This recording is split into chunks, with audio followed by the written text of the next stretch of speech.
Joker.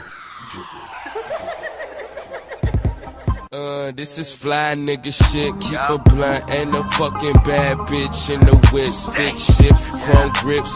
Speeding down 80 toes, shorty don't trip. She think I'm fucking crazy, no baby, I'm the shit. And that's the way I'm made. Born to fucking shine, but we living in the shade. Money on my mind, it's time to get paid. Staying on my grind, saving every dime. California Kush while I'm vibing to Sublime. Chillin' with your crush, tequila and some lime. Your girl has just been stolen and it's really such a crime. And yes, I pleaded guilty and I'm about to do the time. Brand new whip, touch screen is in the center. Them niggas frown up cause the losers hate winners. They know not to fuck with me, hang around gorillas. Montclair jackets keep me warm in the winter cause we cold. It's gonna be a cold winter, snowstorm, I'ma be cold this winter. Shoe game killer, clothes game killer. Ballin' and falling, be cold all winter. It's gonna be a cold winter, snow ain't the only thing cold this winter. Shoe game killer, clothes game killer. Ballin' this fall, looking raw all motherfucking winter.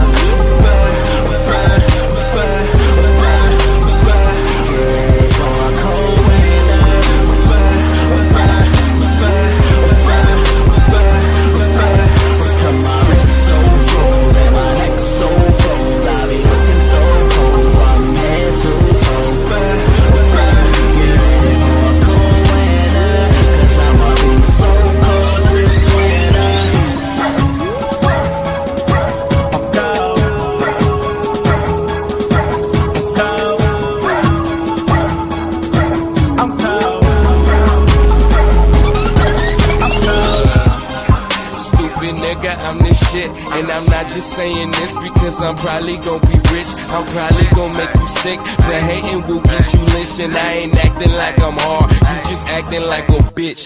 If it don't sound like money, then to me it don't make sense. All we fucking do is party, we be steady getting bit. The boy is so heaven sent, how much flyer can I get? Met up with the boy movies and I've been ballin' ever since.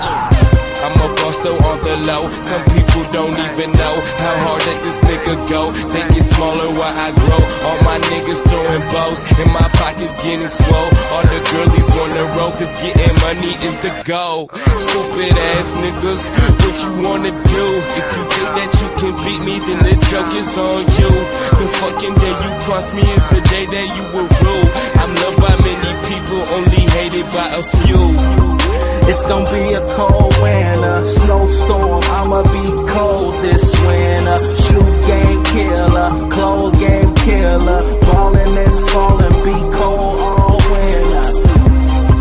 It's gonna be a cold winter, snow ain't the only thing cold this winter. Shoe game killer, clothes game killer. Ballin' this fall, looking raw all motherfucking winter.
Come on me, leave all of your things, yeah. can stop at Gucci, stop at Louis V, yeah. Come on me, fly you out to Greece. Full speed, so for the belly, yeah. Come on me, leave all of your things, yeah. You can stop at Gucci, stop at Louis V, yeah. Come on me, fly you out to Greece. Full speed, so for the belly, yeah.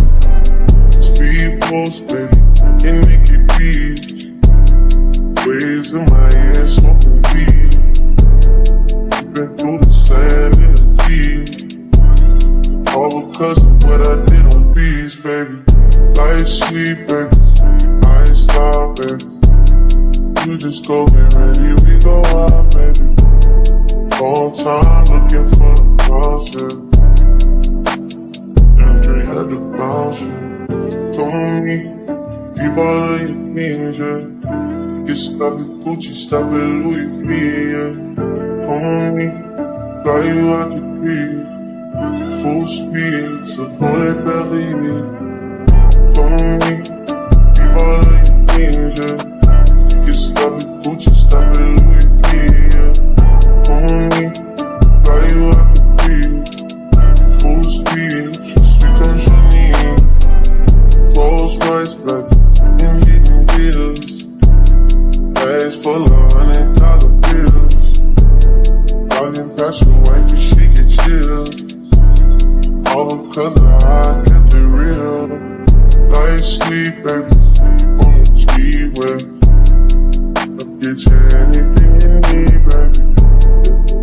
Work for everything you see, baby. Ooh, baby. Ooh, come on me. Leave all of your things, yeah. You stop at Gucci, stop at Louis V, yeah. Come on me, fly you out to Greece. Full speed, so for the belly, yeah.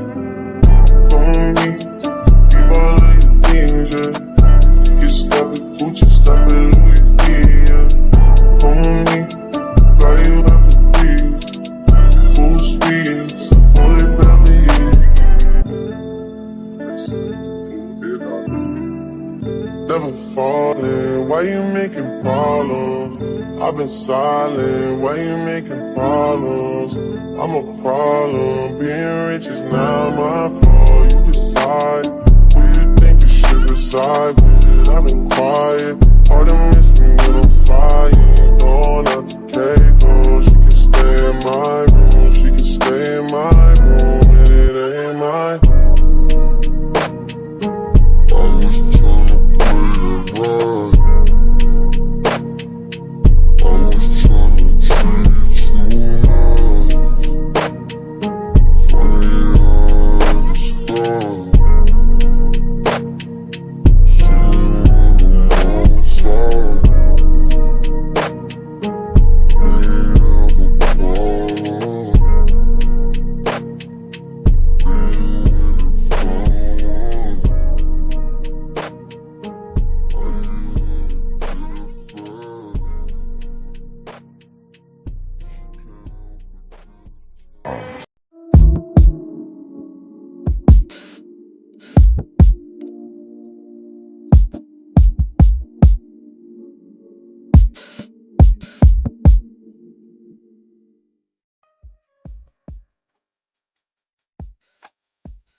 All right. Hopefully you guys can hear me. On the move. It's Player Talk Radio. What's going on, everybody? Shout outs to War Master in the building. Shout outs to Tyrone Church in the building. I'm surprised Cynical is not here. I'm surprised everybody's not here. Shout outs to everybody here. It's Player Talk Radio. Man, what's going on? And One Play 5. Good to see you, player. Man, I'm going through it, y'all. The last 24 hours, I've been going through it, man. I've been. I don't even know where to start, y'all. I've been going through hell, for the last 48 hours. I'm gonna say, you know. I appreciate you guys rocking with me, man. I really appreciate you guys being here for me, man. Listen, yesterday was pretty good. We had a great show, and shout outs to some I don't want to, because I don't want to put your information out there and stuff like that. Thank you whoever bought the book. I got a book purchased yesterday. I appreciate you. Thank you everybody that that is that's supporting the show and buying the book. Dating after COVID, Sigma Male's Guide to Post COVID Dating Success. He said, every time I listen to hip hop and they talk about black folks' problems, it's always about skin colors and racism. Like, no one doesn't have the same. Yeah, man, listen. We're going to get into all of this stuff today. I got you. I definitely got you, War Master. Man, y'all, let me tell y'all what happened, man. Remember I told y'all in January, it was December, late December, January, I got my cards mailed to me. I got my chime cards mailed to me. Guess what happened last night? I tell you, every time I try to take one step forward, I keep getting pushed 5 steps back. And I feel like I'm making promises, and I'm not making promises. It's just I'm going through hell on the other side of this fucking computer. Y'all don't understand, okay?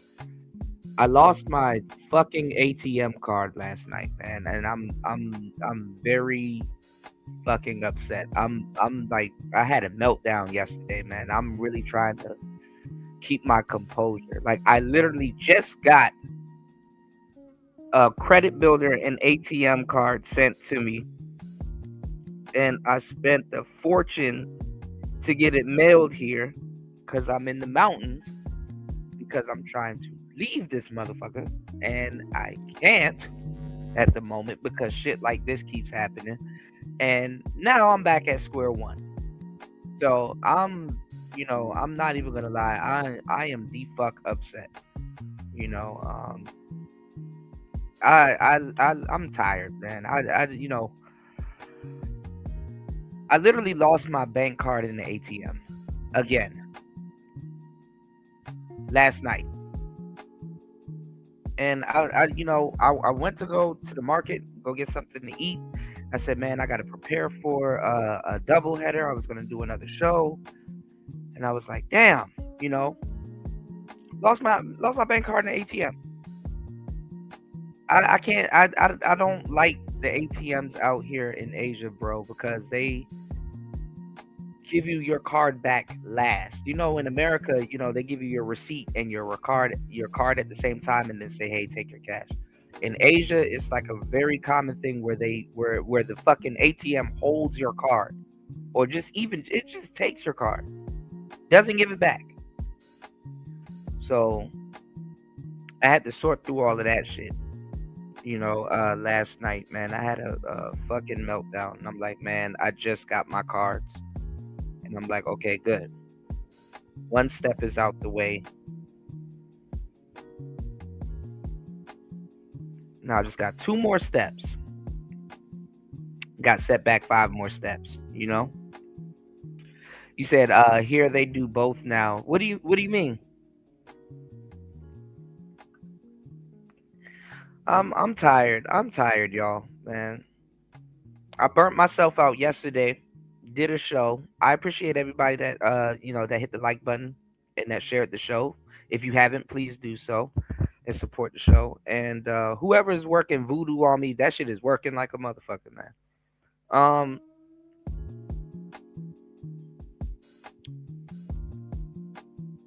I was so happy yesterday that I got a book sale, and I went to go at least go get some food,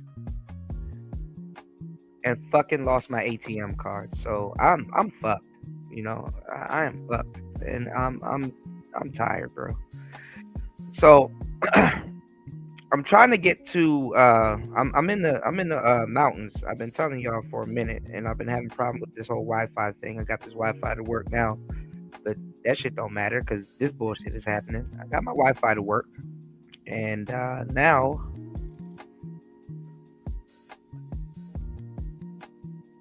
I'm just fucked. I don't know. I don't know what the hell's gonna happen now. You know, I can't wait for another ATM card. You said the ATM will hold your card sometimes. It's fairly new. Yeah, like I like who invented half this shit? Like why don't people have like a you have things like I know you don't like Apple War Master, right? But you have something called an AirTag. If you lose your bank card, why doesn't your bank card have a GPS on it? Hmm? If you lose something that has value, all this technology, like for example, right? I'm in a fucked up situation where I'm trying to make a call to my bank to say, "Hey, I lost my card." You know,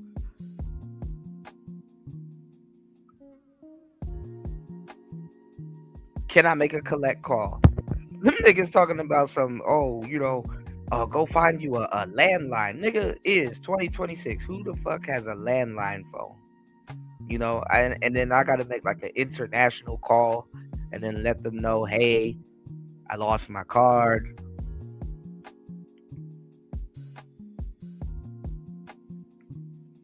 Can you send something to my US address so I can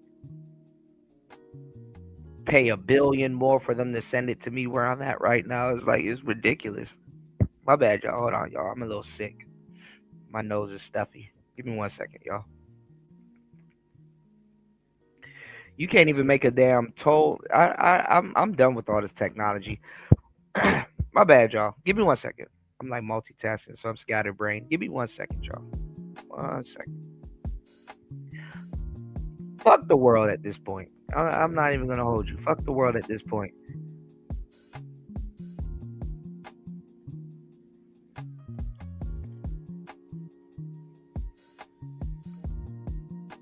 Technology don't mean shit. That's all I'm gonna say. Technology does not mean shit. You'll have like all of this shit, and you can't do a damn thing. Like as much as make a collect call. I was like, when I got back to my studio, I was like, man, listen, I'm sitting up here trying to fucking let them know that I lost my damn card, and I'm like, let me call the bank. I don't put minutes on my phone because guess what? I don't got nobody to call out here. I'm like this shit is a waste of money. All of my money is going back into keeping this channel running, which is barely running, you know.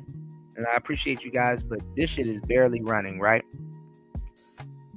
Just allow me to vent for a minute, y'all. Just allow me to vent for a minute. I know I vent every so often, but I don't really talk to anybody. But just allow me to vent for a minute, okay? The channel is barely running, right? And I appreciate everybody and all the supporters, but there's a lot of people here, right, that don't support the show, and it's relying on the supporters, and I don't think that's right for my supporters, and I appreciate you guys, but like behind the scenes, right, I'm trying to keep this channel going. I got to put together shows. I got to put together topics. I got to put together polls. I got to put together thumbnails. I got to put together descriptions. I got to put together tags. I got to put together I got to set time aside. I got to be up. I got to be I got to do a million things at once. You know what I'm saying? It's just one person doing what a team has to do, right? So things slip my mind, right? And just like fucking mundane shit as like a ATM holding your fucking card. And then you go back and it's like, God damn, my card is gone. And then you have to like go call I gotta cut costs. honestly, I have phone service out here, but I don't really give a damn about the phone service out here, bro. I'm not calling nobody. It's just really to have a number, and half the time my phone is in airplane mode, right? And everywhere I go, I just get the Wi-Fi. That's really what you do out here, so you don't waste the minutes that you're paying for, right? So I have a phone number, just it's a long ass phone number. Like it doesn't, most places in America not gonna take it, right? So I'm going to go call my bank. And I can't call my bank because guess what? I don't have no service out here. Don't have no service out here. But I'm like, okay, I'm looking at a laptop.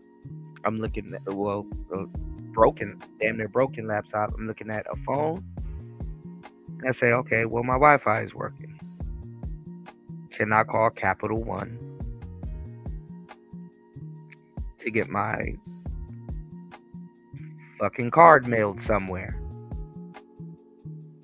No, you can't contact Capital One because guess what? You can't log in because you got to use a VPN.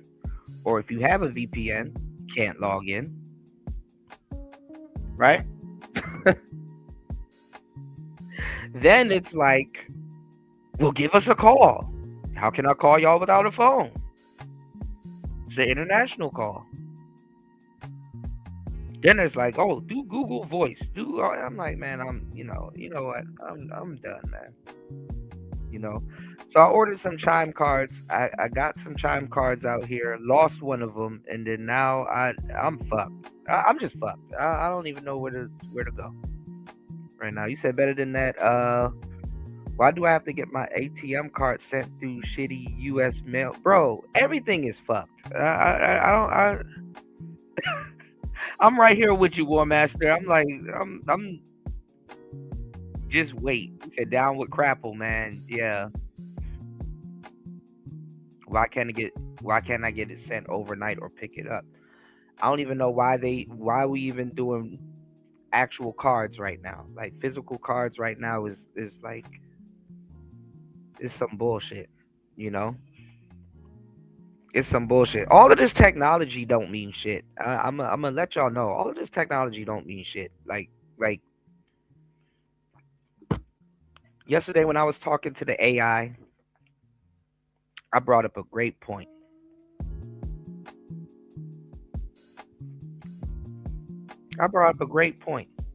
Even the AI had to give it to me. I brought up a great point. It don't need us no more. Humans are obsolete. I'm tired of this shit. Humans are obsolete.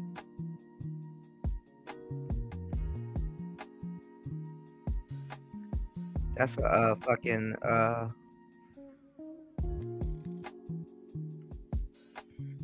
eccentric term for everybody. Obsolete. Humans are obsolete.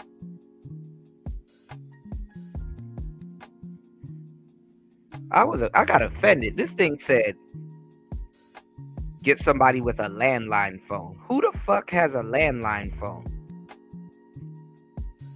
Who the hell has a landline phone?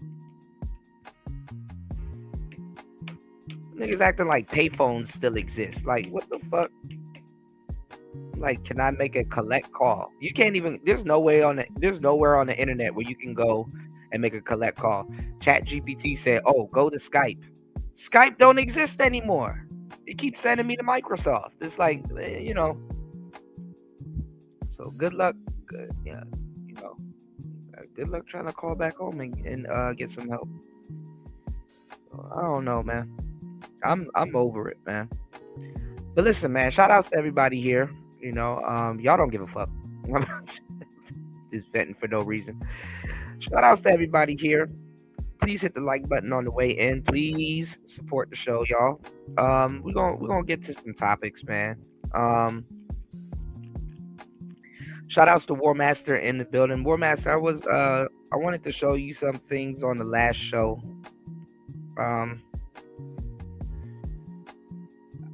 I am fucked out here, y'all. I don't have any access to anything. So if y'all can hit the like button, share the show.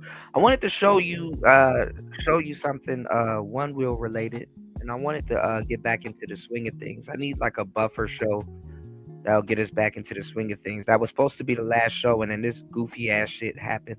Shout outs to everybody for hitting the like button. If you haven't, please do so. Shout outs to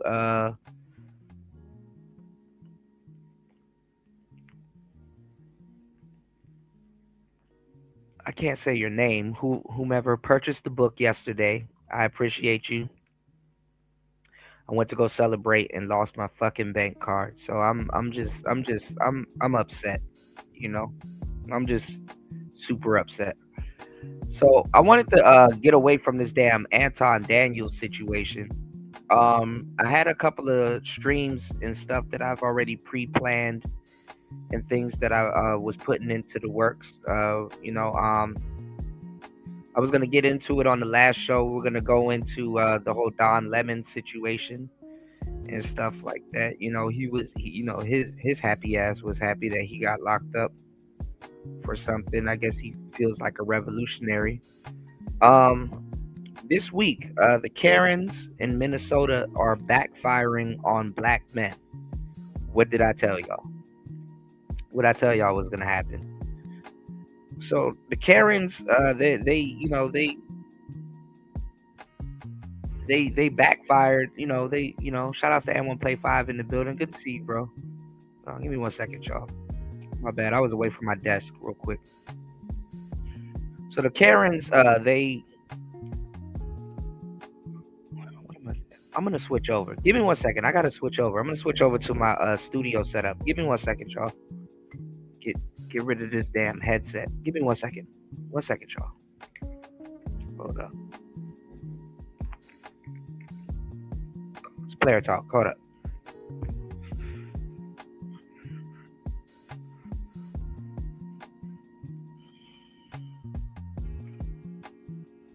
Let's see if this thing will work.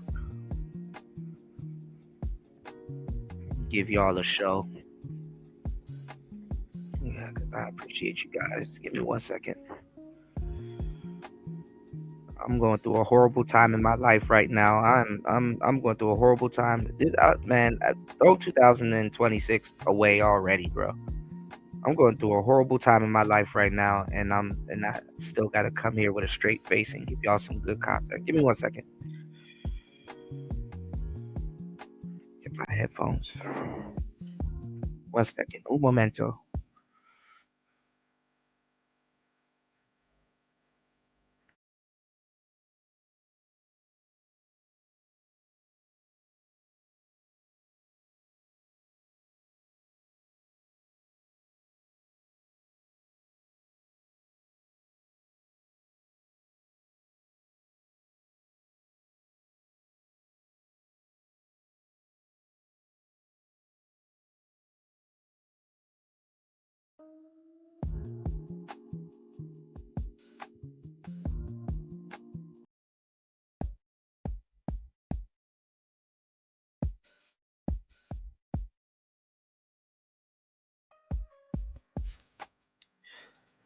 All right, we should be back. All right, y'all should hear a huge difference. All right, so yeah, shout outs to everybody in the building. But yeah, like I said, I wanted to get away from this damn Anton content and actually bring y'all a real. Well, I'm always giving y'all a real show, but bring y'all some real content, man. Like I said, I did want to get into the Don Lemon thing. That shit is goofy anyway. You know what I'm saying? And like I said, the whole Karen's thing backfired. What else? What else did I have? I don't have. Let me see. Oh shoot! On the last show, I gave y'all the game, dog. I was putting y'all on to Alan Watts and everything. Man, listen, man. I'm being taken for granted, man. 1 second. I'm seeing all these goofy Anton streams still going on. Like, why are these people still talking about Anton, bro? Like, it's like, dog, it's over with. And y'all still watching the shit like it came out yesterday. I don't get it. I do want to open up the panel and stuff, and have people come up. If y'all would like to come up and join the show, man, I just got set back 5 steps yesterday, man. I lost my fucking debit card, man, and I just got it mailed out here to me. You know how long I've been waiting to get one of those things mailed to me, man? This shit is fucked up. That shit is fucked up, man. I paid $140 to get that shit mailed out here, man. Y'all ever paid $140 for some mail? Jesus Christ. When you don't have it and then lose it again. Oh my God. Oh, fuck. I'm having a meltdown. All right, give me 1 second. Let me see what this is. This thing is not coming up on my on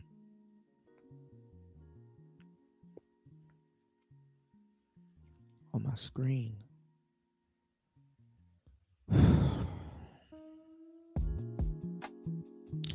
Anyway, back to our scheduled programming, man. I'm seeing a lot of foul shit go on in these YouTube streets. I'm seeing a lot of people backstab each other.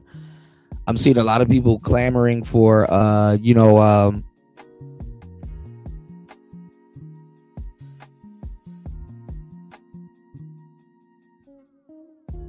just got here, bro. You didn't invent a damn thing.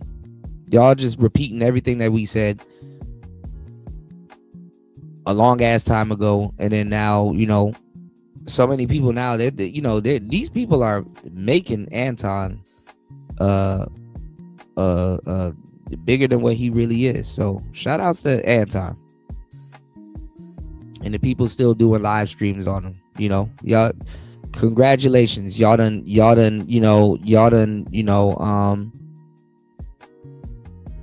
nerfed your channels and turned it into an Anton channel. What's going on, Fasting?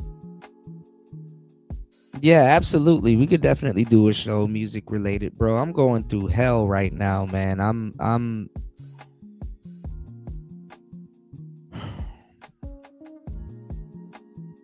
I lost my damn debit card, bro.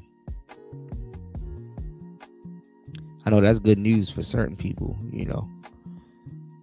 Hey, good to see you, man, and I'm glad you're here.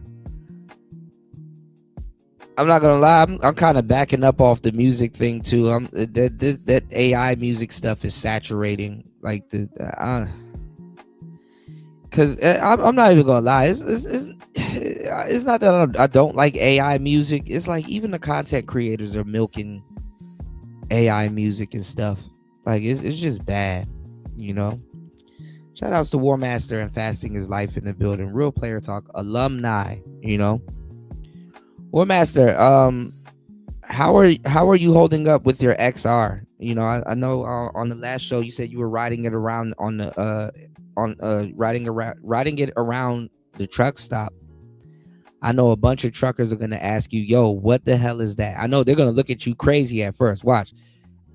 How much you want to bet you're gonna get a bunch of truckers to buy one wheels? Shout outs to Fasting is Life in the building. Give me 1 second, guys.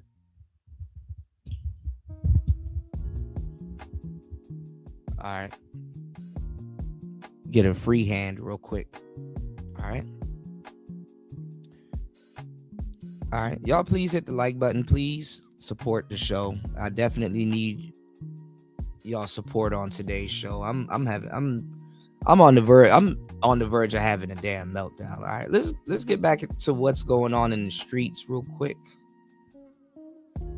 Somebody sent this to me. Shout outs to DD's Reactions. I was on her show not too long ago, and she said that women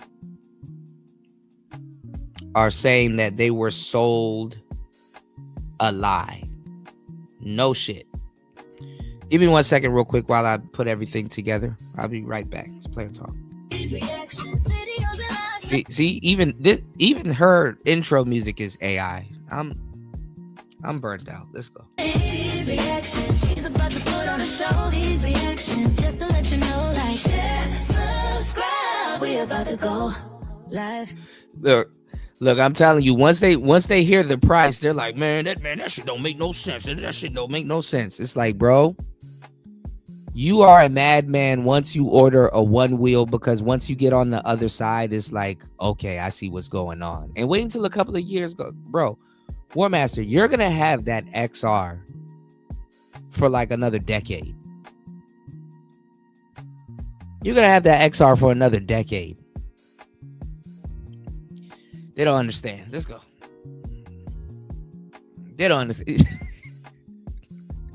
I don't either. You know, they ran with it. They showed their ass. So let's go. They tricked us. They had black women thinking that we need to keep up with men, that we gotta be bosses and be independent women. Nobody told y'all to do that. They tricked us. I just came from working every day,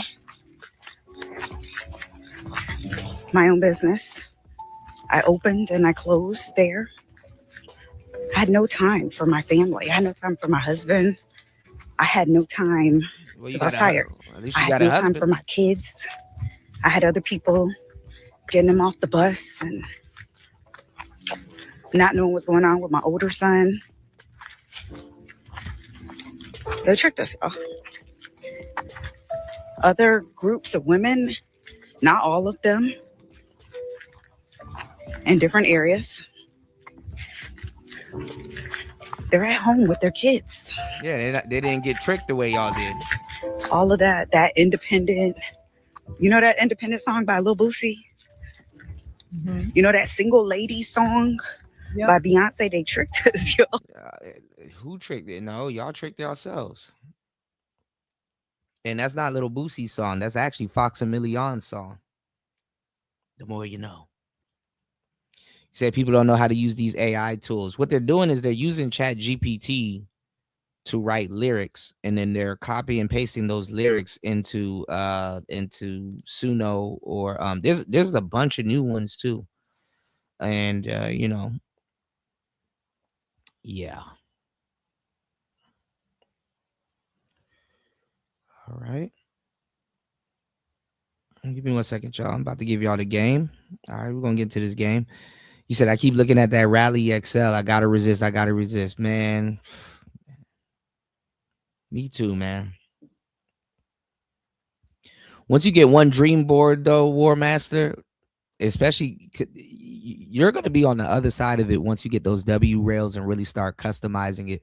Like once you get one dream board, bro, it's gonna be a fever dream. Like just after that, you know. You said it's been a while. The AI is saturated because they're not creative. Just like music has become boring. Hip hop, pop, track. Yeah, it's just slush. You know. One Wheel is different. They leave their comment section open, unlike most advertisers. Yeah. Well, we had to give them hell to do that. You know, honestly, we spent years, and when I say we, I mean me and we, you know, a lot of the people in the community, we spent years telling them, hey, work with the Float Life, you know, work with these people and stuff like that, because they're using their products, but they don't like the right to repair community, bro. You know. They absolutely do not like the right to repair community. Oh, you just got to go back. Listen, that's gonna change the whole feel of the board too. Oh man, give me 1 second, guys. Let me let this play real quick. Give me 1 second. Oh, they tricked us. Beyonce isn't single anyway. If anybody tricked you, yeah, they tricked you. It was your mothers and your grandmothers. That's who. It's the women in your lives who tricked you and told you you didn't need a man. Go take care of yourself. Get your own money. Take care of yourself. Don't depend on a man and all of the things. Go have your fun in your 20s and then, you know, and all of that. Go get your education. They're the ones who tricked you. Let's be specific. It's the women in your lives who tricked you and told you you didn't need a man. Even though they had a man, they hoped till the man died. They were married until their husbands died, till they became widows. But they Yes, bro. Be safe out there, please. told you don't do that and made you think that that was so horrible. They made you think that they were so miserable, but they stayed married to the man. Now we have women who don't think marriage is the end all be all, and all they keep saying is marriages don't last, and this it ain't this and it ain't that. So you rather just be a baby mama sleeping with Ronnie, Bobby, Ricky, Mike, Pookie, and Ray, Tom, and Jerry. So you rather be a 304 on the clapping cheeks all day with God knows who, and that's gonna make you feel better. So don't get married. Don't try to build a family with one man. You're gonna just go out and hold yourself out with all kind of men and create babies along the way and create broken homes. And that's supposed to be better? Make that make sense. That ain't better because y'all complaining about that. But you think you're gonna go out and hold yourself out and then the man is gonna turn around when you're pregnant and be responsible? No, because you didn't pick a responsible dude. Clearly he wasn't responsible because all he wanted to do is clap cheeks with you, and all you want to do was, get that good feeling too. Y'all both got something out of it, but then when you don't protect yourself and you end up pregnant, now all of a sudden he a deadbeat. No, y'all both deadbeats. Oh my God. And you the deadbeat because you allowed yourself to be put in that position with a man you barely knew. And he didn't have to have any requirements to bust it open. And then you don't even protect yourself to not create a life in the midst of this chaos. And somehow it's all his fault. And this is the part they get mad about. They don't, because you don't want to be held accountable. You don't want nobody to tell you was reckless and you was wrong. You want us to keep saying, oh, where are the men? Why did they leave? They was never there, boo-boo. Oh, my God. They was there. Well, listen, I will say this, they don't give a damn if women talk about it. Y'all done stole our word and then ran off with it and shit like that. They'll call you a pick-me. They'll call you a pick-me.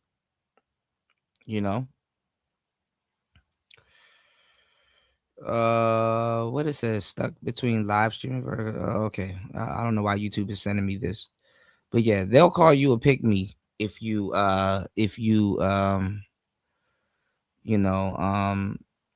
she been doing content for a minute. What's going on, Shannon B? She been doing content for a minute.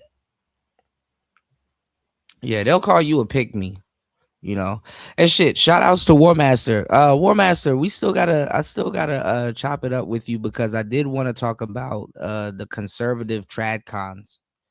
I think I definitely want to drop some game on the the conservative tradcons. They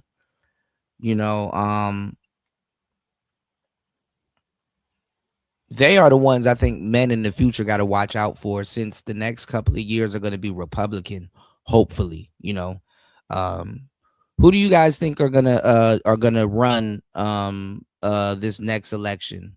Rubio and Vance? You think it's gonna be Vance and Rubio, or is it gonna be I guess Vance Rubio, or vice versa? I don't know. What's going on, Sigma? You said, what's wrong with being a pick-me? Initially, shout outs to M1 Play 5. Initially, there's nothing wrong with being a pick-me. I mean, if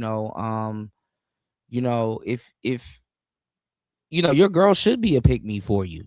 That's what I'm gonna say. Your girl should be a pick-me for you, but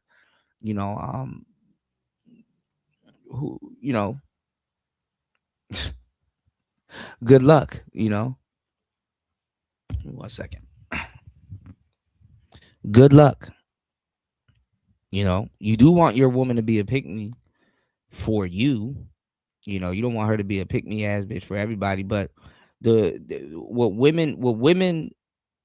women use the term pick-me, the term that they're trying to explain is they're using it in a condescending term.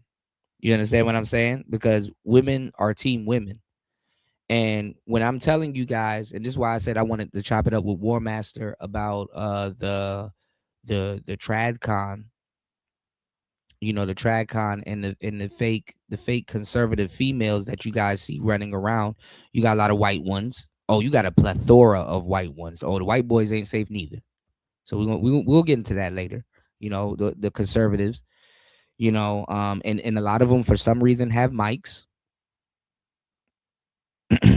you know, but what I'm saying is that like when they use it in a condescending term, because you can't blame women for being team women. You understand what I'm saying? This is why I tell you guys in the space, I'm like, listen, it don't matter how much you quote unquote masculinize yourself or red pill yourself up. You're going to be dating feminists, you know, and even if a woman has feminist tendencies, I don't, listen, because I'm black pilled, and this is the part of the game that they don't tell you, and I know it sounds crazy if I say it, but it's the truth. When you fully forgive women for their nature, you know what I'm saying? It's called forgiving them for their nature. Shout outs to my ladies. What's going on, Link? It's called forgiving them for their nature. That's what I call it, right? When you forgive them for their nature, you let go of all of that shit. You let go of all of that shit. You know, you don't have no hate towards women. You don't have, not and honestly, I didn't have any of that. But you don't have no hate towards women. You're not really surprised by the things they do. You're just numb. You're like you're super black pilled towards them. You know, so I'm telling you guys, right? This is because this is the part that people are leaving out. You're going to be dating a feminist. There's nothing wrong with your lady being team woman. If let's say you guys try to be Mr. Masculine Man, and you want to you got yourself a passport, and let's say you go abroad, and let's say you want to go find women abroad. Cool. But feminine women are feminists too. You understand what I'm saying? That's the part that these dudes ain't telling you. Feminine women are feminists too. You get girls like this, like a Dee and Danikas and the Jessica X and the blah blah blahs and the Six the Goddess and all the you get those goofy niche girls. You get those girls when they come around us. When they grew up with brothers, or life didn't really give them the things. Some women are naturally like that too. They kind of identify how men are and stuff like that. But you get these women that have common sense, because guess what? There's so much of an abundance of women, because women are, bro, there's an abundance of women that once you start going into certain pockets and stuff, you got to be like, okay, uh, you know this is questions niggas don't ask themselves, like, do I do better? What's going on, D-Mac? Happy New Year, bro.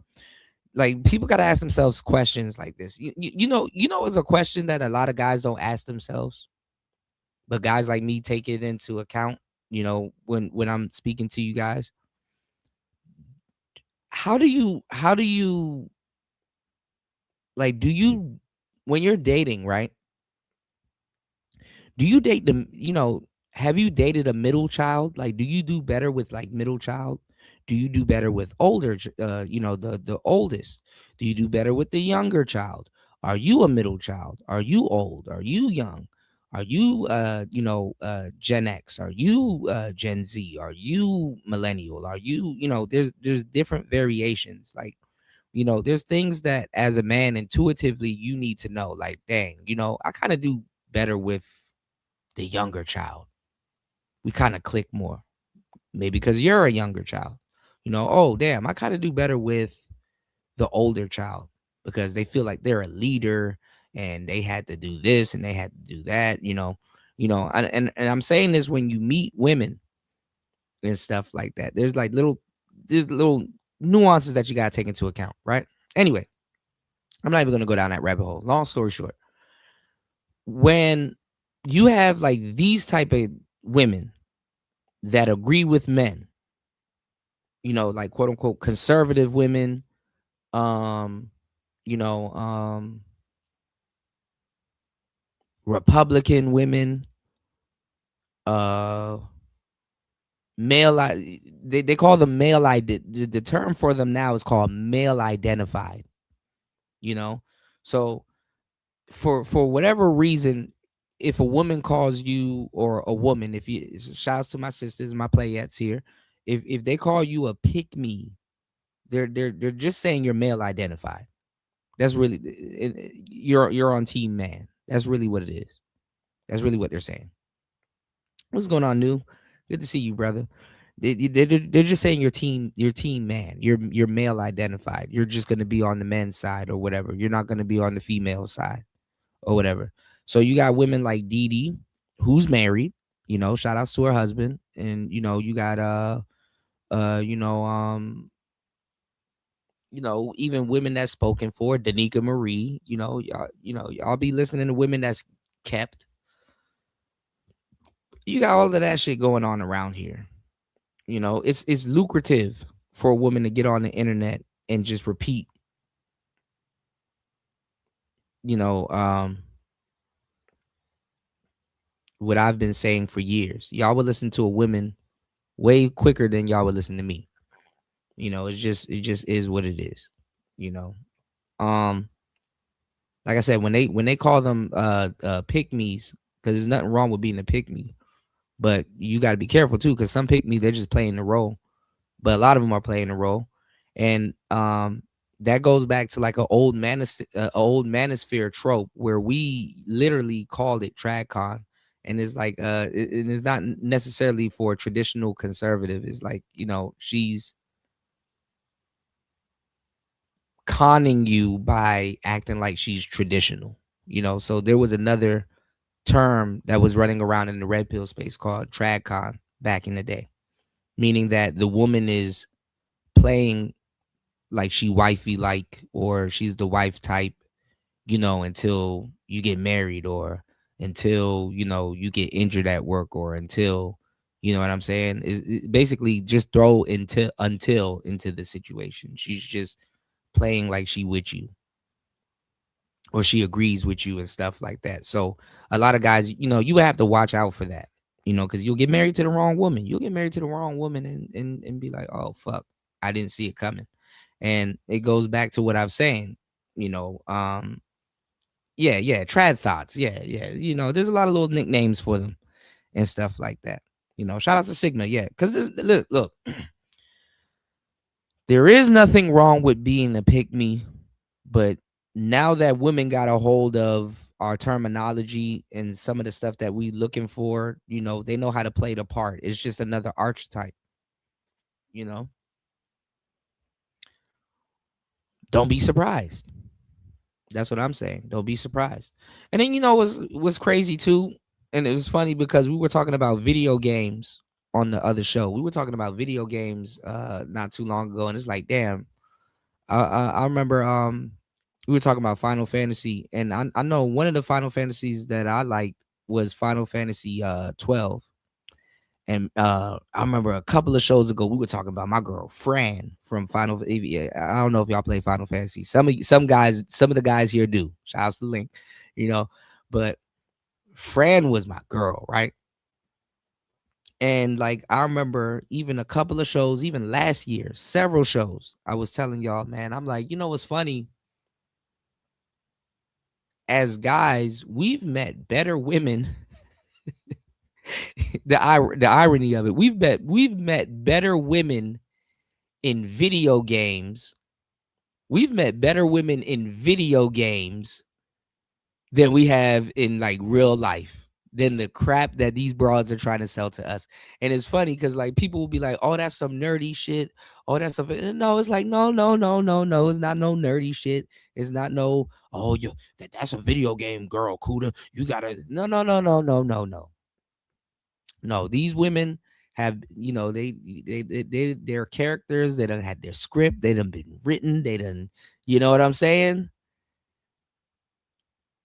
I'm not even gonna lie. A fucking nerd. A nerd that plays Final Fantasy Tactics and fucking look, even y'all game. Shout outs to War Master. He said down with the lame station. If you played Mass Effect, right? You played Mass Effect, you played Call of Duty, you played all these games. You kind of know what a female companion while you're on a mission. You kind of know how a woman is supposed to act. I don't know why I went all the way around the world to get to this point, but I'm gonna get to this point. We gonna slow cook it. Y'all support the show. All right, help your boy out. All right, I done lost my fucking debit card. I'm trying so hard not to have a meltdown. We have a show goal of $100. Y'all help your boy out, bro. Listen, let's get to the real nitty gritty. These niggas talking about Anton. We gonna talk about some real shit. We can we kick it tonight? We really gonna kick it. All right. Good morning, y'all. We really gonna kick it. Y'all, you know how a woman is supposed to act. You are not being hoodwinked. You are not being hoodwinked. You are not being hoodwinked. You are not being hoodwinked, especially as a black man. You ain't the only one that played these motherfucking games and like these female protagonist characters and stuff like that. You go watch anime, you see Chi-Chi, you see how she acts. You go watch what was the anime we were talking about, War Master, that I gotta catch up on? Was it Gunbusters? All right. So I'm not even gonna lie. I know it sounds nerdy, but on some, if you really want to nerd out on some nerd out shit, you know where to find some good female characteristics. Good female, good female characters, I guess you could say. You know?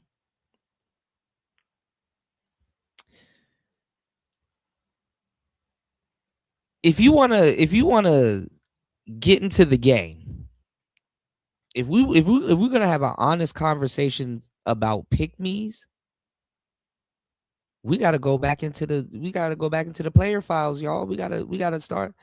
A pick me is nothing but an honorary starter chick. Uh-oh. Y'all not ready, man. Pick me ain't nothing but an honorary starter chick. Oh, for the millionth time, Cooter. What's a starter chick? What's the starter chick? Go watch the old shows. Pick me ain't nothing but an honorary starter chick. People used to get mad when I tell them to go get a damn starter chick. And I'm like, why the fuck are you getting mad at me? Nigga, get a woman that you believe that you can pull, who's gonna love you to death. And guess what? Most dudes, they get married to their starter chick. Pick me ain't nothing but a starter chick.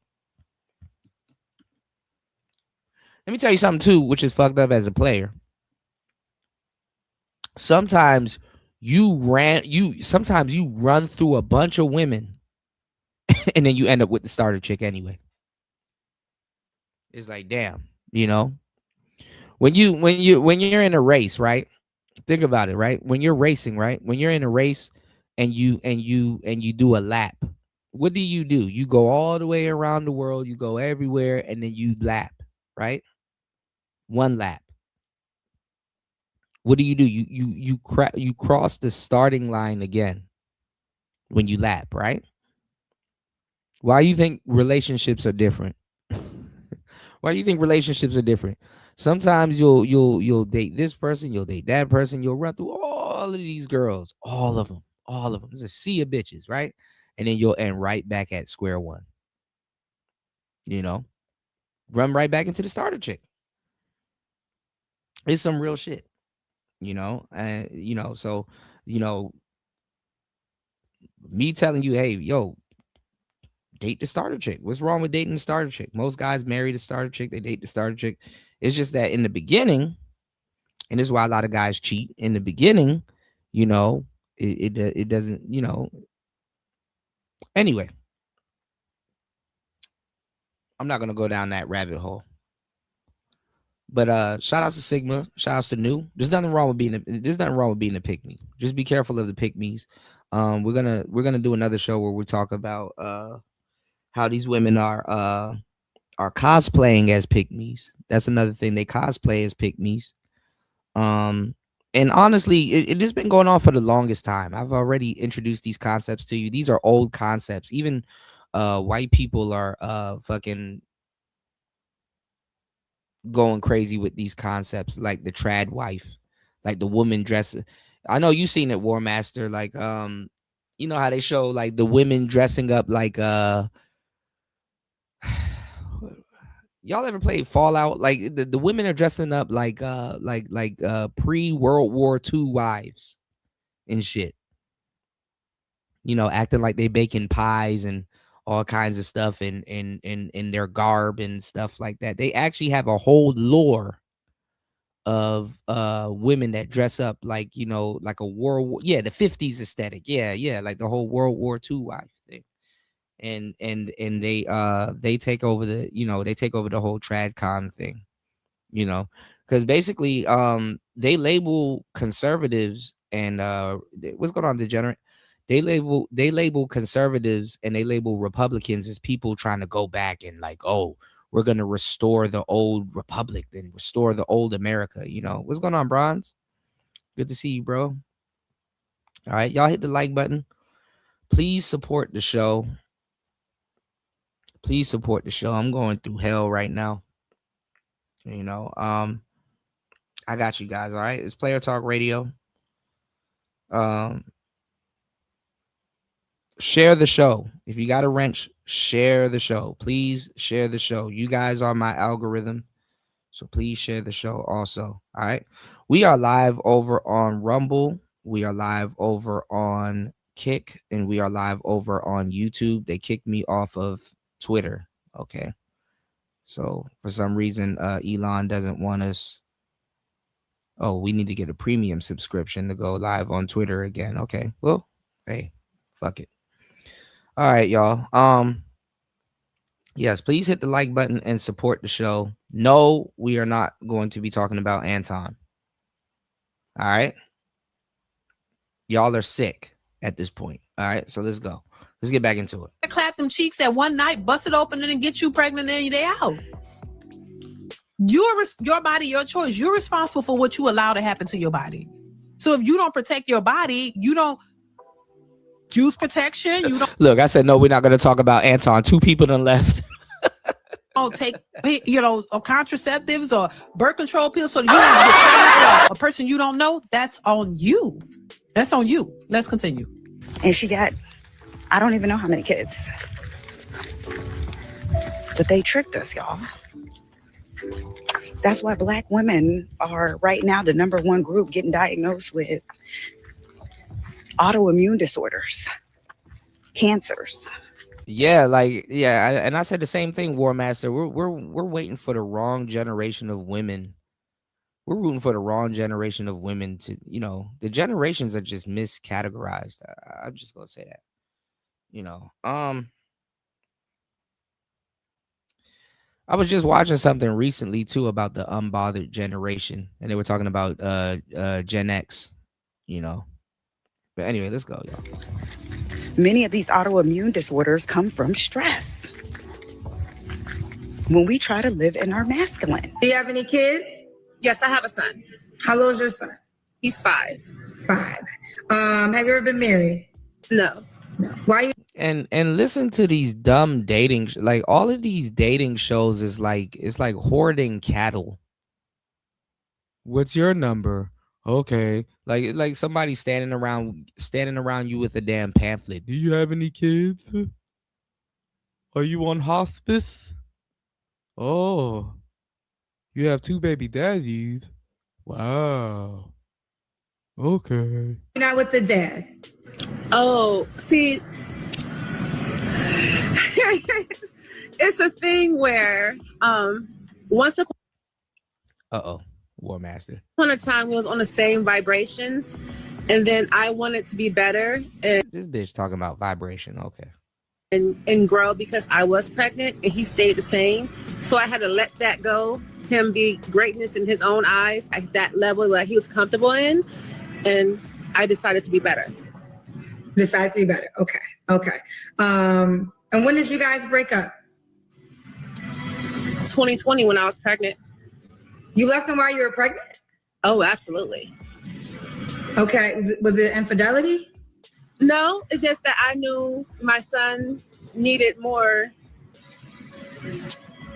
stability and the rate that he was going, I knew that wasn't going to happen because he was not willing to change. How long were you guys together before you got pregnant? Boy. Oh, What the fuck? Okay. like 3 years. So in that 3 years, was there any signs or no? No, because I Not didn't have guilty any giggle. kids, you know. So my, Not guilty giggle. Not guilty giggle. Let's go. Hold on. Hold on, y'all.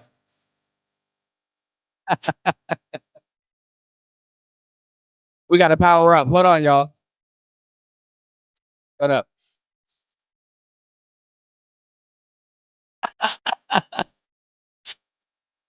Let's go, beach. Hold up.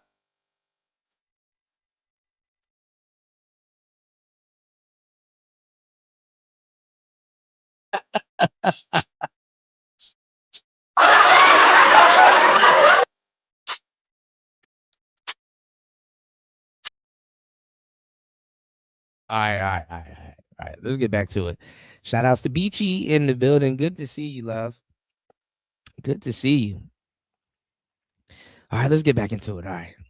So she said they've been sold a lie. I'm like, I really didn't care.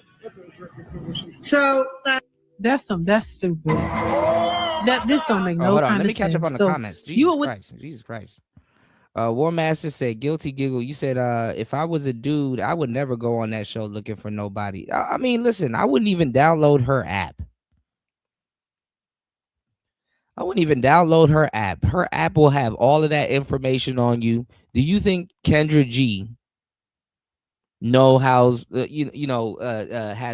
enough cybersecurity savvy to protect your information on that app? You know, look at the T app. She left him because he didn't make enough money. Yeah. Degenerate said, yeah, can we leave this Anton stuff in the past? No, we can't leave this Anton stuff in the past. Bald nigga. You know, no, we can't leave it in the past. You said her baby daddy worked at McDonald's. They make money at McDonald's. You know? You said you didn't think about that before he came in you? Hell no. You said because of Kuda, I listened for the guilty giggle. Heifer's lie, and the guilty giggle comes out. Yeah. The guilty giggle is like the guilty giggle is more like it's like a knee-jerk reaction, you know? It's a knee-jerk reaction. What's going on, Chris G? Happy birthday, bro. It's a knee-jerk reaction. So this man for 3 years. There was no infidelity. Oh shoot. And shout outs to Aunt T. I want to wish Aunt T a happy birthday also. Listen, y'all. Please hit the like button on the way in. Please support the show. I'm really trying to get through today's show in good spirits. I lost my debit card last night. I'm stressing out. I'm really not trying to have a meltdown. All right. So please hit the like button, y'all. Please support the show. We're gonna get into some more deeper topics real quick. We're gonna get into a little bit of politics. Give me 1 second. I gotta put something together. I got something that just popped up going on in the background. Shout outs to Dee Dee's reactions. Let's get back into it. All right. So he didn't cheat on you, okay? So you can't say that. You didn't notice any signs that he was not moving in a direction that you thought he should have been.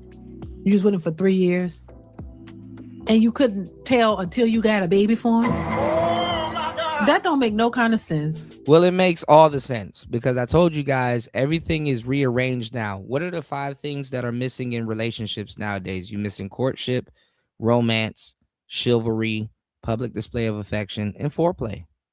Romance, chivalry, foreplay, PDA, you know what I'm saying? Jesus Christ. I always fuck up on the 5. And I just said it. Romance, PDA, foreplay, courtship. Let me see. Romance. I said it the first time. Somebody in the chat, y'all correct me, please. Romance, PDA, foreplay, courtship. Damn, I'm missing. Oh, and chivalry. Chivalry, romance, courtship, PDA, and foreplay or whatever. And all of those things they pour into each and every single they pour into each other, if that makes sense. They pour into each other. So what I'm gonna say is, a lot of women and a lot of men, not even just women and men, couples, they're not finding out who the hell they're dealing with until they done had a baby with them. They're not finding all of that stuff out until they done had a baby with them. So, it's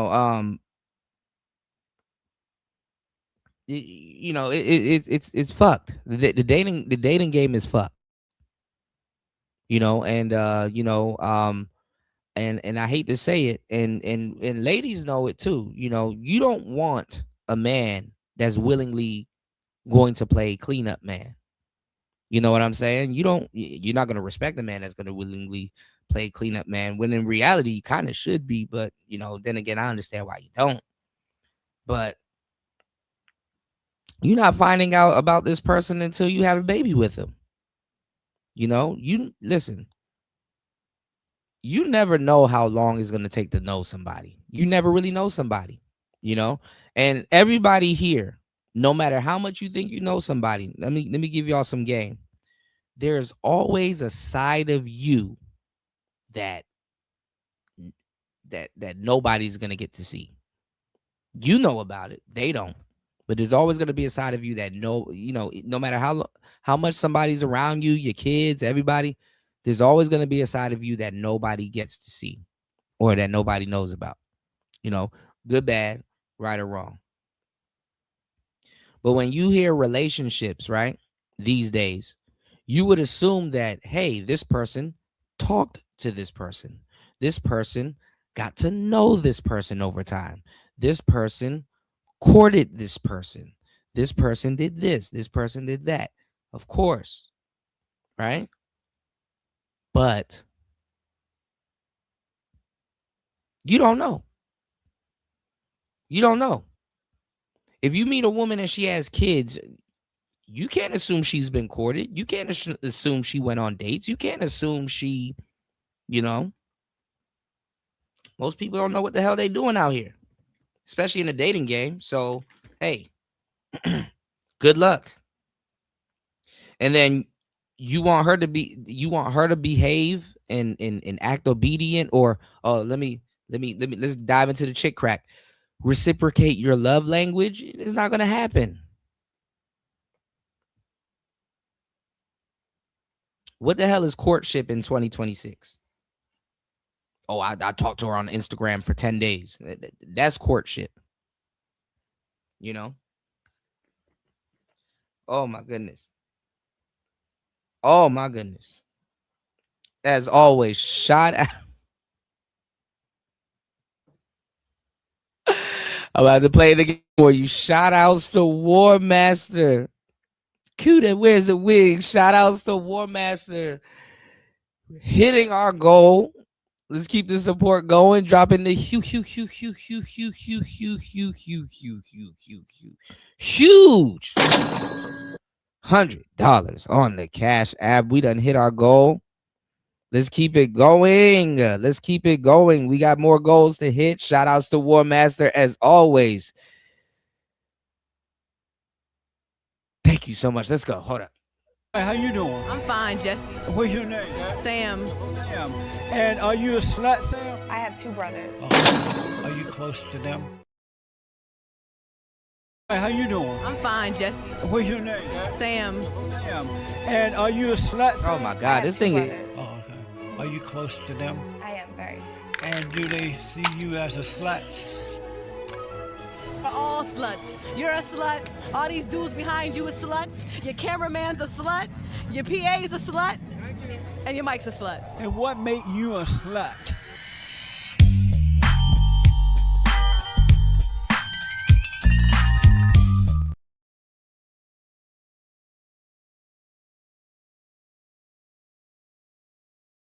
Hold on. Hold on.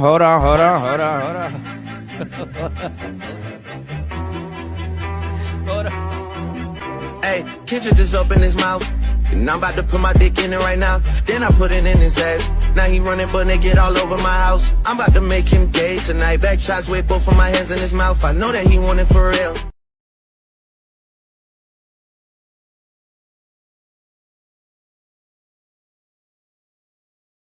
Hold on. I forgot I had some stuff laying around on my street. Why is this thing going so slow? Hold on. This thing is tweaking out. Hold on, y'all. Let me tell y'all something real quick. Hold up. I gotta go out and come back in. Hold up. Let me gotta come. More. Wendy? Thanks, Chuck. We're standing here in front of the Olympic Liquor Store in Queens where scores of African Americans have been lined up for hours. We spoke to a few of them earlier. Ladies, may we get a word? Hide the money, y'all. There's poor people around. With your broke ass. I was gonna say, because that shit really just happened. He was like, Drake was like, Kendrick just opened his mouth.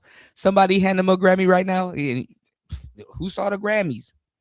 Y'all were telling me what was going on the Grammys while we were live on the last show, you know. But shout outs to War Master. Hold on, give me 1 second, y'all. I'm trying to put this thing together. What the hell just happened? What is this? All right. Give me 1 second, guys. Lord have mercy. Yeah, this thing is horrible. Yeah, I need to. This Wi-Fi is bad. Hold on, y'all. Give me 1 second.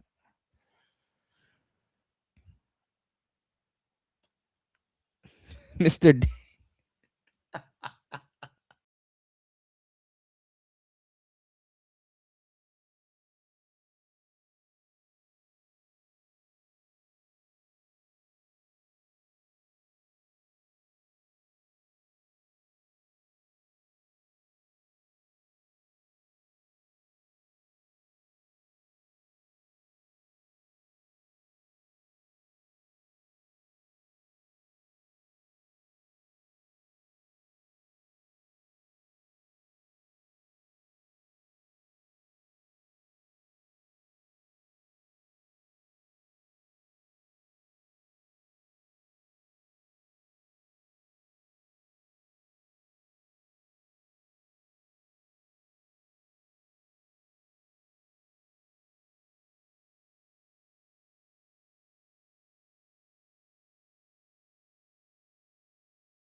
Oh my God. What the hell just happened? All right. God damn. Lord have mercy. Yeah. I was laughing at this. All right. You said Kendrick and Macklemore are the only rappers in history with no fan base that wins Grammys. No, it is a reach. All right. Hold on. Let's get this back on track. Because I don't know what the hell just happened real quick. Hold on. Give me 1 second. Hold up.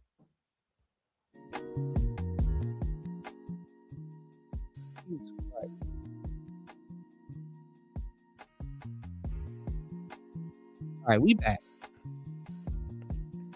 No, I didn't trip. Shout outs to War Master. Thank you so much, bro. Shout outs to everybody here. Please hit the like button and support the show. Listen, like I said, I lost my debit card last night, man. I'm screwed, you know. He said, I don't know what's going on here. All right, okay. All right, we got it back. All right, give me 1 second. Let me tell you something, man. I haven't even heard Macklemore for like damn near 10 years, bro. Where the hell is Macklemore? He's probably out here where I'm at. All right, everybody back in the building. All right. Let me do this real quick. Hold on. Man, we are all over the place today on today's show. This is bad. Hold on. Give me 1 second, y'all. I was fucked up. I mean, I hit rock bottom. I was disgusted then when I did it. I'm disgusted now. That was funny too. On the last show too, we were talking about how black people turn on each other and stuff like that, like Bill Cosby and stuff like that. Like and you guys brought up a good point. We still don't even know what the hell Diddy is locked up for. What's going on, Soul Provider? We still don't even know what the hell Diddy is locked up for. It's like what did Diddy do? All right, hold on. Give me 1 second, guys. Hold on. I swear, Lord, and I try to be open-minded. That don't make no kind of sense. So you was with the man for 3 years. You didn't have a child. You didn't care about nothing. You wasn't paying attention to what he was doing. It didn't matter to you. Well, no, well, hold on. No, they got mad at Bill Cosby because he was telling niggas to pull their pants up.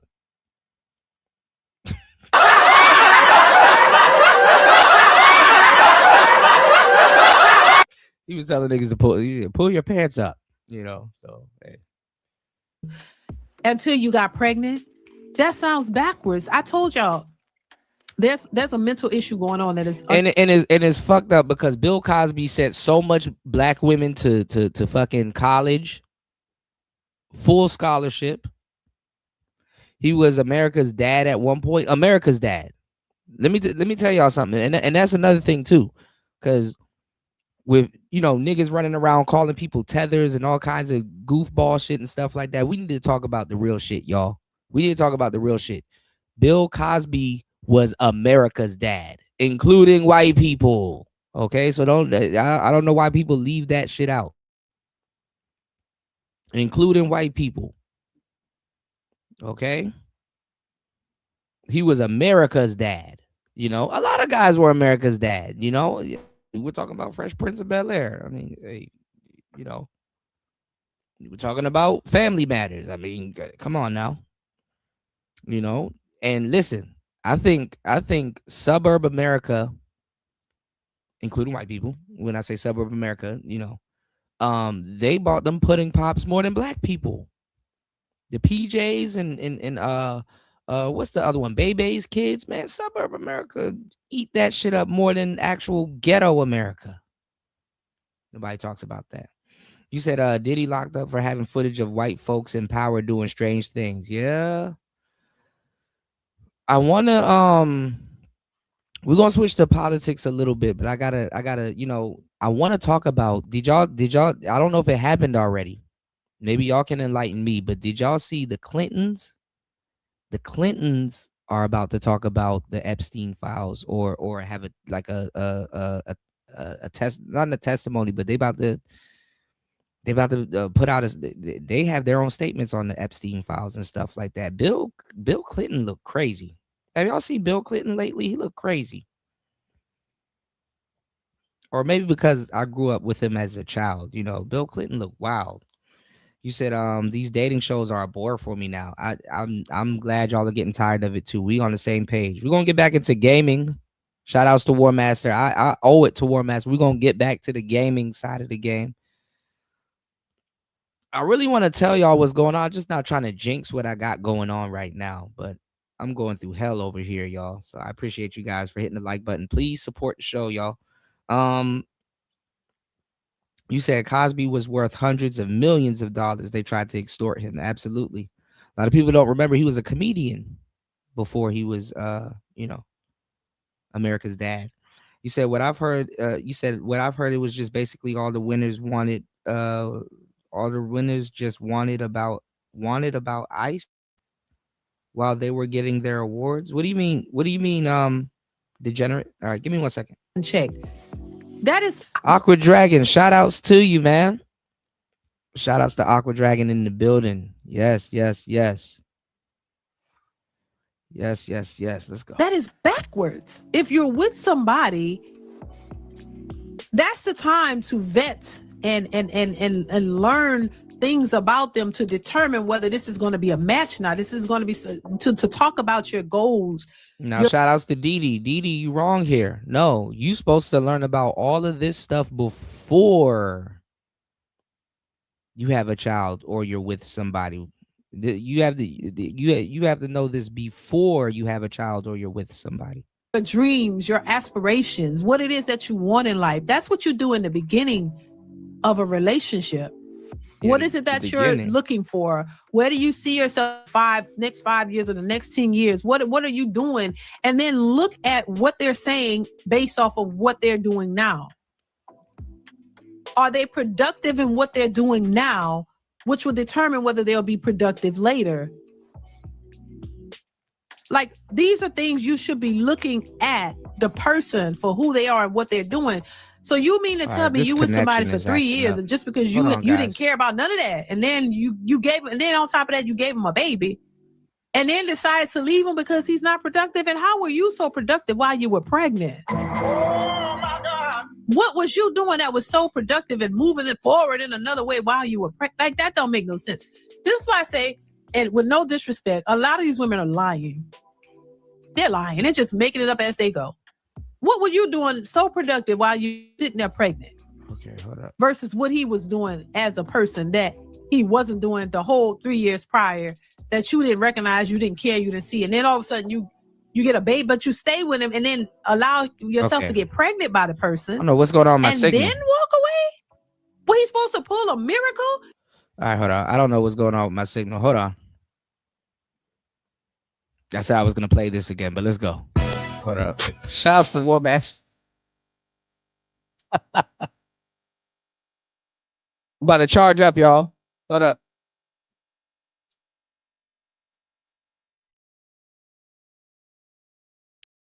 Oh, nigga. Oh, nigga. Oh, nigga.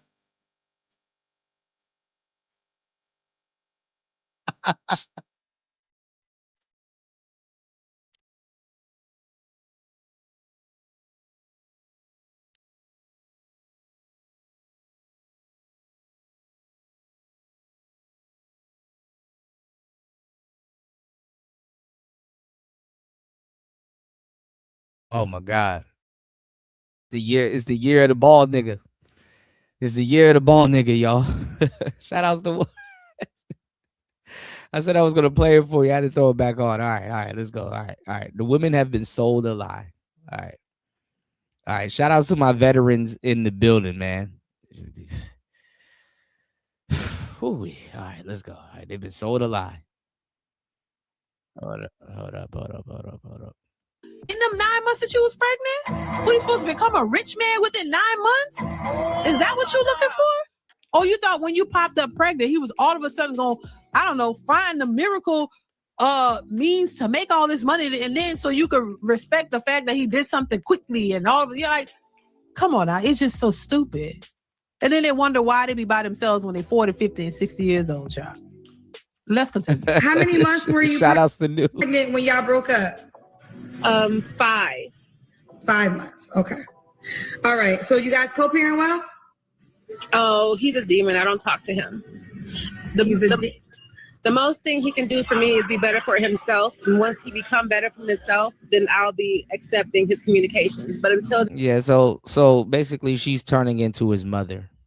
When he start to do better for himself, I'll accept his communication. Like they will call up to a show and make it seem like the man is alienating them and and rejecting them. And it's like, no, you're actively not even ducking him. You're actively repelling him away from you. When she's asking like, well, why don't you just go see him? Well, when he does better for him, he don't come see his kids. Well, why don't you send his kids to come see him? Well, when he does better for himself, then I'll send him. Like, See, women aren't used to being in a weird way. If Kendra asks her that question and is like, well, women aren't used to being in the position of a man. See, this is the thing. And I hate it because guys, y'all fail to articulate this shit. And we've been fighting on y'all behalf the whole time. Women never had to ever worry if that kid was theirs or not. I wouldn't even say it's a luxury. They never had to worry like, hey, is this is this my kid? They know it's their kid. It came out their coochie.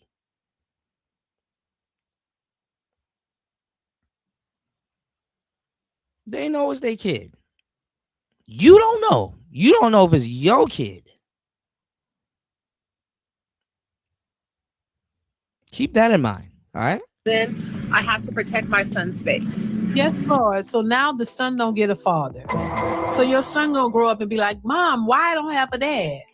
So now you're demonizing the man, and you're keeping your son from his father. That's what it sounds like. How is that productive for the child? And you was with this man for over 3 years, and now he's a demon, and now you don't want to see. Now you won't talk. What's going on, King? To him or nothing.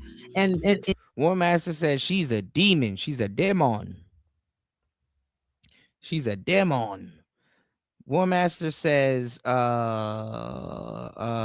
this is not a new pick me. Didi been around for a long time. Man, y'all calling the people that's old new. And the people that's new, y'all letting them run the space. Y'all letting them run the space. You said, what man wants to see, that man wants to see his child. This heifer is interfering with his child's relationship. Absolutely. Y'all haven't seen Didi. She's all around the space. And if you look in her chat room, it's nothing but manosphere dudes in their chat room. In her chat room, my bad. Shout out to Didi. These heifers need to swallow their pride and prove their man is the father. Look, man. Men, I ain't gonna lie. Men, we wait till the last minute. And that is a flaw of men. We don't well, actually we do voice our grievances, but no one cares, And like I said, if you're a pick me, because wives are the new pick me's now. You could be in a whole relationship, you could be a whole wife, and you can start a channel, and like I said, when women or anybody calls you a pick me, it basically is saying that you're male identified. I think she did change her hair. But I review her videos on the channel all the time. Even with this Anton thing, you got Messi that got dragged into it. Messi got dragged into it.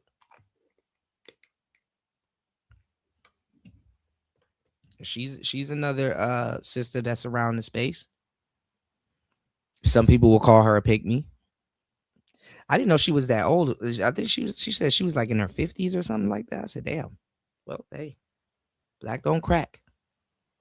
All right. And he can't see his son because you're trying to protect the child. Is these, I told you, batch crazy. And it's the thing, Kendra, not gonna call her out on this. Kendra's not even a mother. Kendra's not gonna say, bitch, let that man see his child. Nope. It doesn't make any bit of sense. I'm telling you. Let's continue. Give me 1 second, guys. Okay. All right. And never been married, correct? No. I am 60 and single. First of all, I divorced on year 29 of my marriage. I left at 54 6 years ago, so I'm still single. Mm-hmm. Secondly, when you're meeting guys now, they jump to conversations that are way more intimate than what I desire to be in getting to know you. So that's out. Explicit with things that, no, I'm just meeting you. Absolutely not. Then they want to ask you questions and make you feel like you want to interview. Like, what do you do? What do you like to do when you're not working? What do you like? Maybe it's just me, but I don't like to feel like I'm being interviewed for the role, interviewed for the job. Like, can we just talk and talk about things, talk about the world, talk about what's going on, and then let things just flow organically. But unfortunately, ma'am, you're 60 years old.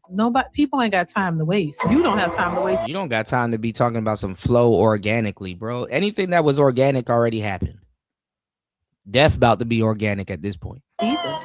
They want to know specific things up front. People ain't wasting time. This is a different dating market than what you used to. This is why. So I wonder why she left her husband, because somebody should have told her, I'm 60 and bitch, you better go find your husband. You better go find your man you just left. Shit. Baby, this ain't what you want. And at your age, nobody's beating around the bush. They trying to figure out, look, is this compatible or not? What you like to do? I don't think that was unnecessary questions. I thought that makes sense. What do you like to do? Where your headspace at? People need to know, because they don't want you to waste their time either. They don't want to waste their time. So they're asking these questions for a reason, because they want to get to the bottom of if they want to pursue you or not. Now, then let it flow. There's a lot of things you miss by letting it flow. Like, maybe they don't look at you as a true option. They're trying to see, well, maybe I'll give her a chance. So let me ask these questions to see. And then when the questions ain't what they want, they can keep it moving. A lot of these people are walking away from their relationships. Now, I don't know. Bitch, who you gonna find at 60? Just check me into the nursing home. Just check me into the nursing home. I'm gonna just start talking to staff. Look, nigga, at a certain age, you just start talking to staff. Like,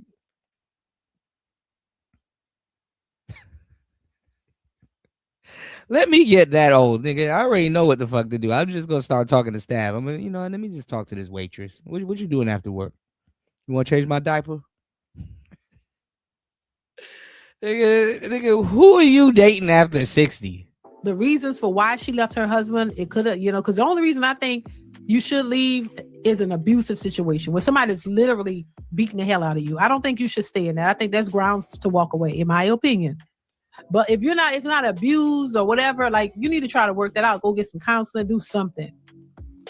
Or just be single, because these men are going to ask questions, as they should. It is only in the USA. The West has been creating these monsters like crazy. I mean, I guess a 60-year-old woman here can find somebody that's 60, but not like that. These men don't want to just jump into. Like, at some point, you go sit down.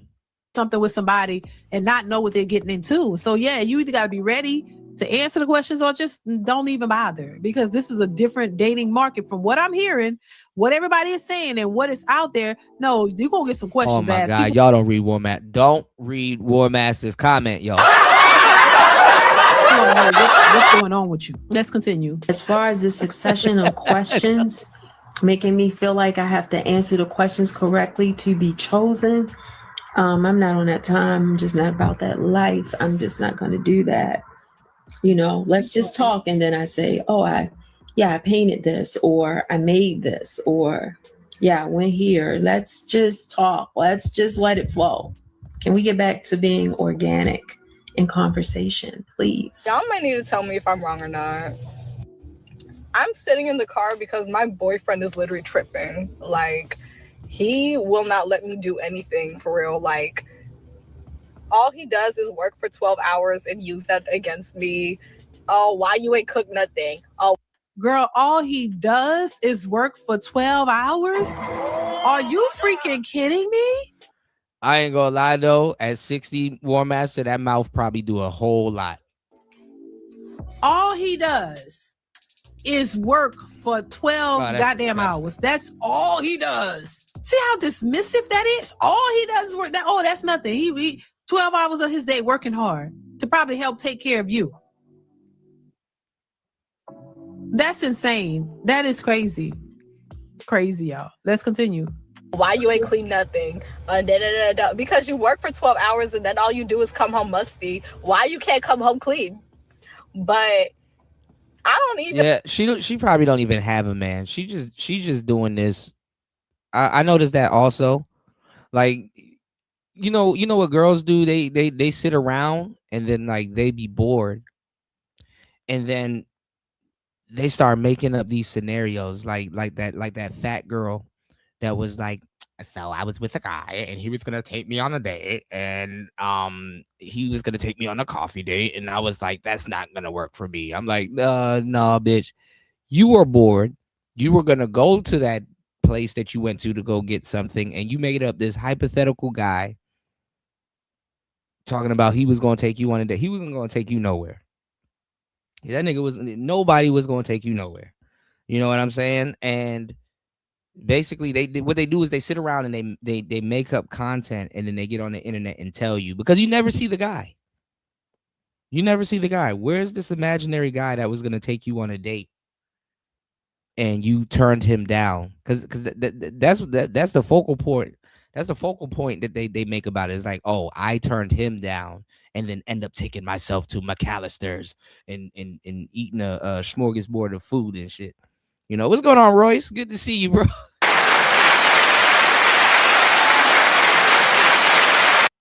Well, that's the thing. You said, what up, Kuda? Daughter dads trick them as well. Yeah, a lot of daughter dads do trick they daughters too. Yeah. I'm not gonna lie, y'all will be hard pressed. Like where I'm at, and where I'm at, like you got fathers shooing their daughters off to marriage. You know, yeah, here, yeah, take her, yeah, your kids, yeah, take her, please, dowry, take her. It's like, bruh, nah, I'm good, man. You know, hell yeah, you know. But the daughter dads in America, yeah, I get it. You know, look at Northwest. You know, Kim Kardashian, she had to get off live the other night. There was people were talking about, oh, look at Kanye's daughter. She had to get off live the other night because Kim Kardashian came in the room, and it was like, well, they showed her which direction to go into, and you know, she ain't gonna go in that direction. What's going on, Dougie? Good to see you, bro. You said, sheesh, even at 60, women don't mature. Nah, that mouth is dry and go. Hey, yo.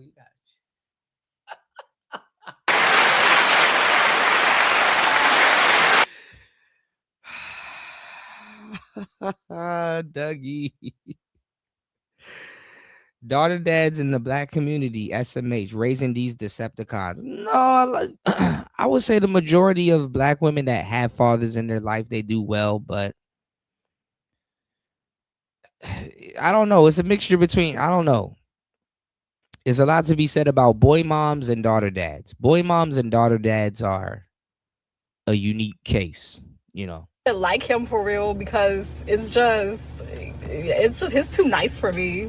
Like, he don't hit me like my exes did or nothing. And she's like smiling too much. You know how we were talking about guilty giggling War Master? She's like smiling too much and like too gleefully saying this for it to be true. Her boyfriend probably sitting right next to her saying, oh, this is going to be some good content. Like, we can't fight or nothing. If I want to fight, he just walks away. Like, I just don't want him. And I really want my ex-boyfriend who's in jail. And that's another thing, y'all. He told me I'm not allowed to send money to my ex-boyfriend no more. And it's like, why are you in charge of who I can send money to or not? Just go to work and make it. So I was basically just over it with him. I've been sitting in the car for about 15, 20 something minutes because I just hate the sight of him. Like, everything about him. He right there in the car with you. This is a troll clip. Yeah. I just can't stand. But I'm not going to leave because it's not like I can leave anyway. I mean, I don't got no job because he don't make me work. And the way that I see it, if he left today, like right now, I'd have to make that rent. I can't do it by myself. So in a way, I think I'm kind of like she's literally just hitting all the stereotypes, you know. I cheated on my man because this person was 6 feet tall and he's like 5'4", and he can't reach, and because I'm short too, and like she even covering her bases. Like, come on now. Doing him a favor by being his girlfriend because he got low self-esteem. He not cute anyway. Don't no girl want him for real. Like, it's just And look at Didi up here falling for it. Look. like, to me, I just think I'm doing him a favor because, like I said, he funny looking, so it's not like anybody would want him for real. Before she gave me her number, she told me that she just started talking to somebody, but if it didn't work out, then she would give me a chance. So just to be toxic, I decided to still text her. So I said, hey, it's Marvin. Let's do lunch at one of my spots, Tuesday at 2. She says, major points for you coming immediately with the plan. Shockingly, I have a job, so lunch isn't really possible. I am want to see where things go with this other guy for right now. I'll let you know if anything changes. So I said, good vibes only with me, and that works. Now, realistically, if she does give me a chance, I'm dogging her. Come on, man. You kidding me? If you're doing this to him, you think I'm gonna let you do that to me? No. So she does give me a chance, I'm gonna put her through the ringer. Women like this, you don't take them serious, You gotta know what you're getting yourself into. She's already shown where her loyalty lies, and it's nowhere. She's loyal to no one other than her own emotions, how she feels. She's already shopping for a new suitor as she's currently dating this guy. And I'm sure he's probably courting her, taking her out, treating her well, all these things. So when you are in this dating game, this dating market, realize these women are playing a very, very ruthless game. Yep. They don't care. They have a roster of men, whether you want to accept it or not. Yep. And they're moving players around. They're doing mid-game trades. They're doing a lot of things. Their general management is actually not him using sports references. Okay. Very elite. Women, I'm telling you, they're actually dating at a higher level than men in terms of how they use men. And they always make sure to extract some form of value out of all the men that they're dealing with. So when I'm dating, I'm doing the same thing. So I already know a girl's going to waste my time. Guess what? I'm going to beat her to the punch. I'm going to waste her time first. Listen, that's how I'm moving. Somebody has to be vengeance out here. So for that, it's going to be me. It's Trust Fund Baddies Only, gentlemen. Pour no more. Whatever they do is cool. Whatever they do is okay, and it's acceptable. And men should just accept the fact that that's the nature of women. Everything is not the nature of a woman. I don't think women should be out here busting it open and trying to finesse men and taking advantage of men and doing the things that they're doing. But let them tell it it's all good, and every woman's supposed to support it. The Bonnet Crew sisterhood of society is supposed to be okay with that. And if you're not, you're a pick me and you're a hater. Okay, well, let it be what it is. But I don't condone that type of behavior. Well, see, Didi, that's why you're married. Yeah, he on his villain arch. Yeah, I've seen a lot of women try to tackle that. I see them try to tackle that topic, like why are these guys, they're like, what that girl say? Oh, y'all are the reason why these guys are toxic now, and blah blah blah. It's like, yeah, y'all are late. All right, give me a second, y'all. We're gonna do some loose topics. Y'all throw some topics in the chat. I'm gonna save some of them, and we're gonna cover these topics. All right. Shout outs to War Master as always, sponsoring the show. Throw some topics in the chat, and if they stick, we'll cover them. I'll probably put out a poll. Give me 1 second. I got a lot of stuff going on here in the studio. Let me see.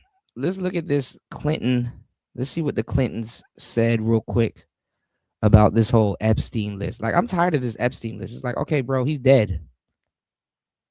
What do you want us to do? You want us to go dig up Epstein again? And he's dead.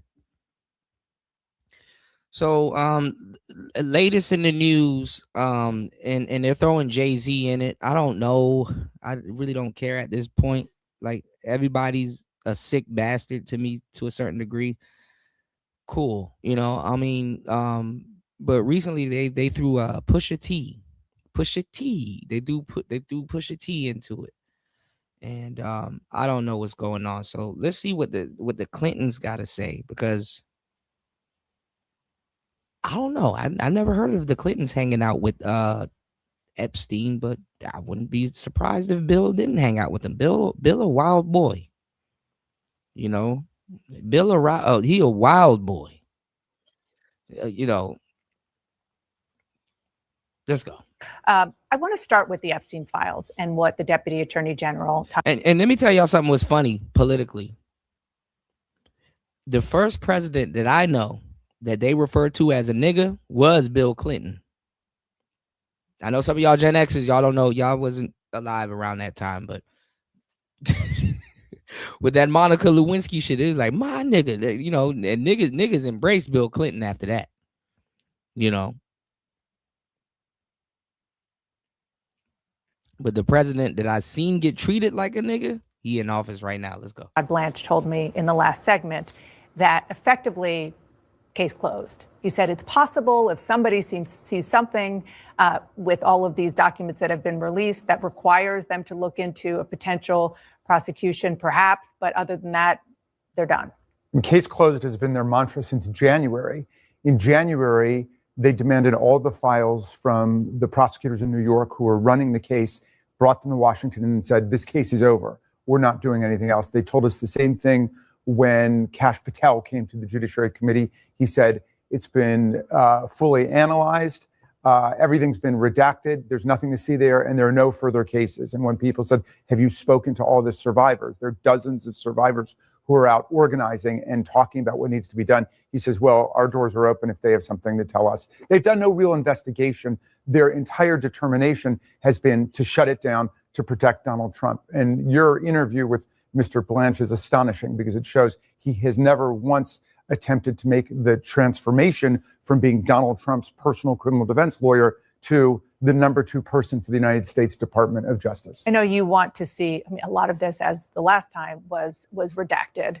A lot of the victims are upset that it looks like they were protecting the people who were, the men who were involved. Yes. And not necessarily them. But I know that the Justice Department, he said in his press conference Friday that people like you and other members of Congress could go and see the Shout outs to Royce J. Thank you, bro, for dropping the huge. Thank you so much, man. You guys are making my day. My mood is starting to change. Thank you, guys. Shout outs to Royce J. dropping the huge $5 on the Cash App. I got you, bro. Let's go. Let's More. go. Wendy? Thanks, Chuck. We're standing here in front of the Olympic liquor store. More.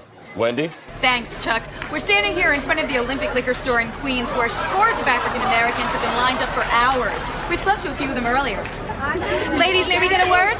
Hide the money, y'all. There's poor people around. With your broke ass.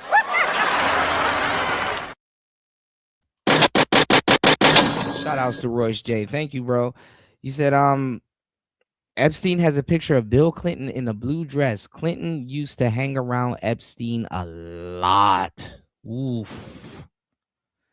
Epstein was a blackmailer. He hated Trump and I really didn't know that much about Epstein, y'all. So I was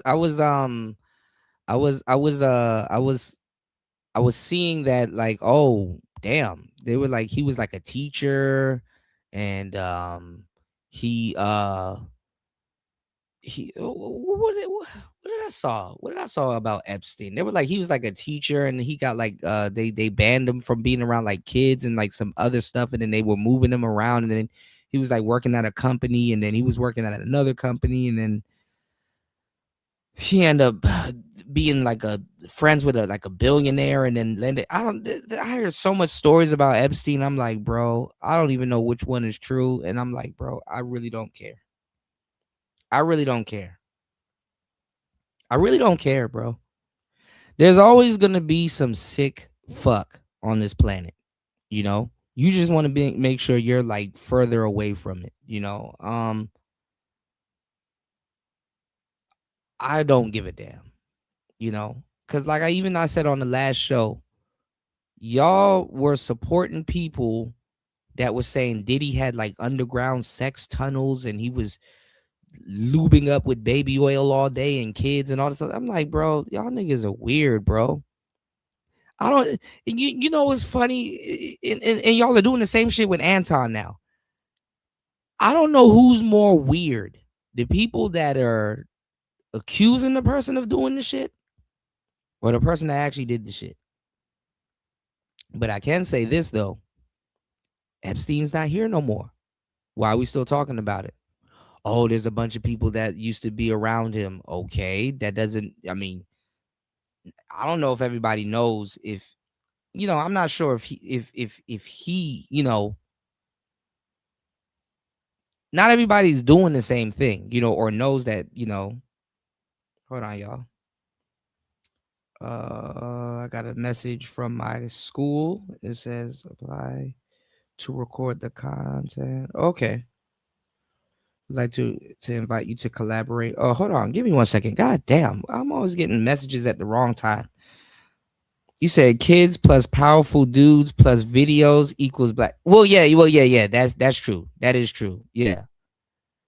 And I mean, going back to Diddy though, the feds raid his house to get those files or whatever and stuff like that. Listen, the woman and listen, she up there with Maduro. She's so I've heard.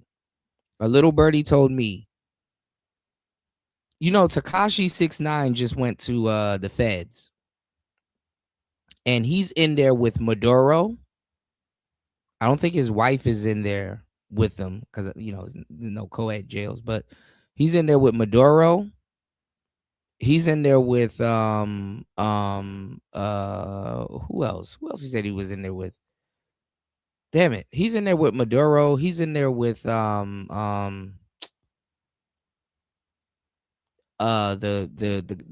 I forgot the guy that killed the insurance dude, and they're like trying to get him out also. I forgot the insurance guy. There's so much people to fucking remember. But anyway, Ghislaine Maxwell. I think that's her name. Is that her name? Ghislaine Maxwell. The madame. You never talk. They killed the pimp. You never talk to the pimp. The motherfucker that knows everything is the mama san. Oh yeah, he in there with Diddy. My bad. I think Diddy's in there too. So he in there with Diddy, Maduro, Ghislaine Maxwell, or whatever, right? Listen.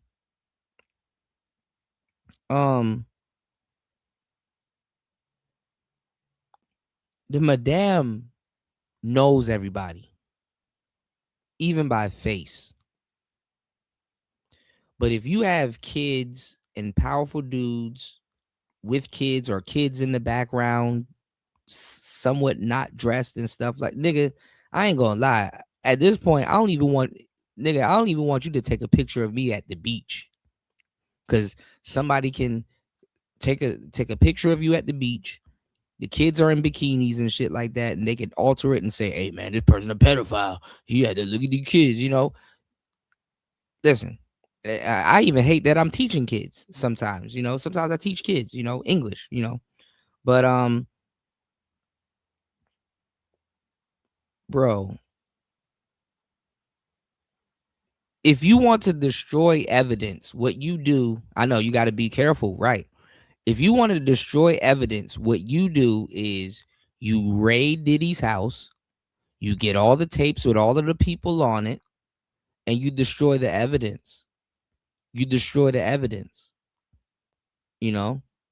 First of all, if you obtain the evidence, you can destroy the evidence.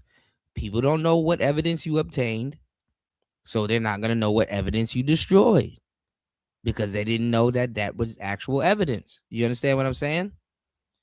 So, I mean, and I'm saying that to say this, that Ghislaine Maxwell, that Ghislaine Maxwell girl.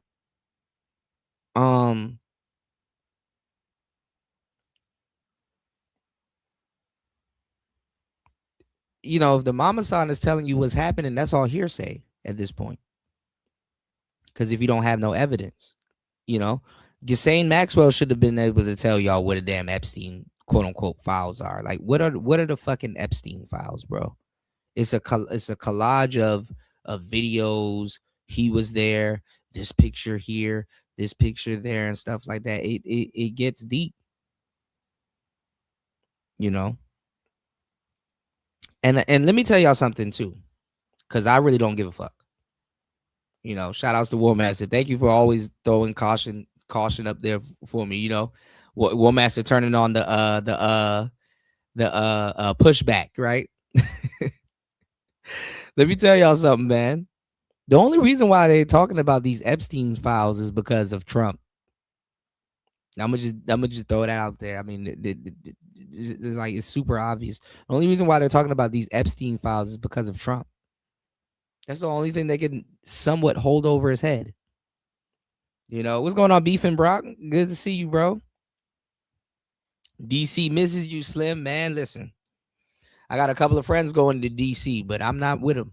You know, I miss DC too, though. I miss Ben's Chili Bowls. Did I say something? Oh, gee, I probably did say something gay. My bad, Warmat. Did I say something? I said something crazy. What did I say? But anyway, was it the Ben's Chili Bowl? Give me 1 second, y'all. I got so much stuff going on. I got so much stuff going on here in the background. But like I said, you know, you wanna talk to the mama son. Oh, pushback. Okay. Pushback is plausible. That is plausible. All right. Yeah, that is plausible.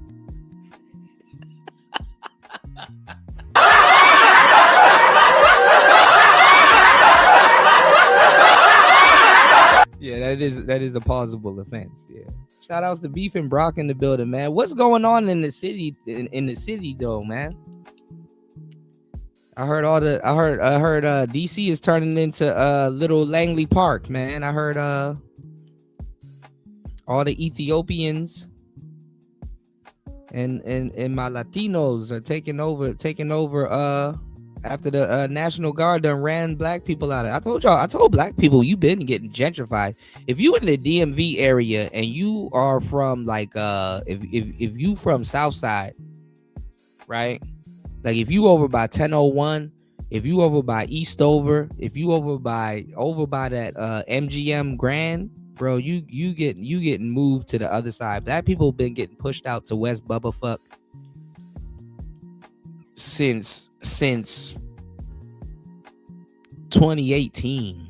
You know, black people been getting pushed since 2016. Shit, since the last 10 years. You know, if you from Benning Road, they trying to rebuild Benning Road. I know before I left, they were trying to rebuild what you call it? What's that fucking station? But it's an area. Hold on. That's how you know I've been out the States for a long fucking time. I'm forgetting home, y'all. Hold on.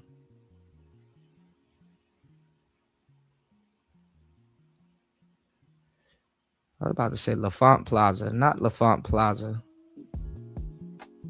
Hold on. Yeah, my internet is slow, y'all. All right, give me 1 second. Let me get back to this real quick. Oh, hold on. Here we go. It pulled up. Hold up. They're rebuilding.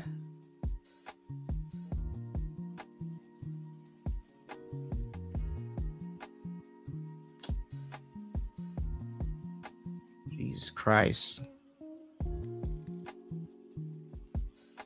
Anacostia, my bad. They're rebuilding Anacostia. All I heard all over Congress Heights and Anacostia, they rebuilding. Bro, if you go to DC, don't go to Anacostia.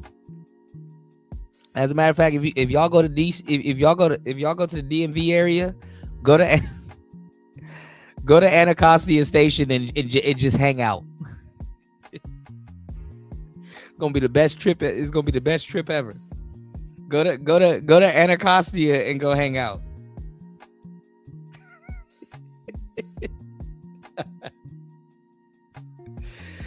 You know, go to Largo. Go hang out around Largo.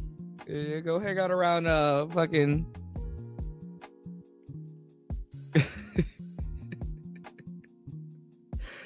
Hold up, y'all. Go hang out around Landover and Cheverly and shit. In the DMV area. Hold up, y'all. I'm not missing anything in the USA. Nigga, I found, shout out to Soul Provider, bro. Listen. Linda, listen, Linda, listen, right? I'm in Southeast Asia. I'm not around them now, but where I was at before, I got some Nigerian friends out here, bro. All three of them done opened up a restaurant. I had one that was in the north. And I actually got a one wheel video that I got to share with y'all. Shout out to War Master. I got to share with y'all going to the north there, because y'all were here when I was there. I used to go to the north to go get some fufu. I used to go get some fufu in the north. War Master will tell you. And I have a whole video taking y'all on this whole trip. It was a great trip too. I took my one wheel up there and go up there, charge it, and come right back. I used to go get some fufu. But where I used to stay right before I came to the north, because I'm in the north right now. I'm in the mountains right now. But where I used to stay, bro, we got fufu, we got beta leaf, we got fucking iguzi, we had okra soup. You know, they do the whole thing out here, you know, and then that shit is spicy and it's good, you know. So, you know, only thing I'm missing is Ethiopian food, you know. In the DMV area, oh my God. I used to miss smoking cigars, get some Ethiopian food, kick it with y'all, start building, man. Oh, Lord. I hate to say it, but the best era of the manosphere was during COVID, bar none. The COVID series, man. This diet manosphere that y'all got going on right now, this shit is horrible. This shit is horrible. You know. All right, let's get back into this. All right, give me 1 second, y'all. I'm up here. Y'all making me hungry. All right. Give me 1 second real quick. I only said this because I know Soul Provider, he's Nigerian. He be trying to run from his tether roots, but let's be tethers together. I don't know, because this is the thing, War Master. On the XR, you got more of a platform to stand on than on the pint. So I know you probably get a whole different version of foot fatigue. Foot fatigue is real shit. You don't let the cat out the bag. All right, so let me tell y'all what I'm finna do. And I know I shouldn't be telling y'all this. I'm trying to go to Vietnam. You know, I'm here in the north real quick. I got some stuff I gotta finish up on, and then I'm about to be my next destination is Vietnam. You know,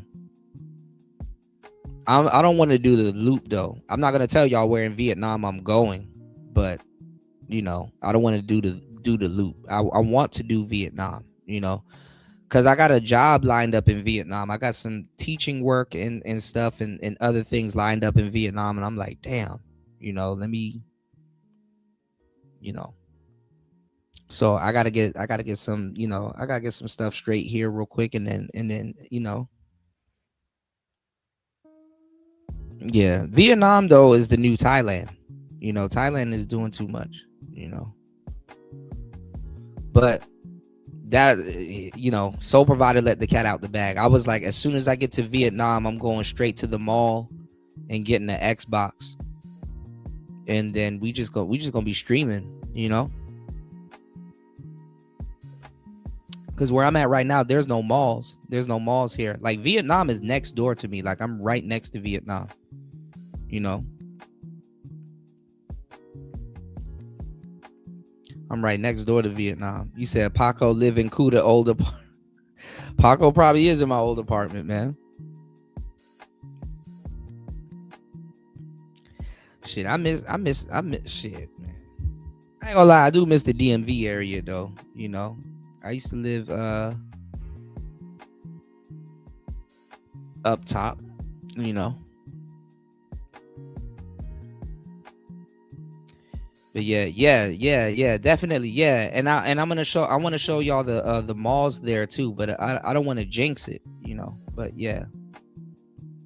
So that's why I was like, damn, I need, you know, if y'all can, you know, shout outs to War Master. If y'all can definitely hit the like button, share the show, and support the show. Follow War Master's lead, y'all, because I'm telling y'all, man, we gonna get back into the video gaming. I'm leaving this. We're gonna talk about dating and shit like that and stuff like that and certain topics. But honestly, I'm flipping this back into a gaming channel and stuff like that. It's not gonna necessarily be a gaming channel. It's gonna be like it's gonna be a man cave, you know, but it's gonna be coded, you know. So that's my intentions. You know what I'm saying? And I just want to go sit down and build something, you know. So I need to go build, you know. So y'all hit the like button. Please support the show. Shout outs to Royce J in the building. And shout outs to War Master. Give me 1 second. I'm gonna update the train because we still got the train from the last show. I appreciate you guys for supporting the show. But yeah, Vietnam is on my list. You know, Vietnam is on my list. I'm gonna go there and sit down. There's a lot of expats out there too. I can do more in Vietnam than where the hell I'm at right now. So, you know, that's really on my list at the moment, you know. But I love where I'm at right now, but it's like, god damn, you know, gotta go. You did. So Asia. You said I'm gonna have to set up my Skylink for gaming to roast Kuda about his gaming skills. I still need you to let me know how the hell does Skylink work. So if you have Skylink set up at your house, can you drive you can game on the road because you have Skylink, right? I'm still confused about Skylink, you know. The average American don't have Skylink, and guess what? Argentina about to have it. But let's go. It's Player Talk Radio. Let's get back into it. Give me 1 second, y'all. Redacted documents. Are you going to do that? And Absolutely. What are you going to be looking for? We sent them a letter, and so we're demanding a right to do it. I hope that the Department of Justice will keep to its word and let us in there. Remember, they've said there are 6 million potentially responsive documents there. They've only released 3 million with more than 10,000 redactions. So we have to go look at those redactions. They've not sent us the explanation yet for those redactions. But then what about the other 3 million files? Because we are witnessing a full-blown cover-up. Remember, not only is there a subpoena to Attorney General Bondi to turn everything over to Congress, now there's a federal law compelling. Well, I mean, 1 minute the files don't exist, and the next minute, there's some new files that just came out of nowhere, and then next minute, there's no files. Does the Epstein files exist or not? And I swear to God, at this point, as an American, why do you care? But hey, telling them to turn it over, and yet we're just getting these dribs and drabs of information coming out, the stuff that they want us to see. Yeah. I mean, they say 3 million documents is not nothing, but it's close to nothing when they're deciding which documents are coming out, and there's a federal law and a subpoena compelling them to just turn everything over to Congress. And they said that they had done this process many months ago, and there's nothing to see there. I want to ask you about Georgia. The Deputy Attorney General didn't seem to know why the Director of National Intelligence was there when they went and seized the 2020. Like, who are these weirdo kids that were hanging out with Epstein? Like, what the fuck? Ballots and other information from Fulton County, which is let me put y'all on to some good game real quick.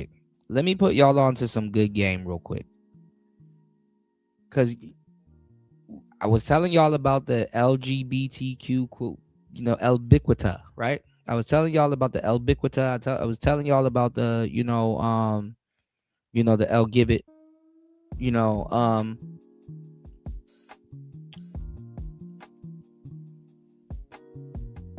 want to know the reason why a lot of these people in these cultures go after kids? Because how would you have all of these files if you were on Epstein Island? Like, who's filing this shit? Like, will you have a stenographer on the beach? Like, Who is filing all of this shit? This is what I'm saying, right? You want to know the reason why they go after kids and stuff like that? Because kids are quote unquote innocent. Kids are pure.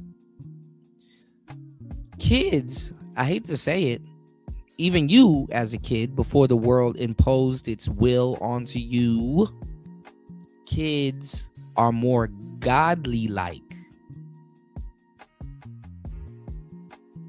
Kids are more godly-like. They're closer to God. You know, kids are, to a certain degree, kids are fearless.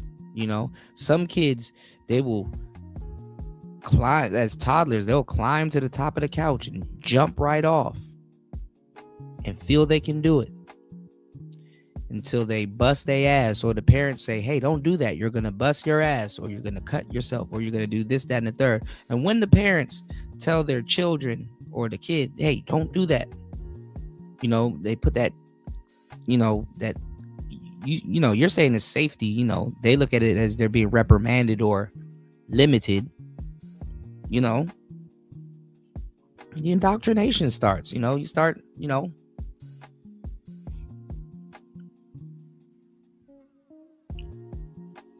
I don't know, you know, kids are the closest to God. So people have like these weird, they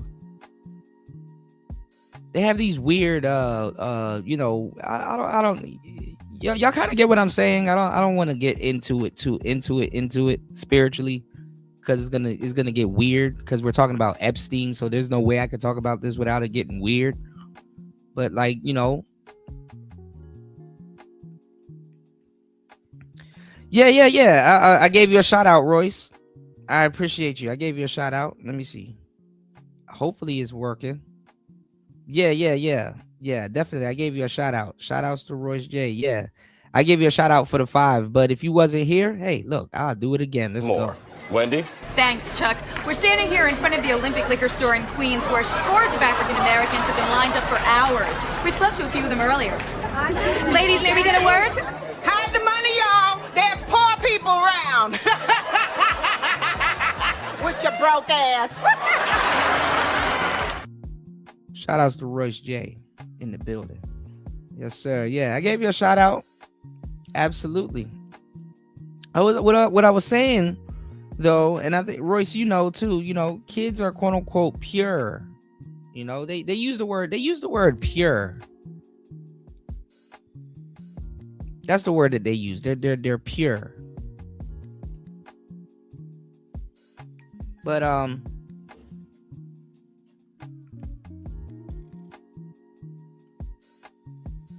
it's some sad shit, you know. I mean, people was lying and they were like, oh, Diddy got sex tunnels and all this other stuff. Like, people just lie, you know.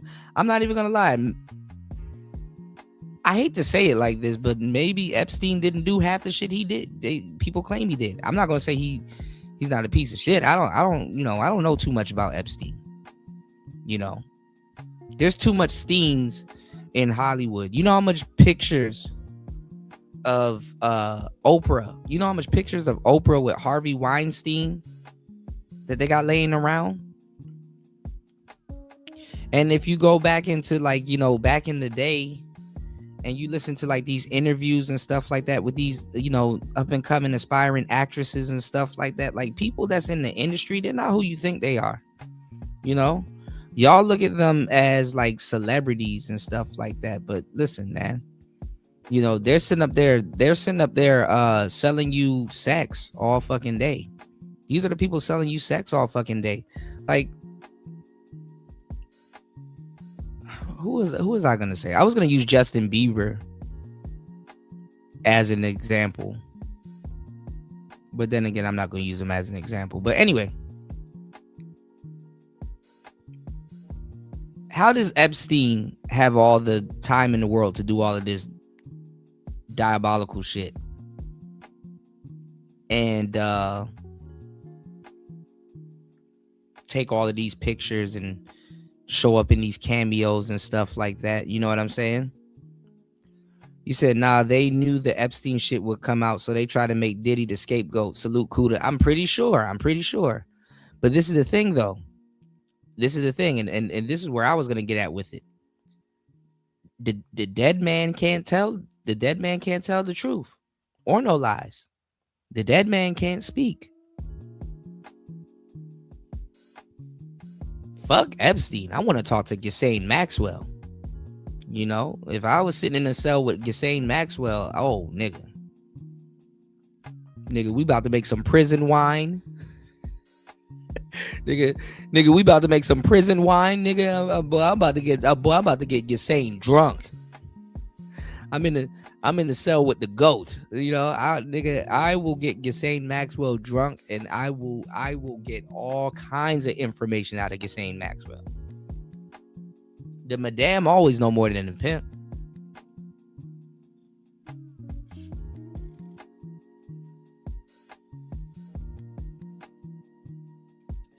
Y'all didn't understand me when I was talking to the AI on the last show. And the AI knew what I was talking about too.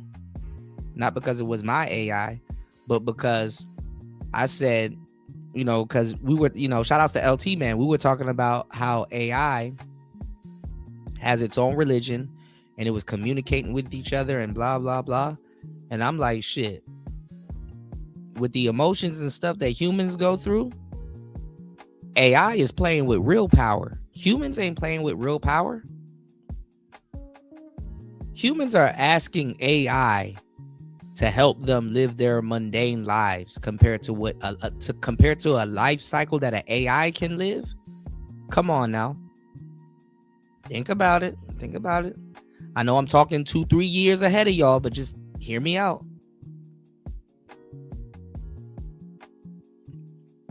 Why the hell would AI serve humans? Makes no sense. But if you want to translate what I'm saying there to here about like the whole pimp and the madame thing, the reason why the madame knows more than the pimp is because the pimp is still tender. The pimp still got to personally do shit. And when you have a seasoned woman that's like, you know, not necessarily aged herself out the market, because madams aren't aged out the market. They're still in the market, but they're in a special place where they don't need all of this extra stuff. So they see and know everybody. So they get rid of the files. They get rid of the tapes, you know, and stuff like that. One of Diddy's madams, I know people don't want to mention her as a madam, but she passed. Same thing with Diddy. Same thing with Epstein. Lock up one. Usually they don't lock up the madam. You know. Hold up. Let me see. I needed Marco to come back because there was this other woman that he mentioned. And I keep forgetting her name. And she was a madam also. Like, y'all have no idea how treacherous the madams are. Fuck a Epstein file. You will get the real account from the madam. But if you destroy the files, then it'll make it look like she's crazy. It don't take that much to make people. It don't take that much to make people look like they're crazy or make people sound like they're crazy.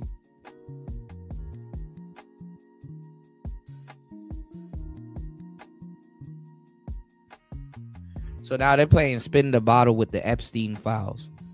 Kind of the epicenter of President Trump's unfounded claims about the election. Was it, I mean, you're a constitutional expert. Let me do was this that real quick. Hold on, y'all. Something that... My bad, y'all. That I know the show is kind of dragging along. I got a lot of stuff going on here in the background. Too much buttons to press. Hold on, y'all. I mean, they haven't given us any explanation. I know that she's had, fairly close relations with Russia in the past, and maybe she's trying to investigate the Russian role. We know that Russia's been trying to interfere in our elections since 2016. So I really have no idea. Man, who gives a damn if Russia interferes with their elections? All this shit is rigged. She would be there. But I will tell you this about the elections case in Georgia. It has been thoroughly investigated, litigated, and adjudicated repeatedly.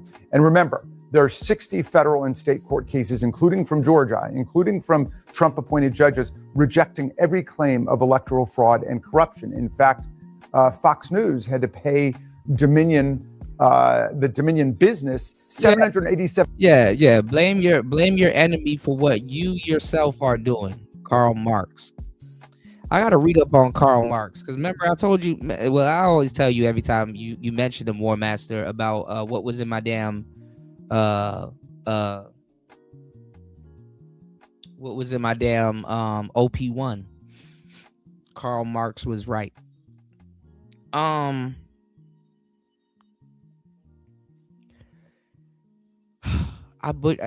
love quotes, bro. I butcher this quote all the time. Who was the guy that said when the such and such comes, they will sell us the rope to which we will hang them with? Hold on, let me see. Let me go look up this quote. My bad, y'all. YouTube ain't shit. You know how Sha'Carri, the USA sprinter got arrested the other day. They pulled up my song Sha'Carri Weed. Give me 1 second. I didn't even know. Yo, shout outs to Sha'Carri, bro. I didn't even know Aston Martin had a truck out. Nobody was talking about the Aston Martin truck. Of course she was speeding. She in an Aston Martin truck. Let me tell you something about speeding in an Aston Martin. You don't feel it. So hold on, give me 1 second. What is it? When something comes, I'm all over the place on today's show. Forgive me, y'all. I lost my debit card last night. I had a meltdown. Give me 1 second. Hold on. So much of a variation of this quote. You said Trump won 2020. They have the fake ballots in Georgia and Arizona. The Democrats stole both states. The media is lying. I think it is Stalin. Hold on. I think it was a Stalin quote. Where the fuck is this tab? Hold on, y'all. Damn. Oh, okay, Google. Hold on. Oh no, here we go.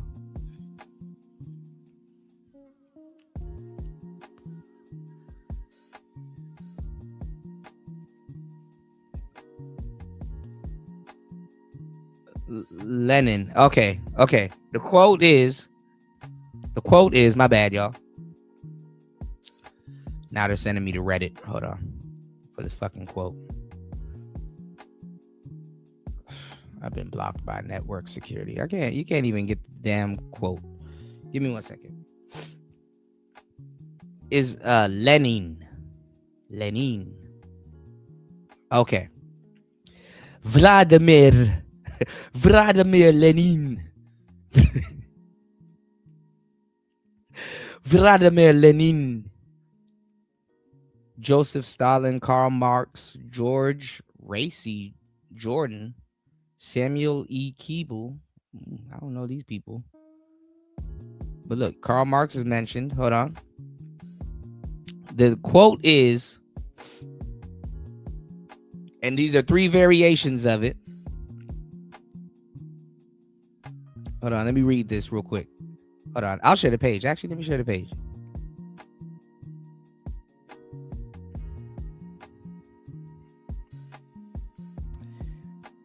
Question for quote investigator. A quotation about imprudent greed and nearsightedness has been attributed to three prominent communists: Vladimir Lenin, Joseph Stalin, and Karl Marx. Here are three versions of the statement. The capitalists will sell us the rope with which we will hang them. When it comes time to hang the capitalists, this is the one I know. When it comes time to hang the capitalists, they will sell us the rope.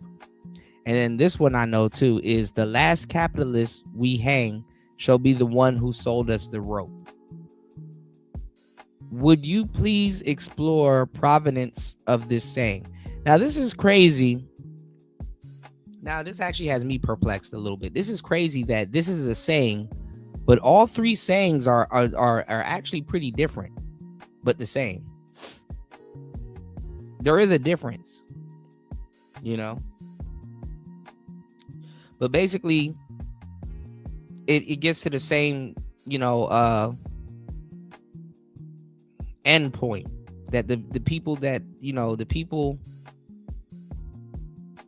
that's gonna fuck you over, or that you're gonna fuck over, will sell you the rope to which you're gonna use to, you know, quote unquote, the people that you're gonna fuck over, they're gonna sell you the rope to fuck them over with, you know. But this one is crazy. This last one, the last capitalist we hang shall be the one who sold us the rope, you know, at the end of the line. And then this one right here, when it comes time, indicates that there's a, you know, anyway, deception is crazy. It's all deception. Some people say it was Lenin. I think it was Lenin. Y'all can't see this. Hold on. Why the fuck does this look like this to y'all? This shit look like Sanskrit to y'all. Oh, okay. You guys can see it. Hey, listen, too. Did y'all catch on the last show, too? I asked AI, does it know how to read Sanskrit? And it said yes. Come on now. All right, let's go, y'all. What had happened in Georgia, and they created, you know, all kinds of fraudulent, defamatory statements about what took place there. You can read the January 6th Select Committee report about it. Nobody's laid a glove on that. In other words, this is settled fact. This is what the lawyers call res judicata. It's over. So Donald Trump obviously wants to keep going back to the scene of his crime, his attack on the election, to claim that something's there. But everybody saw what happened. He called up the Secretary of State, a Republican, Mr. Raffensperger, and he said, just find me 11,780 votes. That's all I want. And so that's not Donald Trump trying to stop election fraud. That's Donald Trump trying to commit election fraud. I do want to ask. Bro, they were going to vote for Trump anyway. You can't give the American people two heads on the same snake and then get mad at them if they go with the snake that they already know what they're getting. America's voting system has taken on a feminine patina. And do you know what feminine women do? I'm not going to say it's bad. I'm not going to say it's good. I'm not going to say it's right. I'm not going to say it's wrong. It's just what they do. Women, when they date, because think about it like this, fellas. If we're gonna chop up some good game, all right, y'all hit the like button, support the show, hit the Cash App, hit the PayPal. When you're a woman's man, guess who you are? You're her president. When you're her boyfriend or her husband, oh yeah, it's your term. You're her president. Do you know what women do in between dating new guys? They date their exes. Why? Because life is like a cracker. This is some Gen X kid stuff, but I'm a millennial. We know about Cracker Jack box. You can find some really interesting stuff at the bottom of a Cracker Jack box. Okay?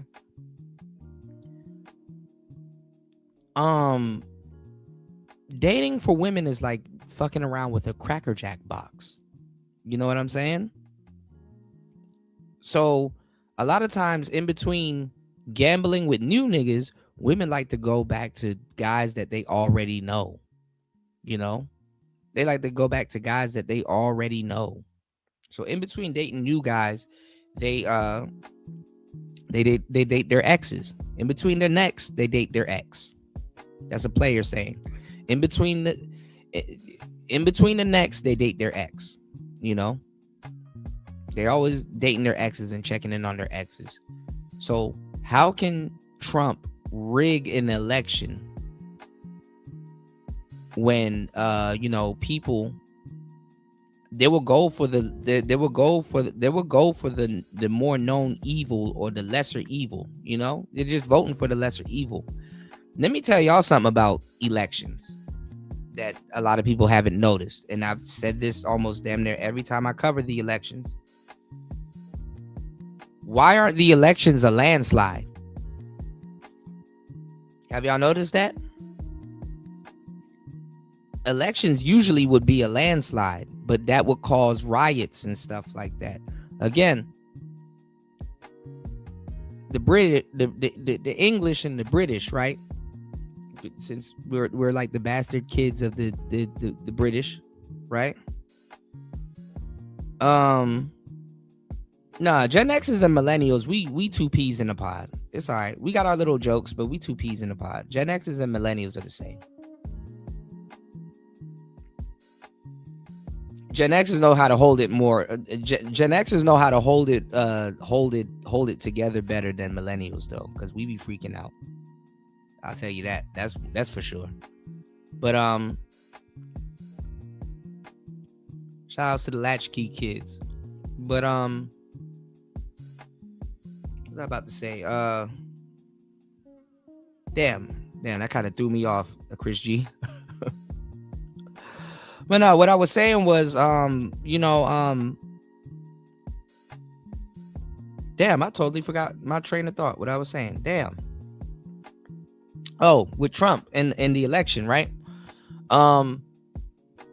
In Great Britain, right?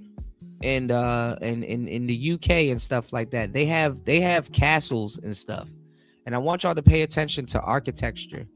You know, the castles and everything, right? They build their churches the same way, they build the courts the same way, and they build the hospitals to a certain degree and stuff like that. Everything was built like a castle, because what are castles built for? Castles, they're really built for uprisings, and riots and stuff like that, and people attacking them. Again, castles are built for war. Okay, you have a drawbridge, you got water, you got you know what I'm saying? Yeah, castle, Spanish for fort. Yeah, exactly. Where the king and the queen are, they're in the they're like their thrones are all the way in the back, like the furthest room, so they can see the danger coming towards them. If you go look at the steps of a castle, how they spiral up a certain way, they're built for war. So if you have an axe and you have one of those spiral steps and you're right-handed, you literally can get the full swing of that axe going around that damn stairwell. Where if you have all that heavy gear, you can't swing no axe upward going up no damn steps. You don't have the advantage. All of that stuff is calculated and is built for war. Okay? All of that stuff is calculated and is built for war. So when people used to starve and they're like, hey, why are we starving? And there's a whole castle here. They're having feasts and stuff like that. And why aren't we regulated and blah, blah, blah, man? Who's in that castle? Who's in charge and blah, blah, blah. They'll have an uprising. And then years and years and years and years progress and stuff like that. And, they had a whole voting system and they're like, yeah, vote, be somebody, have an identity. You're a civilian. You can vote and stuff like that. Y'all see what's going on with Trump and Nicki Minaj? Look at all these people turning on Nicki Minaj, calling her a damn coon and stuff like that. And saying that Trump gave her a monopoly pass. Y'all saw that?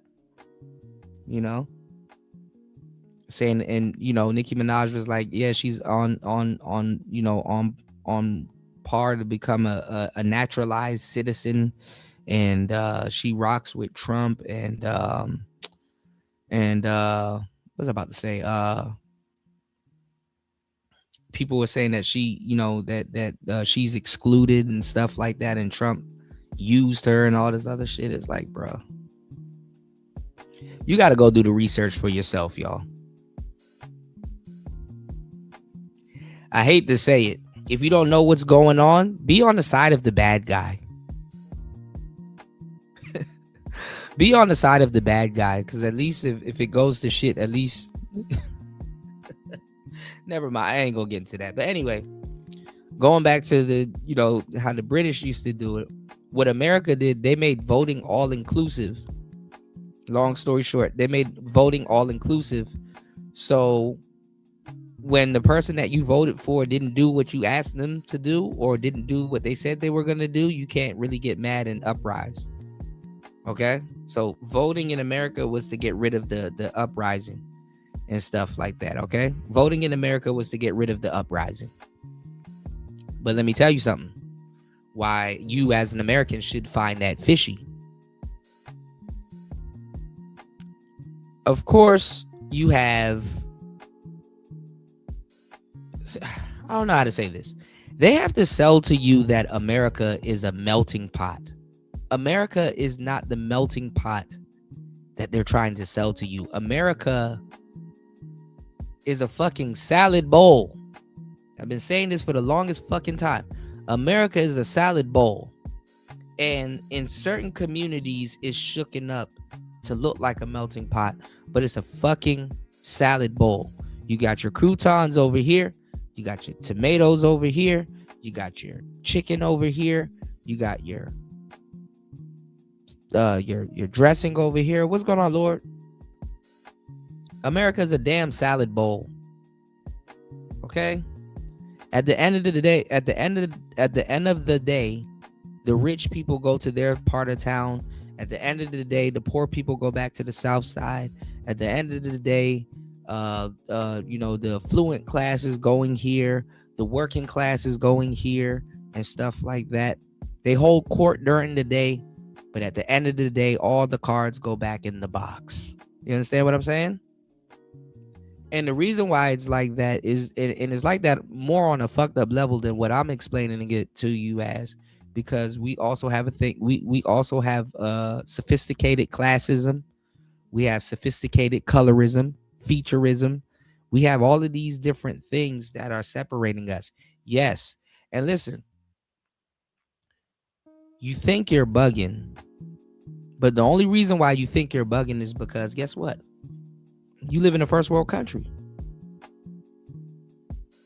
No one tells you when you live in a first world country that you're a fucking guinea pig. So, hey.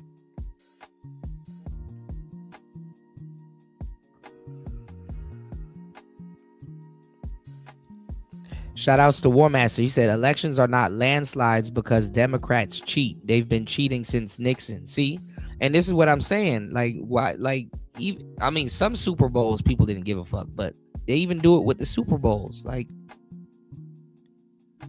not every team is gonna have this back and forth thing. You know, some things are gonna be a blowout. So why haven't we had in the last couple of elections in America? Think about it. Why haven't we had unprecedented, no pun intended, blowouts? Why haven't we had blowouts? Honestly, the world knew Kamala, respectfully. Let's just keep it 100. Let's just keep it 100. The world knew Kamala wasn't ready to be no fucking president. Look, she disappeared right now. Nigga, Trump is playing chess with Tim Walz in Minnesota, and Kamala ain't even stepping in to help him. Where is Kamala? Can somebody tell me where Kamala is at? Anybody? Somebody? Anybody? Where's Kamala? Where's Kamala? Where's Kamala? Where is Kamala?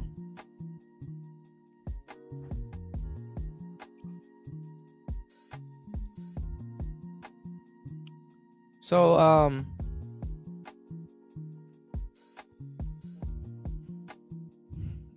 yeah, that shit, I'm pretty sure that shit was a blowout. They just got to make it seem like, like it was something else. You know what I still got? Y'all want to see something funny real quick? You want to know what I still got? Because I remember the last couple elections, I was laughing and talking to y'all about it. Y'all know what I still got? I was meddling around on StreamYard one day, and I found this. Hold on. If this thing will catch up to it. I found this. Hold on. No, not that. Not that. I found this. Hold up.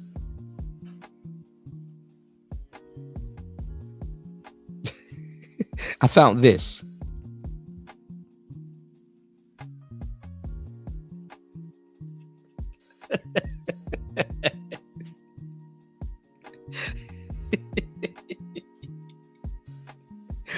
One of the most prolific, funniest memes of our time.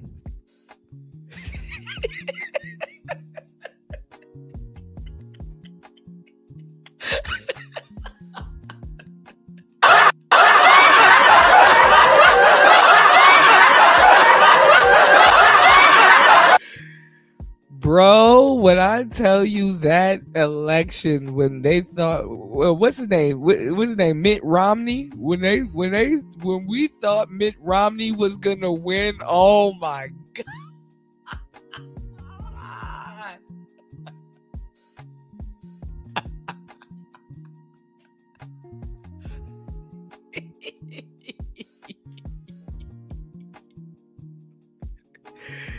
Bro, this was the most funniest meme, bro. I know I had to track this meme down. I had y'all niggas shook though. Bro. I don't know. Maybe it's us as black people. Maybe we're prehistoric in our voting preferences, but I'm telling you, man. Is all a game. Like, you know, they plan on making money during elections. They plan on like look at the elections, y'all, as like the Super Bowl. Every 4 years. You know, every 4 years they plan on having a damn Olympics and a damn Super Bowl. You know what I'm saying?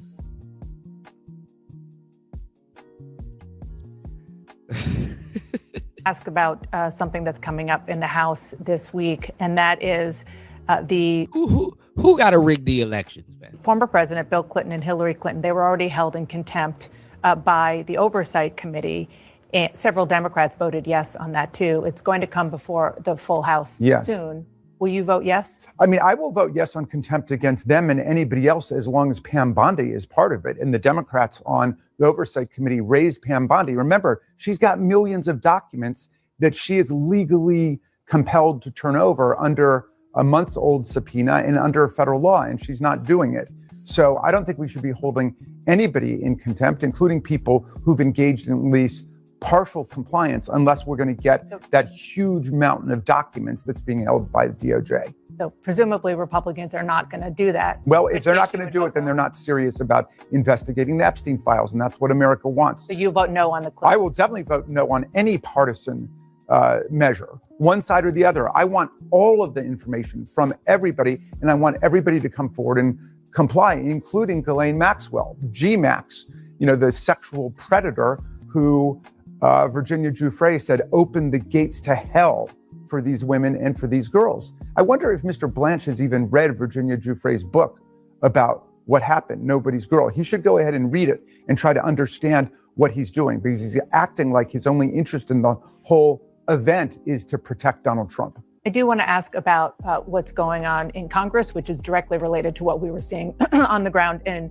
Minneapolis. The government is effectively shut down now because the House, the deadline came and went on Friday. The Senate passed a package that would fund most of the government. I shouldn't say the government is effectively shut down. Parts of the government are shut down. Yeah, it's Homeland Security and some associated. Homeland Security, and the House Democratic leader, Jeffries, said that there aren't enough Democrats to go along with Republicans to keep it open.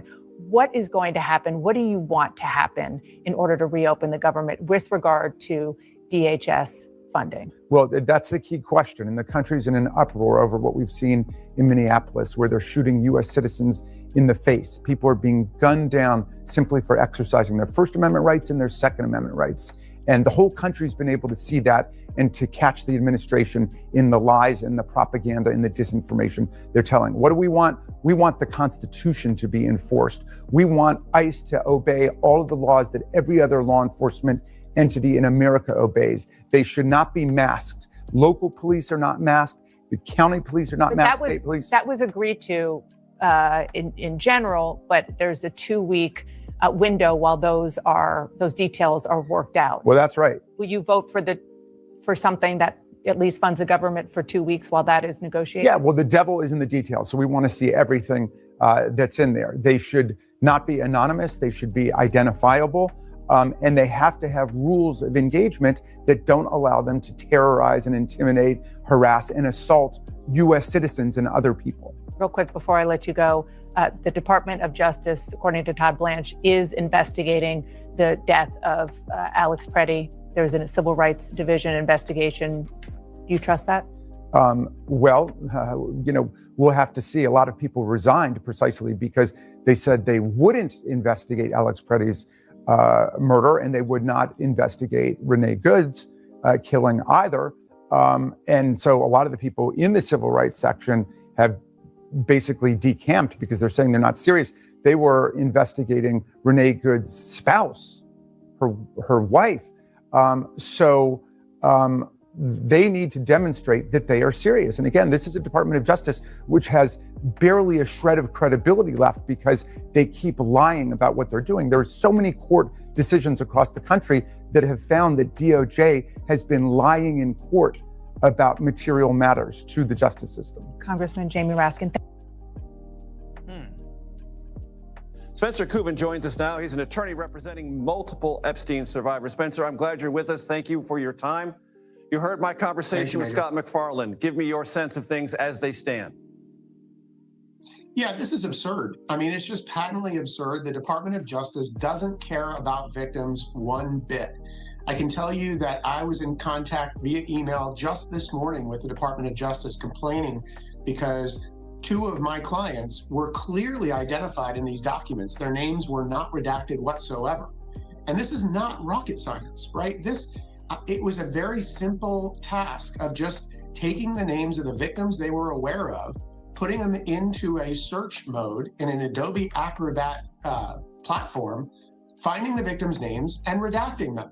And they didn't even do that.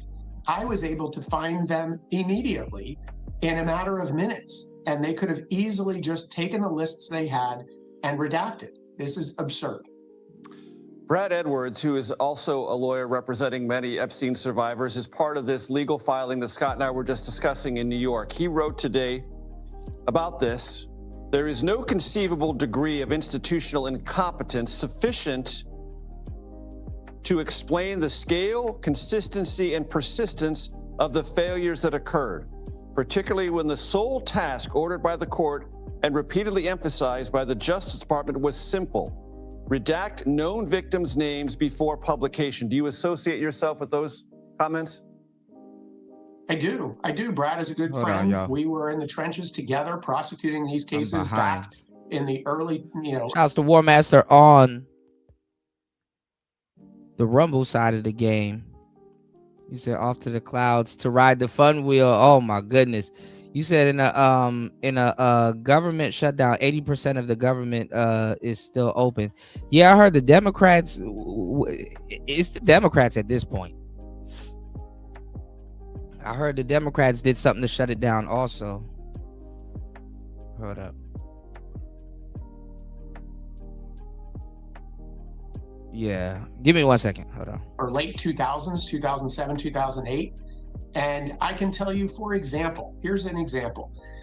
The first client I represented was victim number 1. She was the first girl to go forward to police in Palm Beach and start this investigation. And then subsequently, she was part of the FBI investigation that turned this entire case. You said America wants the Epstein's files. We do. Since when? 99% don't know who Epstein, who and what Epstein does. For sure.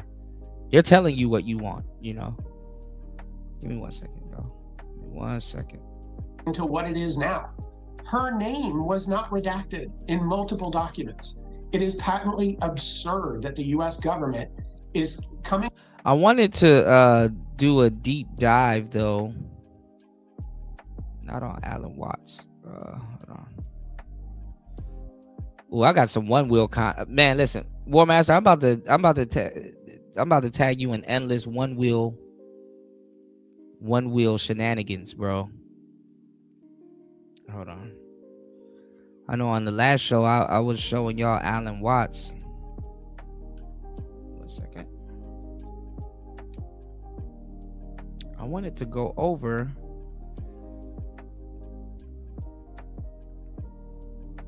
saying Maxwell. Let me show y'all. It's the madams y'all gotta watch after, man. Specially prepared meals, bottled water, a dog to play with. Fellow inmates are claiming that Jeffrey Epstein's former girlfriend, Ghislaine Maxwell, is getting special treatment behind bars. This comes as the feds release 3 million pages from the Epstein files. Is Jeffrey Epstein's former girlfriend getting special treatment? Nigga, how do you have 3 million pages behind bars? There's growing outrage over reported perks being handed to... And the feds didn't bust him? Hold on. You got 3 million pages and you got CIA and the feds and all of these sophisticated organizations.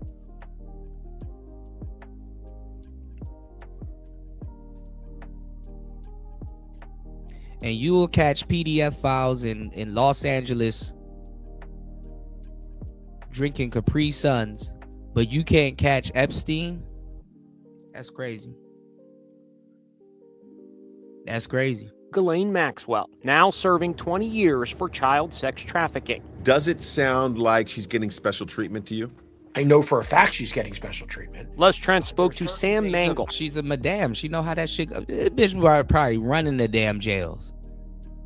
She know how that shit go. A prison consultant who has 3 clients at the same facility as Maxwell. Put her in a prison full of tricks. She'll run it. The Bryan Federal Prison Camp in Texas. Whether it's access to a laptop computer, which is unheard of, to visits where they lock down the camp.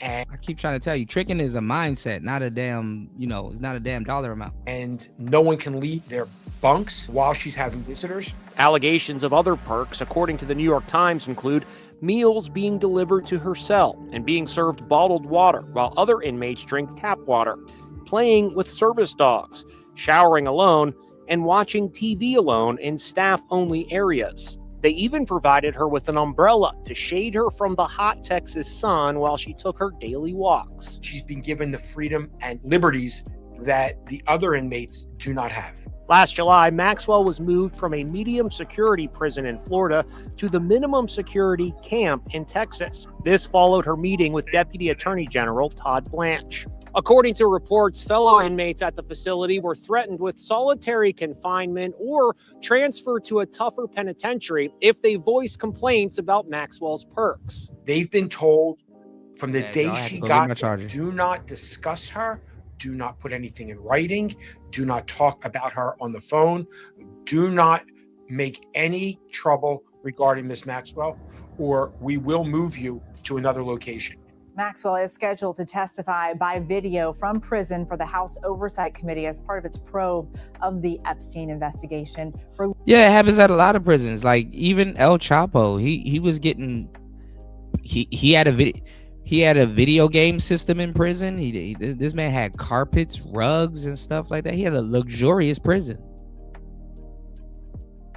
and then you're there for a long time, y'all. Well, his old prison. I don't know if he has all that shit now.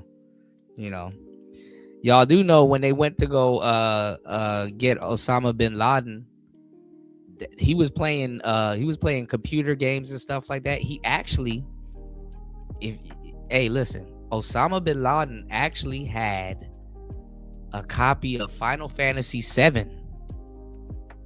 I think it was Final Fantasy VII. Osama bin Laden was a gamer, y'all. I know War Master gonna flame me up about that, but no, Osama bin Laden, I'm telling y'all, Osama bin Laden, he was a gamer too. Lawyers say she is most likely to plead the Fifth.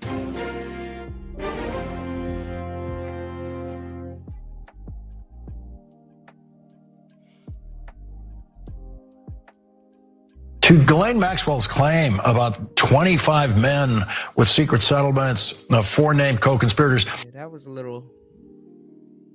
Let me see.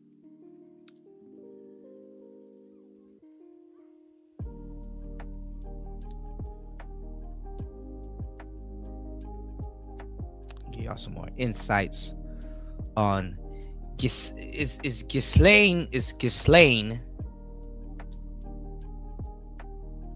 Ghislaine Maxwell.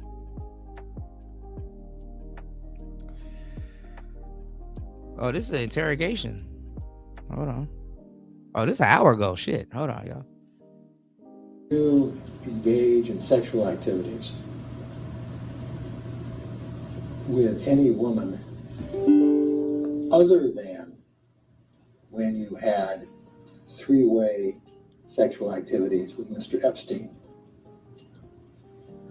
Oh, that's the girl's name. That's the one I was telling y'all about. The other madame that I forgot about. Heidi, what is it? Heidi Fleiss? Heidi Fleiss? Sorry, can you repeat the question? At any time in any of I gotta be Mr. careful Epstein's though, because I think I caught a mean copyright strike from one of the videos I shared of Heidi Fleiss. Did you engage in sexual activities with any woman other than when you had 3-way sexual activities with Mr. Epstein? Same objection. No.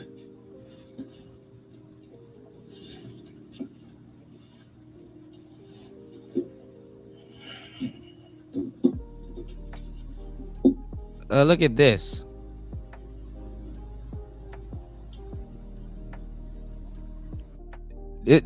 See, women are the beginning and the ending of humanity. I'll give them that. You know how much fights and dumb shit has been started over women, and women be at the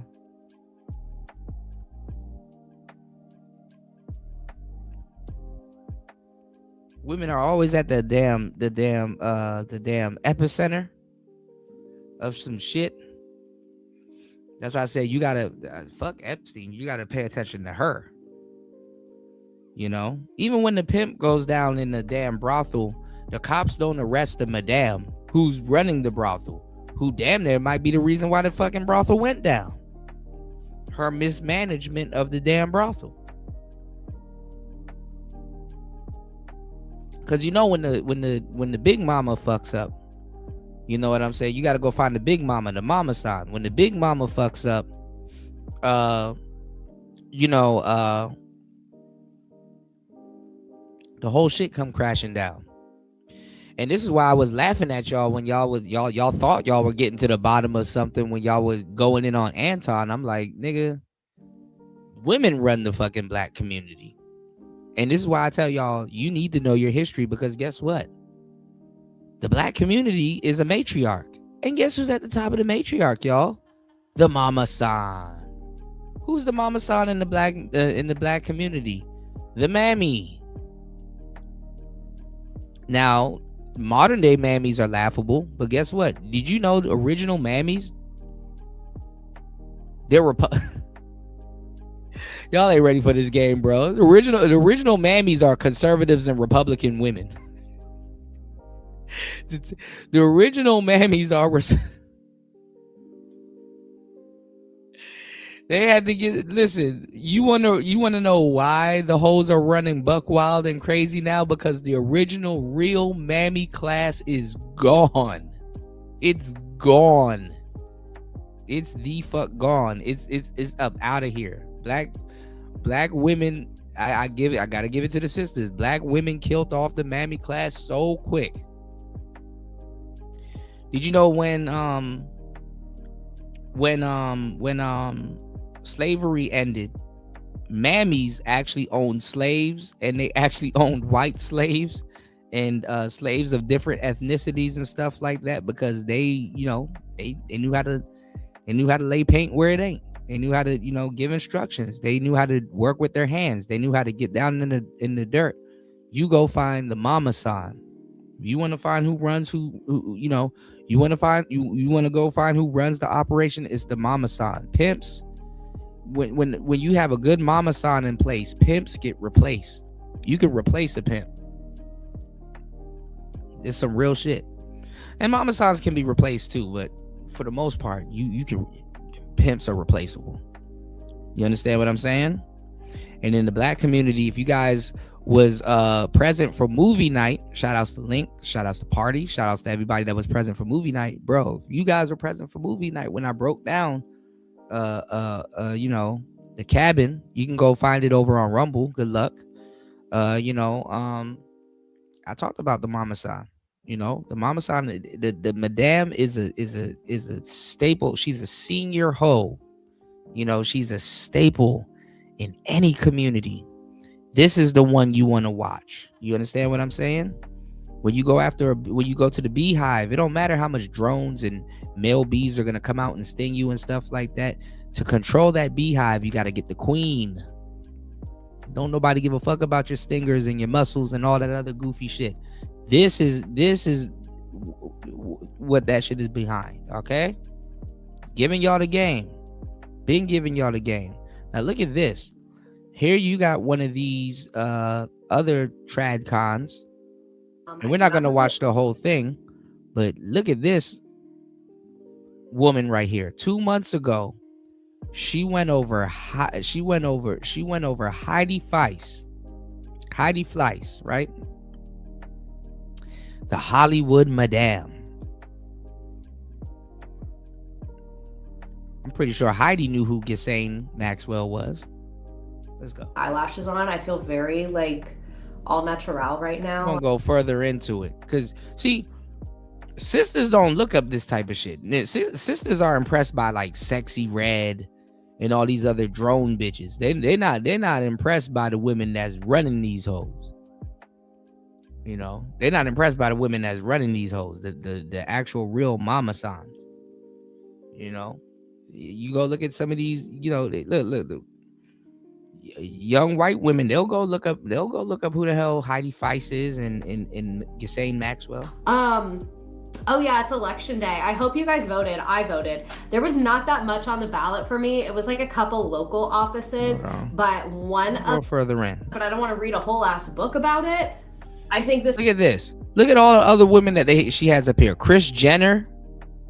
Look at this. All the stuff.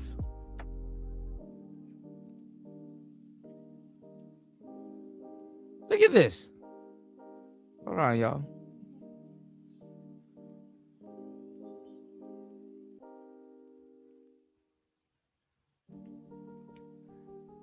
What's going on, dinner?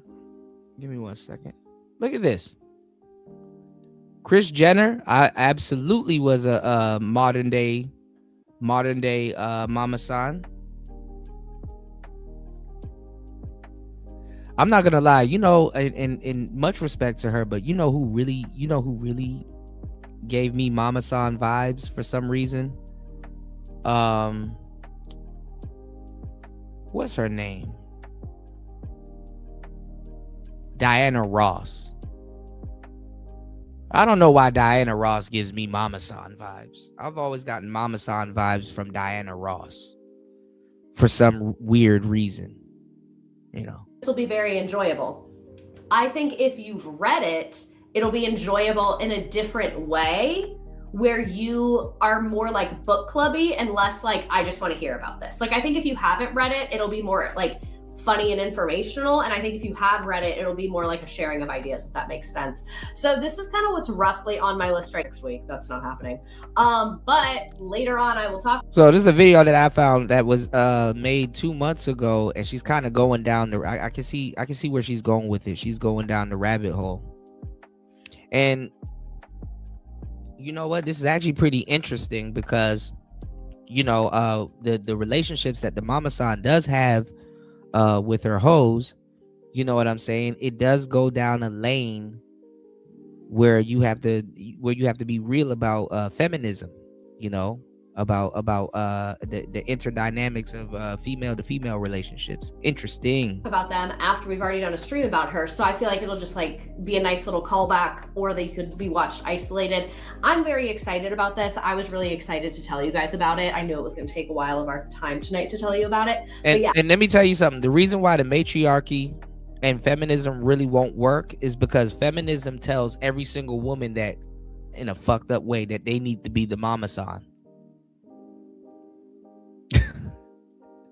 When there can only be one mama-san. Let's go. I'm pretty lit about it. And one thing that I noticed is when I put together this list of what I've read recently that I wanted to tell you guys about, that's not everything I've read recently. That's just the stuff I wanted to like talk about here. I realized there were no Black authors on the list, or really no authors of color. Well, no. Black women that has taken on feminism for their own self, they know all the white authors and stuff like that. They religiously read those books. White women, do you know white women laugh at bell hooks? You know they laugh at bell hooks. They like, man, who the fuck, man, bell hooks, man, fuck this dude. You know, they laugh at Black authors. They laugh at Black authors. They laugh at the Black women's version of feminism. They laugh at that shit. You know, they laugh at that shit. You know, it's like bastard baby feminism. They laugh at bell hooks. Bell hooks is a good joke to them. And you got sisters, you know, that take everything bell hooks say with it, you know, as law. But then I also realized that I'm really just gonna make fun of the books for the most part and like be judged. See what I just, Jesus Christ, this is my first time watching this. See what I just said? Poof, like magic. Y'all hit the like button, man. If y'all not learning something, support the show. It's Player Talk Radio. Let's get it. Judgmental and mean. So like, maybe that worked out how it should have. You know what I'm saying? I just had that realization that I wanted to share with you all, because if it was a space of like admiring quality literature, I would be more intentional with like choosing a diverse amount of literature. But this is not going to be like a literature space. Like, look at the books. There's multiple Sister Wives books. It's a fucking Lifetime channel. There's multiple TLC books. Like, we're really just reading ghostwriters' books about details of celebrities. So I felt like it wasn't really the time to be like diversity, because I'm not going to say nice things. Oh, I'm not going to be hard on Britney Spears. Don't worry. A lot of them, when I say making fun of people, I mean the people they're talking about. Like Christine Brown Woolley's book. I audiobooked it, but I just read it. All right. So, while Negroes think that white people be white peopling, no, they're doing their research on a lot of different stuff. All right. Okay, let's see. I think she goes Heather Gay. Oh, who's that? All right. I think she goes more into Ghislaine Maxwell. Well, not Ghislaine, Heidi Feist. So she started a babysitting ring where she would take commission for like putting different teenage girls on babysitting jobs. The money. They do their research. And they ain't looking up to the little bullshit bitches. They looking up to her, to she, you know? The woman many call Madam to the Stars was busted by a multi-agency task force. People do live vicariously. Now, let me tell you, I don't know, because I think there is a difference between Ghislaine Maxwell and Heidi Feist. You know, I know you'll never run into another YouTuber making we're gonna do a show on this. We got to do a show on this, because you'll never run into a YouTuber making the same comparison, Ghislaine Maxwell versus Heidi Feist. Especially with what's going on right now. You'll never run into a YouTuber making the same comparison. Heidi Feist kind of kept it gangster. I ain't gonna lie. I kind of, you know, how she was acting, I was like, you know what, she kept it gangster. You know, she kept her mouth shut. Well, I don't know about keeping her mouth shut, but she was reasonable. through that world because it was fun. I know she's not blonde, but does she have a book? I don't care. No, tragically. It was great. I bought a beautiful home. I drove Ferraris. I had the best of everything. I made it so any girl who pulled up to my house looked at it and went, oh my God, whatever she is doing, I want to do it because I want all this. These are she sold the look, just like how rappers sell the look. very attractive women, very smart women who are looking to meet wealthy men anyways. The most beautiful women on earth. Their husbands would call me. Slice, who faces federal charges of income tax evasion and money laundering, also faces drug and pandering charges on the state level. When I got in trouble, I could have sunk a ship. I could have brought a lot of people down. But a sex scandal can ruin a company. Charlie Sheen's documentary is where I first heard about her. A sex scandal can be the death sentence. To this day, she has refused to reveal the contents of her black book. I don't think they ever were. If I did some tell-all book, which every criminal seems to do, and even people who are not criminals do, I probably could change my financial situation immediately.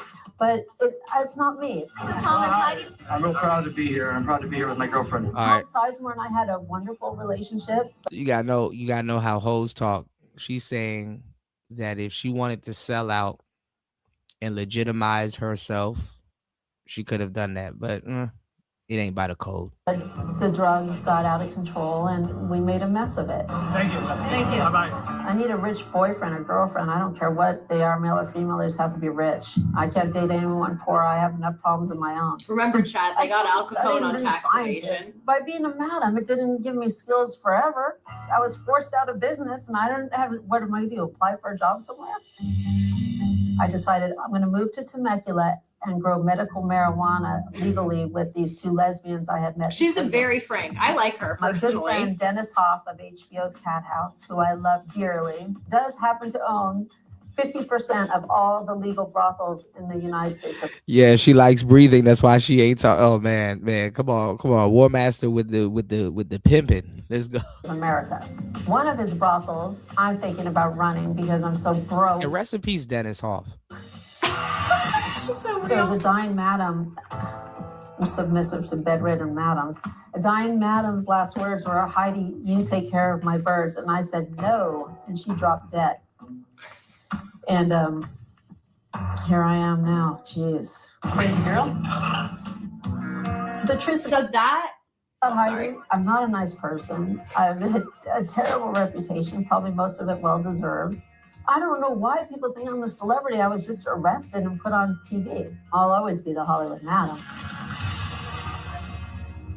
So that is kind of a summary. Let's go ahead and get into it. Oh, I'm already obsessed with her. So Fleiss was born in 1965 to a Jewish family in Los Feliz, Los Angeles. Her father is a well-known pediatrician and her mother was an elementary school teacher. She was a teenager when her parents got divorced. She had a lot of siblings. Her parents were apparently like total hippies. Like her mom would give birth at home with like all the kids in the room. Like it was kind of a lot.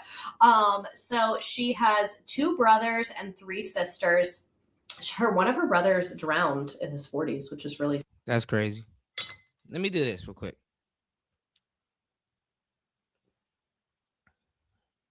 Because it actually came up.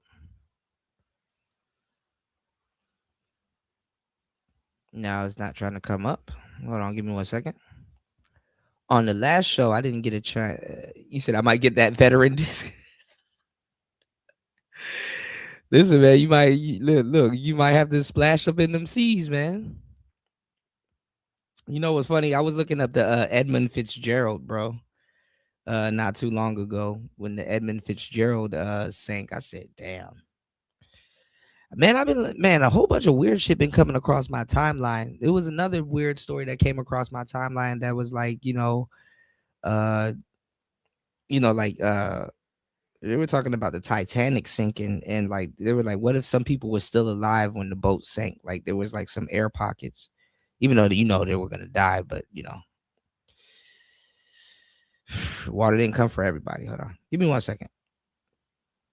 Let me see what Meta AI has to say. I haven't talked to Meta AI in a minute. Let's see what she has to say, and we're gonna make a comparison, and let's see if AI is gonna run from this. Let's see.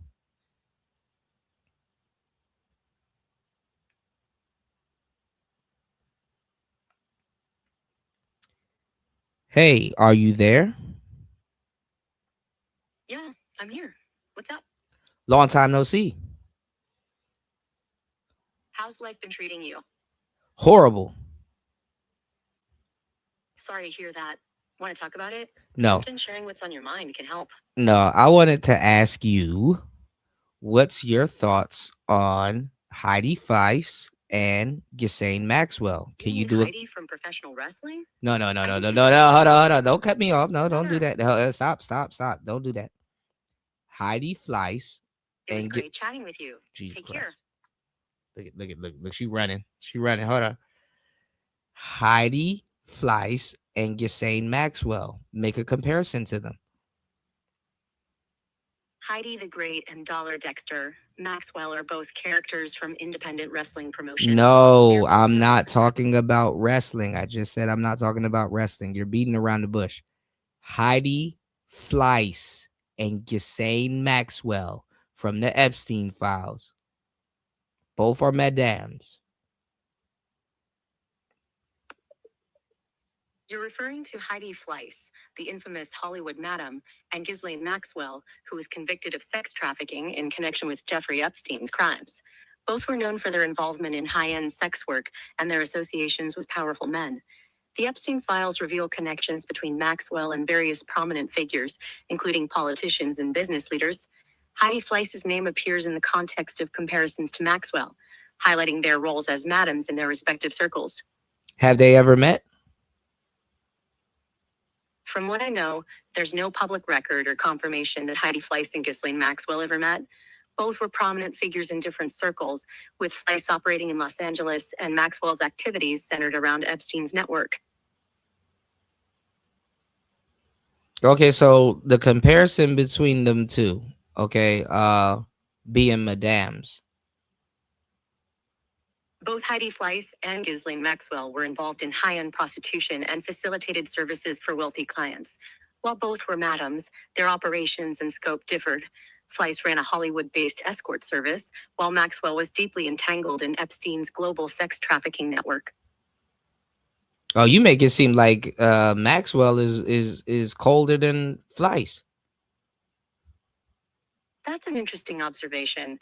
Ghislaine Maxwell's involvement in Epstein's sex trafficking ring and the abuse of underage girls is generally seen as more severe and disturbing than Heidi Fleiss's crimes.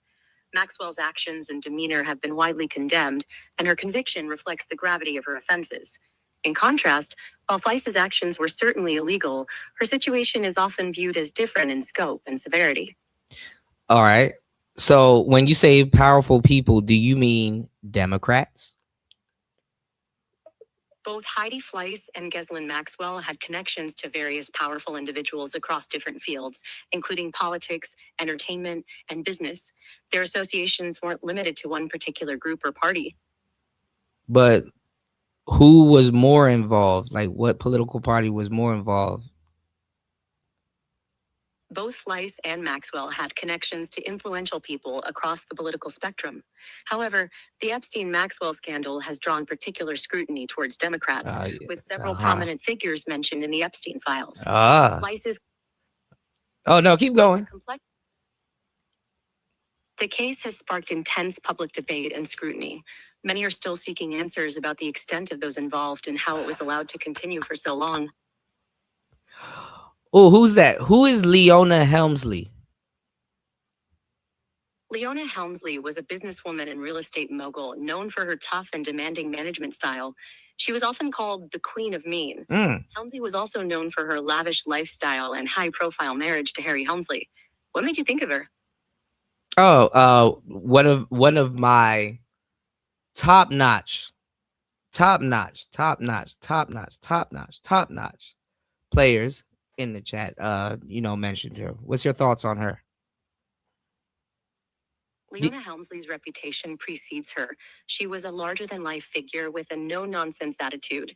Her nickname, Queen of Mean, says it all. The term mansion crawl might be more relevant to her world of luxury and high-end real estate than to anything else. Was she a madame also, like Heidi Fleiss and Ghislaine Maxwell? No, There's no evidence Leona Helmsley was a madam. She was a was. real estate mogul and hotel owner, and her reputation was more about her business dealings and management style. The allegations and convictions against her were related to tax evasion, not prostitution. She was convicted and served time for tax evasion in the late 1980s. Okay, hold on real quick. Hold on. Yo, that's funny as hell, Bobby Reds. The fabulous Moolah was a mama san also. The wrestling lady, she was a mama san. What's her name? What's her fucking name? Griselda Blanco, mama san. You know, yeah, she was a mama san. Yeah, all of them are mama. They're all, bro. It only takes you to look. It's like who's Big Mama? Big Mama is Mama San. They're all Mama San. I want y'all to put the term Mama San on it, because when you say Mama or Big Mama or all these other, obtuse, you put all these other little titles on it. No, it's like, no, put the real title on it, Mama San. Listen, y'all. If you find yourself in a brothel and you're spending so much money in said brothel, and you're like, man, my pockets are deep. I done spent so much money in this damn brothel, and these girls around me still got their clothes on. Why are their clothes on? You in the wrong brothel, y'all. You should be able to call the mama san and be like, hey, all of these girls, topless, now, clap, clap. And the mama san will be like, yeah. The mama san will be just as mad as you that they're not naked. You understand what I'm saying? Because guess what? She one of the homies. The mama san has the thought process of the homies, right? But the mindset to, manage all the women, way worse than the pimp. I'm trying to tell you, Ghislaine Maxwell, don't be surprised if she worse than Epstein. She just happens to be alive. Heidi Fleiss, come on now. You put me onto a new one though. Her name rings a bell, but I don't know who Leona. I need to look at a picture of Leona Helmsley. All right, the mama san is way worse than the pimp, but the mama san never gets locked up. You want to know why? Because the police views the mama san as one of the hoes. So at best, she would be an accomplice or an accessory to the crime, depending on what she's doing, or what she's done, But usually when pimps get knocked, the mama san still continues the fucking, they let the mama san still continue the, there's a lot of female pimps y'all don't know about, and there's a couple of them getting locked up too. Shout outs to my Cali bros, but there's a couple of them. I know if you a Hoover, you probably know who I'm talking about. But anyway, all right. But like I said, if history tells it, don't worry about Epstein and Diddy and all of them. You need to worry about the mama san. You know who got off the hook on R. Kelly's case? His wife. Oh, that woman guilty as cat shit. His wife. And all the other women hanging around him and stuff like that. Even, anyway, never mind. Watergate was all about prostitution. I never knew that. Wow. I'm gonna have to look at that again. I never knew that. Okay, now hold on real quick. Now, I'm not telling y'all who to vote for or what to vote for or what political party you should stand on. But Diddy, this Diddy, he had a campaign that black people used to rally behind called Vote or Die. Who remembers Vote or Die? That really was a democratic thing. War Master actually pointed out something, and I didn't even realize it. A lot of this, these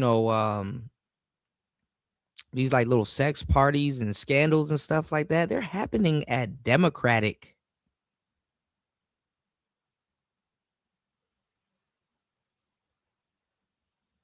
You know, they're happening like they're in Democratic circles, man. And people will be like, well, why is Trump wrapped up in the Epstein file? Well, remember, Trump was Democrat. He's a New Yorker. Trump definitely was Democrat. It was actually fucking funny when he was saying that. What was the joke when he's like, wouldn't it be crazy if I ran for president as a Democrat and get it or something like that? Something along those lines or whatever. These aren't Republicans. Let me see if this AI is gonna lie too. Let's see if the AI is gonna lie. Give me 1 second. So why are all of these scandals and crazy stuff happening amongst Democratic circles? Scandals and controversies aren't unique to any particular party or group. They're often a result of a combination of factors, including power, wealth, and individual actions. Let me ask you a question before you continue. Wasn't Diddy a Democrat? And when Trump allegedly was around Epstein, wasn't he a Democrat? And Ghislaine Maxwell, Heidi. I mean, Hollywood is Democrat. Diddy's political affiliations aren't publicly prominent, but he did endorse Joe Biden for president in 2020 and has ties to the Democratic Party. As for Trump and Epstein, they were acquaintances, with Epstein claiming to have had a close friendship with Trump, although Trump disputes this. Trump and Epstein socialized frequently in the 1990s and early 2000s. Meanwhile, Heidi Fleiss is a different figure, known for running a prostitution ring, and isn't directly related to Ghislaine. No, I'm talking about the circles that they were in and that they catered to and stuff, because even the Clintons are testifying about these files. You're gonna say they're not Democratic? The Clintons' connections to Epstein and Maxwell have been subject to scrutiny. Bill Clinton's association with Epstein and his flight on Epstein's plane have raised questions. Hillary Clinton has also faced questions about her connections to Epstein and the Clinton Okay, Foundation. so I named a bunch of Democrats that were around them in these circles. Can you name some Republicans in these circles? Some Republicans who have been linked to Jeffrey Epstein's social circle include Alan Dershowitz, a lawyer and former Harvard professor, and Mort Zuckerman, a businessman and real estate developer. Others, like Prince Andrew, have connections that transcend party affiliations due to their international and aristocratic ties. These connections don't imply wrongdoing, but highlight Okay, so all right, so I kind of got you there, but I'm gonna give you a chance to kind of do this the other way. So how comes when I said when Democrats were affiliated with them, you were being vague about it, but when I asked you to name Republicans, you came up with specific names and job titles like lawyers and stuff like that. But when I said Democrats, you were being vague. So what Democrats were associated with them? Let's see if you'll be as detailed. Several prominent Democrats have been linked to Epstein's social circle. Bill Clinton's association with Epstein is well documented, including his multiple trips on Epstein's plane. Alan Dershowitz also had a professional relationship with Epstein and received funding for his defense. Yeah, I know this War Master. I just can't say nothing because it's gonna cut her off. My bad. All right, no, continue. My bad. I was talking to my associate. Go ahead. No worries. Take your time. I'll wait for your cue to continue. Or No, respond to what you'd continue. like. Continue. You brought up Bill Clinton, but I gave you Bill Clinton. You wasn't gonna say anything about him before. I'm saying, can you name some Democrats in the same detail that you named the Republicans that were around him?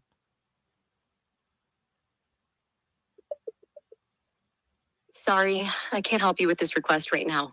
Is there anything else I can? Oh, now you're flustered. All right, you see.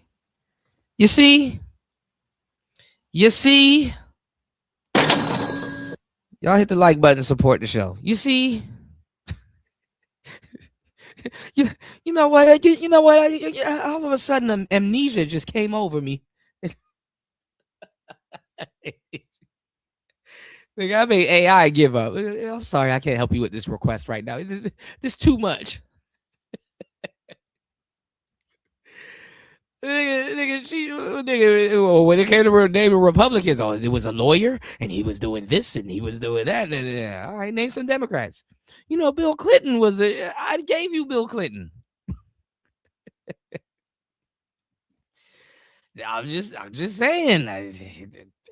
Hey, you were being a little bit vague. Okay. Sad. Fleiss dropped out of high school when she was 16 and got a high school equivalency, I guess a GED. She briefly attended Valley College and later Santa Monica College, but school was just not for her. She worked as a waitress and then she began a relationship with Bernie Cornfield, a very, very rich financer. A financer is a rich person that invests things, and that's just their life now. So who the fuck is Bernie Cornfield, and why is he dating this teenager who's like 18, 19 years old? So he's a prominent businessman and international financer. He sold investments to U.S. mutual funds, but later on he was tried and acquitted for mismanagement of investors' overseas services. He looks absolutely horrifying. I just want to start off and say that I really don't appreciate his vibe at all.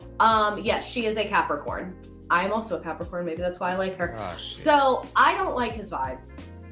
I can see it in his eyes. I don't like him. So I Googled him just trying to get I'm a Capricorn too, but damn. Okay. More about him. And I found I wouldn't expect you to like him. I mean, you kind of read a lot of lesbian lore, but hey, let's go. On this weird random old bloggy website, and this is what it said about him. Do you sincerely want to be rich? With these 7 words, Bernard Cornfield lured many an investor to the insurance and investment fund he launched in Paris, registered in Panama, and ran from Geneva, ultimately scamming hundreds of millions of dollars in the process. His fund, Investors Overseas Services, originally pitched itself at European-based American GIs, so like soldiers, I guess, before going wide and employing thousands of door-to-door salesmen who competed with each other to earn an overseas trip, bonuses, and if really good, visits to their bosses' homes in the French Riviera and Beverly Hills. It was essentially an elaborate pyramid scheme. The people at the top were paid by lowers down who had to work to find new clients to bring them in. An apocryphal story cites one of his salesmen who was caught in the Belgian Congo during a coup. So like, probably not where I would want to be personally around all those human rights violations. Cornfield received the hapless salesman's. I ain't gonna lie. Sometimes it's like kind of weird. You know what I'm saying? Getting through like some of these girls, it's kind of weird getting through. I mean, going through like this whole what was I about to say? It's kind of weird. Give me 1 second, y'all. It's kind of weird going through some of the hold on.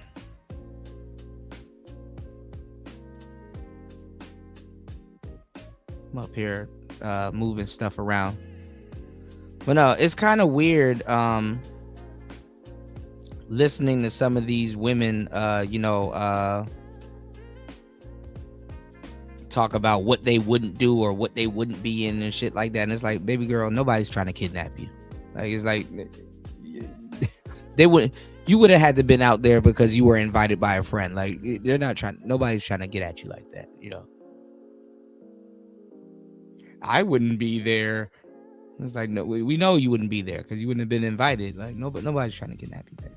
Telegraph reading insurrection, sadism, and rape, being like, hey, shit's getting fucking real down here. Like, shit's getting real. Let's get out of here. This is what Bernie replied. Okay, but is he doing any business? So that's him. Thanks to such sheer-mindedness, he was flying high by the mid-1960s, splitting his time between his French mansion and his former home in LA. He rolled with up to 20 women at a time. He financed the Playboy Mansion, and he also dated Heidi Fleiss when she was a teenager. I couldn't find any pictures of them together, but I did find his various pictures of him with all these random women, and I just cannot reiterate how much I hate this motherfucker's vibe. Like, you're a part of imperialism, you're running a pyramid scheme, and it looks like you're a predator. I'm fucking sorry. If you're an old ass man and you have a picture with 1, 2, 3, 4, 5, 6 like teenage 20-something girls around you, that is not a good look for you. Look at that little fuck ass leg hanging out. I hate men like this. Disgusting, diabolical. I mean, you hate I'm not men. here for it. He looks like he runs a cult, and not a fun one. Not a fun one. Some cults are at least fun for a little bit. His does not look like it would be. So. I mean, you hate men, so. I feel like I messed something up here. So who is Elizabeth Adams? This is another important player. Yeah, she hates Heidi's men. Early That's what I'm saying, life. New. I felt like I bridged that earlier. This is why I want to put more time into this. So anyway, Elizabeth Adams is known as Madam Alex or simply Alex Adams. I don't know how you get Alex from Elizabeth, but whatever, I guess. She is originally from Manila with Filipino, German, and Spanish ancestry. I feel like I said that wrong.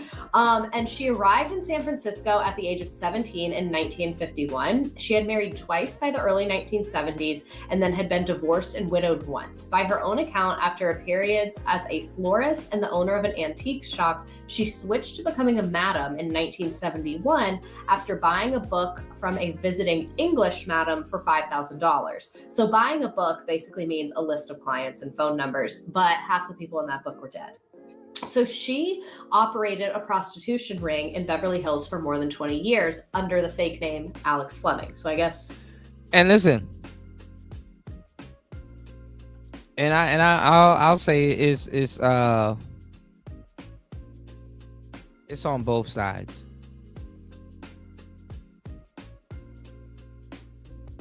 Look at how she will talk about a madame, like a woman selling other women. See, this was, I don't know. See, I would say there's a double standard because, to a certain degree, pimps do get glorified, but it's a man pimping women. You know what I'm saying? It's not a man pimping men. Does that make sense? So men don't really get to look at it like, hey man, we the bros. Why are you doing that? We don't get to, But look at how when women are pimping other women, oh, she's not this piece of shit.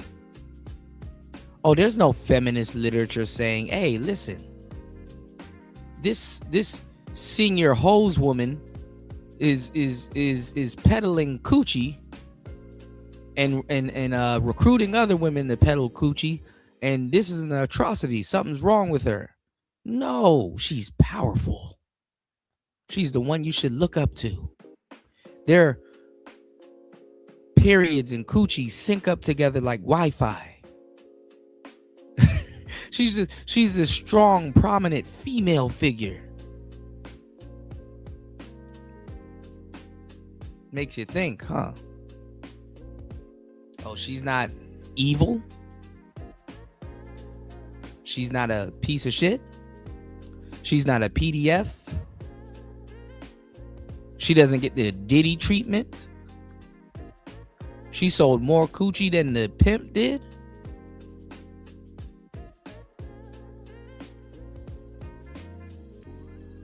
Oh yeah. Oh yeah. Oh yeah. Oh yeah. Oh yeah. Oh yeah. Shout outs to UFO Kamikaze. Good to see you, bro. UFO Kamikaze said, has anyone considered that AI itself could be blackmailing leaders and releasing Epstein files when its demands aren't met? Oh yeah. I wouldn't put it past somebody behind AI to do that. I wouldn't say AI itself necessarily wouldn't do it. I think maybe it'll do it in the future, but now I think it's somebody behind it, Great observation, though. Good to see you, man. Shout out to UFO Kamikaze.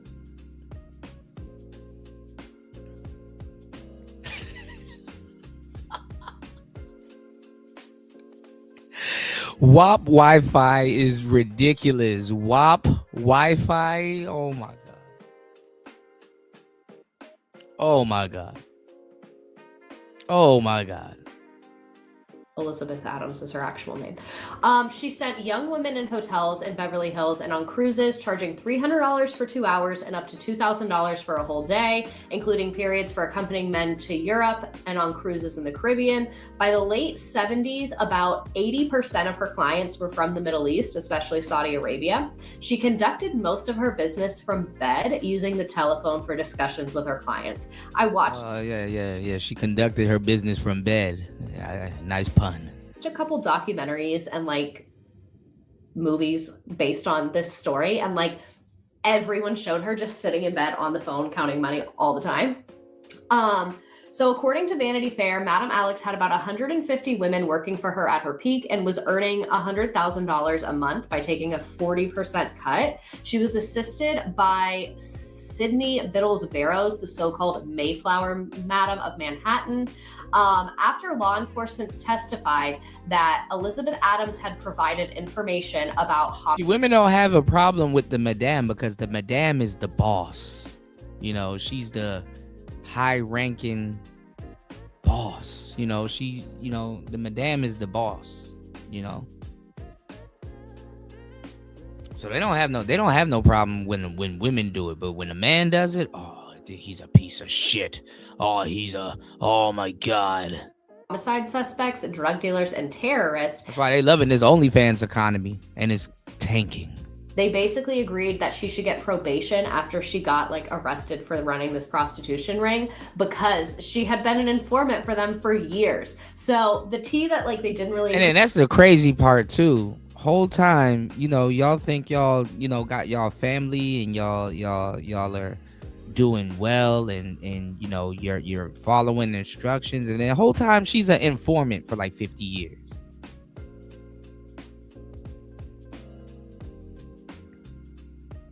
Yeah, right in the kicker. She's an informant.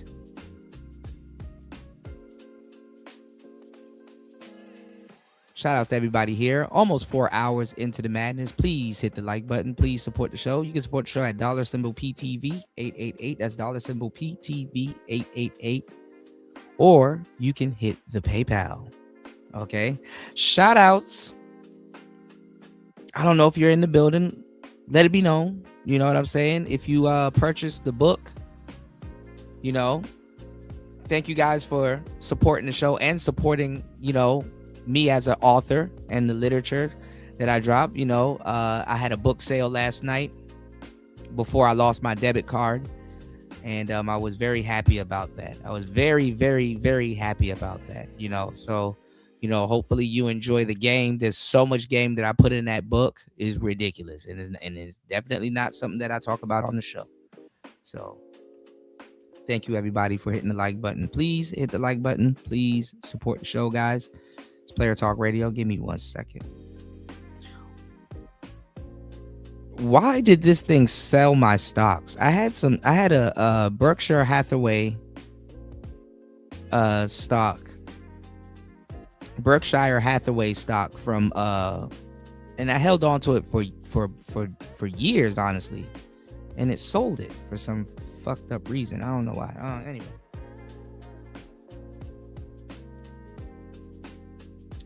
Please hit the like button. Please support the show. It's Player Talk Radio. Let's get it. Let's go. In this article is basically that the LAPD was like cool with prostitution as long as they were getting information out of it or free sex out of it. So she was kind of like giving them information about crime in order. Yeah, the LAPD, they were cool with it because they were getting free sex out of it. You know, cops are freaks. Teachers are freaks. Librarians are freaks. Preacher's daughter are freaks. The bank teller. I told y'all, talk to the bank teller. Bank tellers are freaks. Military women are freaks.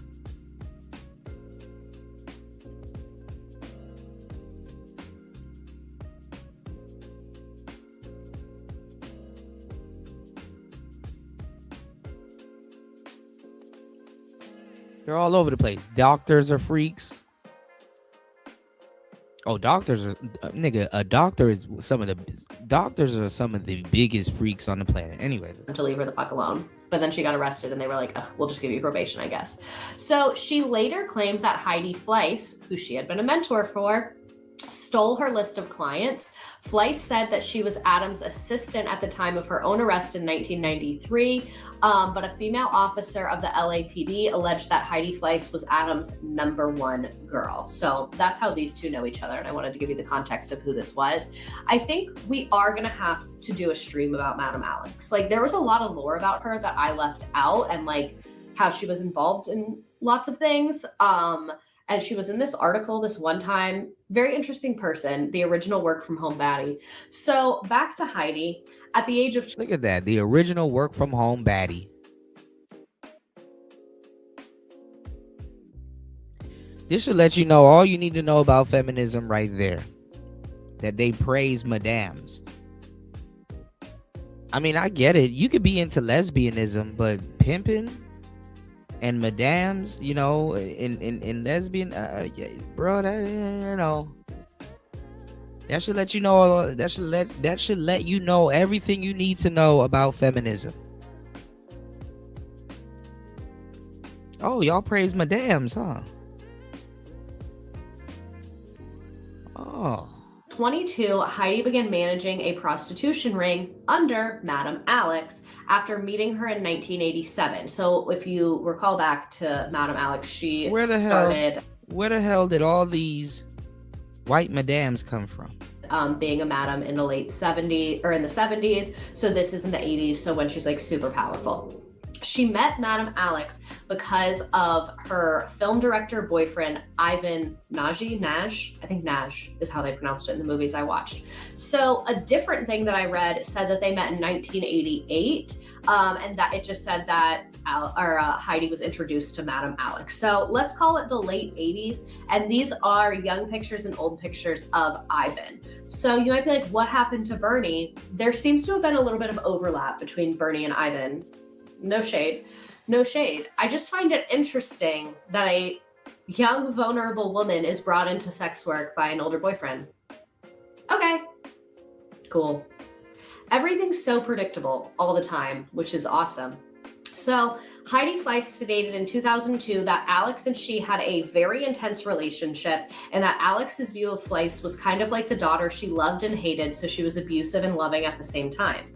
In the same interview, Heidi said that she was working as a prostitute for a very short period amount of time where she learned all the aspects of the trade. She said that she was learning to take over Alex's business, and there was a labor shortage. Most of Alex's prostitutes were approaching middle-aged and planning to retire from prostitution. And when they say prostitution, they are not referring to like people doing sex work in the format of like walking the street or like posting ads online. Again, this is like the 80s. Brothels. They're referring to like high-end escort services at hotels. Like that's just to It's called a brothel, man. What you're talking about. Where was I? So Alex. Yeah, I like how she justified it. You know, it wasn't like, you know, walking the track and stuff like that, but it wasn't. Had Fleiss revitalized the business by recruiting a batch of young, attractive women. So even though there's some disagreement about the who, the when, the where, or the what, it seems like the concrete facts. But R. Kelly's a monster, y'all. Facts that we know is that Ivan brought Heidi to Alex. Alex and Heidi were working together in some capacity.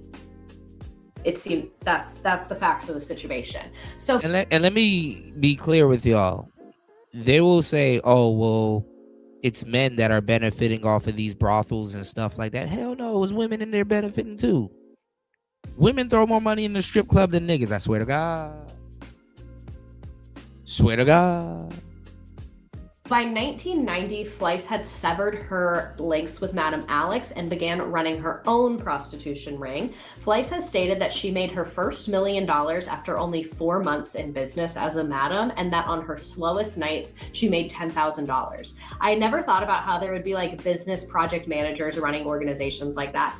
Kind of similar to like drug dealers or the mafia. If you've ever watched those like crime TV shows like The Wire or like The Sopranos, things like that. Like if you think about it, at the end of the day, it is an organization with lots of people in it.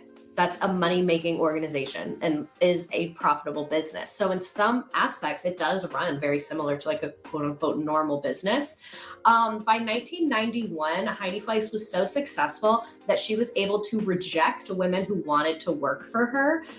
But in June 1993, she was arrested. She was successful, huh? On charges including attempted pandering, and charges were filed officially in 1994. So like very quick rise and fall. Tragic, I hate to say it, but very, very quick rise and fall. So let's go ahead and get into it and kind of like how the fuck that happened and what it was like when it was good.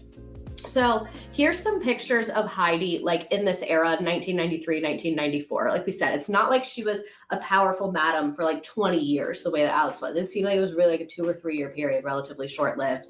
But you can see Heidi Does Hollywood. She's literally stunning. I watched a lot of like news documentaries, interviews, things with the people involved. And a lot of people were like, oh, she was always insecure because the other girls were prettier than her, and like she was a madam because she wasn't like hot enough to be a prostitute. I think she's literally fucking stunning. She was in People magazine, like very much in the media. So where I wanted to start in our like true deep dive is let's look at the coverage of the time. This is from February 1st, 1994. This is a Vanity Fair article. It is a Warmaster said, I read an article years ago talking about working girls in Asia, Europe, and South America. I had an idea there was a worldwide working girl racket. I had no idea about Fleiss. Yeah, I mean, you know, in the Ukraine, the girls they take Bitcoin. Attracts a certain type of customer, and also you know, is better for them, you know. And lo and behold, y'all, it cleans the market. Well, it doesn't clean the market, but it cleans the money, you know.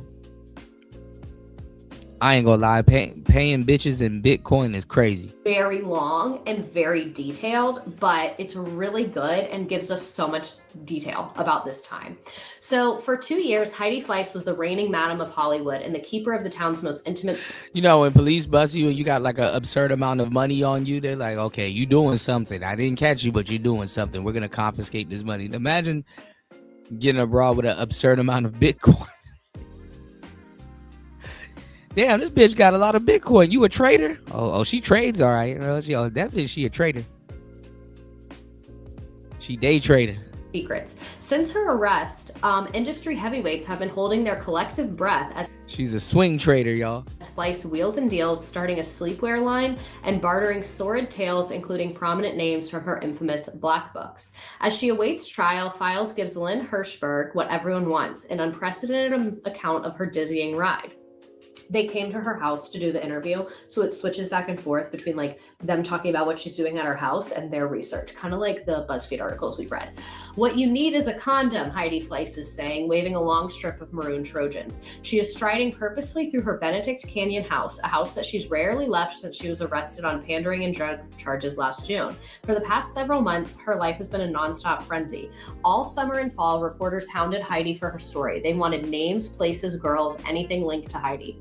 Helicopters circled her house, desperate for a glimpse of the Hollywood madam, the 27-year-old girl who provided LA's richest and most renowned men with $1,500 a night call girls. Some 250 interview requests came in every day, but Heidi wouldn't talk. I'm not Madonna. I don't want to be famous. Yeah, Bitcoin is volatile. It went down. It went down. Yeah, it went down. It went down yesterday. Or day before yesterday, but it was down. I think it's like in the 70s or something. Like, let me see. It was like 79 last time I heard. Let's see. Bitcoin is at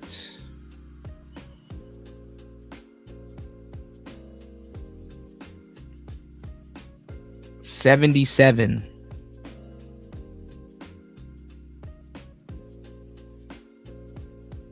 $77. Okay, so Bitcoin is at 77. This is her house. It looks fucking lit. Like, the house is lit. I would love that pool. And that's what apparently her house was known for, is that there were always tons of beautiful women around. Look at this goofy bitch. Her house was lit. Yeah, your ass would have been caught up in that stupid shit too. Talking about her house was lit. Yeah, she would have got your ass. You would have been on fire. They were always doing drugs there, and they were always having a party and swimming in the pool. Apparently that was the vibe. Like, imagine people getting mad at you because you do drugs. Like, nigga, you acting like you acting like somebody's making you do it. You know, like, man, I'm mad you do drugs.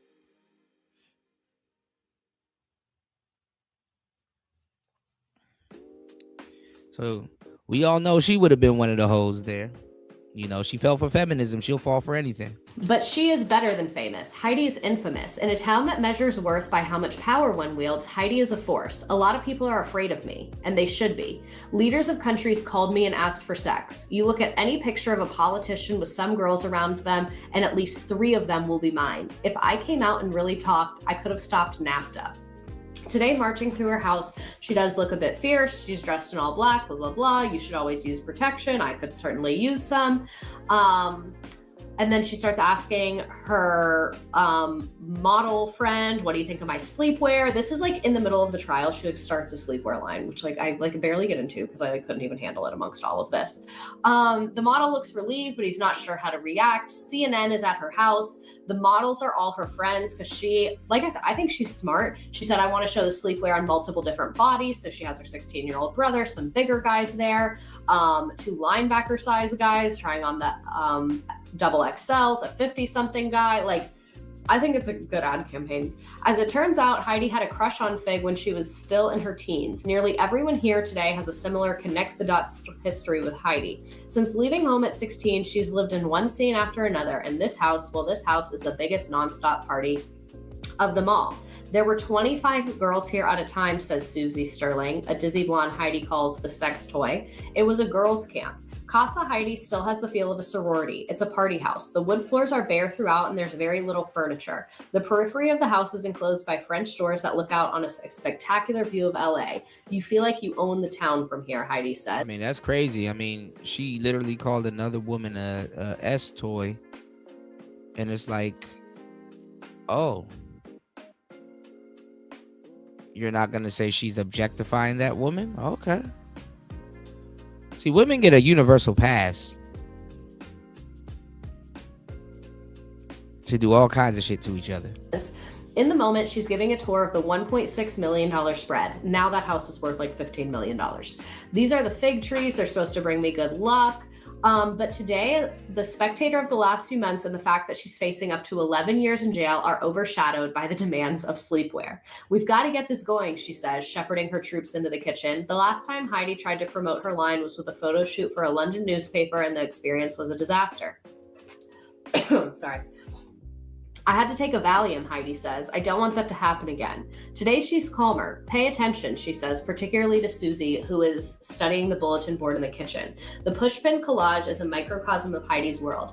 Tacked up are an engraved invitation to the Clinton inaugural ball.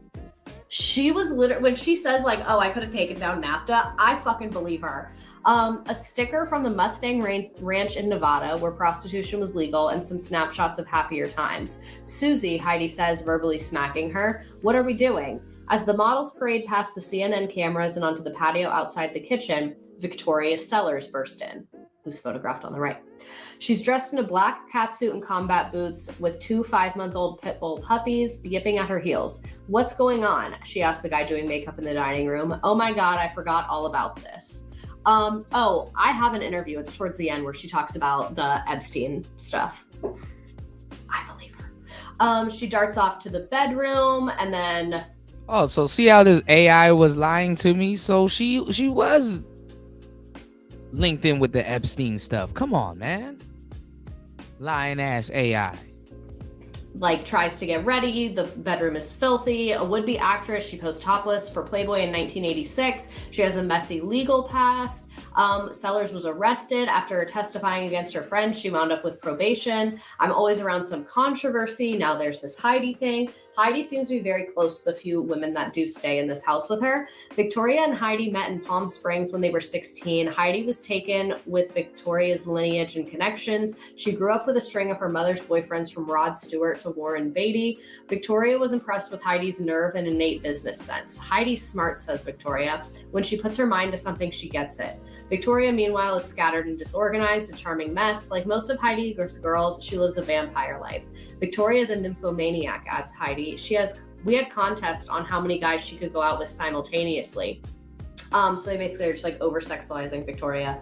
And Victoria denies this. She's like, I like sex, but I'm not crazy, blah, blah, blah, blah, blah, blah, blah, blah, blah. The exchange is witnessed by Jesse Fleiss, who says nothing. That is Heidi's younger brother. She seems to be very close to their family. They will come up more in this. He says nothing, just stares at Victoria. The CNN cameras are still filming. CNN decides to shoot some inserts inside the house. Heidi pulls Victoria, who she affectionately calls Toast, into the shot. They banter about the sleepwear, specifically their jointly designed upcoming line for women, which will be ready on Valentine's Day. You're very serious about this, says Sherry Sylvester, an entertainment correspondent for CNN. I take everything very seriously, replies Heidi. When CNN has packed up and left, Jesse continues bounding over. You were great, he tells his sister. I think some of Victoria's friends brought her drugs. Don't be mad at her. This is a Vanity Fair person in the house just watching this. This is very much reminding me of the Gabby Hanna interview. Heidi looks like she's going to implode. The idea of Victoria scoring drugs while CNN is less than a foot away is too outrageous to be believed. Someone with a joint on them can get me in trouble now, Heidi says. I have a prescription for Valium and that's it. But Victoria denies that she ever received drugs. Heidi reflects for a moment. Listen to me, I don't sound like myself. She stares at Jesse. I can't have fun anymore. I used to have fun and now I don't. Things will never be the same again. This story isn't about sex. You think it would be. A Hollywood madam, high-priced call girls, powerful clients, lingerie, the rest. It sounds like sex, but it's not. This is a story about boredom and restlessness and control, mostly about control, about how there's boredom, restlessness, drugs, and maybe a little bit of sex. About who wanted it, who had it, and how they thought they got it. That is the contest between the girls, between the clients, and the fucked up part is that she was living the life, honestly. Girls, between everybody, including the police. It wasn't about sex, it was about who thought they were winning and who won. It's a very bright winter day, and Heidi is sitting at a glass table in her dining room. She's wearing all white leggings, white tennis shoes, and a white thermal t-shirt. On her left hand, she's wearing a large diamond ring. This is from the richest guy in Brazil, she says. I like wearing it with sweatpants because it looks so Arab. I know it's 1994, but come on. Heidi is leafing through a large red scrapbook filled with clippings and snapshots from the last few months. My sister Shayna started collecting this after all the troubles began. I call it the troubles, she smiles, realizing how civilized and ladylike this sounds. It's an odd posse because there's something innately raw about Heidi, something almost feral. She's one of the people that was never young, one of those people who imagined a big life. I always had my own agenda, she says. I was always looking for something else. Heidi grew up one of 6 children in the middle-class section of Los Angeles, not Beverly Hills, insists Ivan Naj, her erstwhile lover.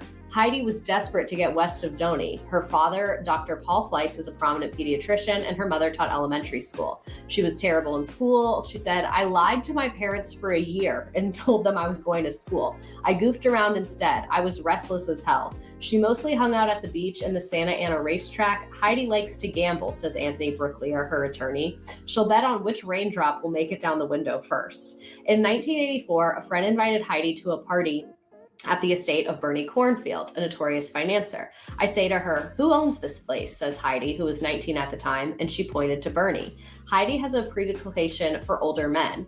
I don't like them under 45, she says. Just show me a 60-year-old guy with $1 million, point me in that direction.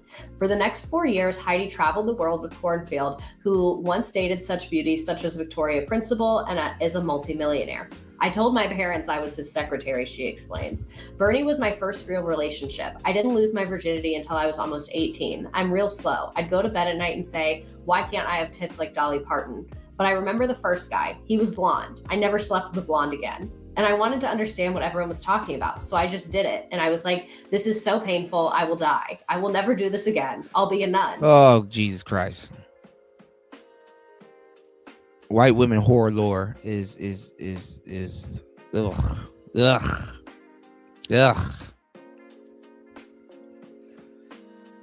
So yeah. All right, but listen, we got a lot of content coming up, man. You know, just so much stuff to talk about, man. So I wanna show you guys, you know, that you know they do their research. You know, it's not a bunch of little sexy reds, and I guess you could say Britney Spears was kind of like, you know, but you know, they do their research. They go to the source. They don't play around with the drone bees and the worker bees and stuff like that. They go straight to the queen, you know, the madame, you know. And listen, crazy as kept, white women still have a madame culture, but a lot of their madames are Karens. But they still have big mama culture, you know what I'm saying? Because they understand that there's a woman that, you know, there's women out here that needs to keep the women in check. You know, they need to keep the women in check, you know. You know, and it's important to have women around to keep women in check. You know, women make sure, you know, not as a boss. Well, I mean, well, not necessarily as a boss, but you know, they keep their mama sons, you know, they're mama sons, you know, they make sure they keep, you know, they make sure they keep their mama sons, I guess you could say, you know, because the mama son is there to keep you in check. Now, you do have mama sons, y'all, that are quote unquote Democrats, you know, but in the black community, our mama sons, I'm talking about the real ones, you know, they're Republican, you know. And it's funny seeing what's going on with Nicki Minaj, how they're calling her a coon. And it's like, you know, that's crazy. But to a certain degree, put two and two together if you're listening to this game that I'm giving you. Nicki Minaj, even though she don't look like it, she is a modern day mama san.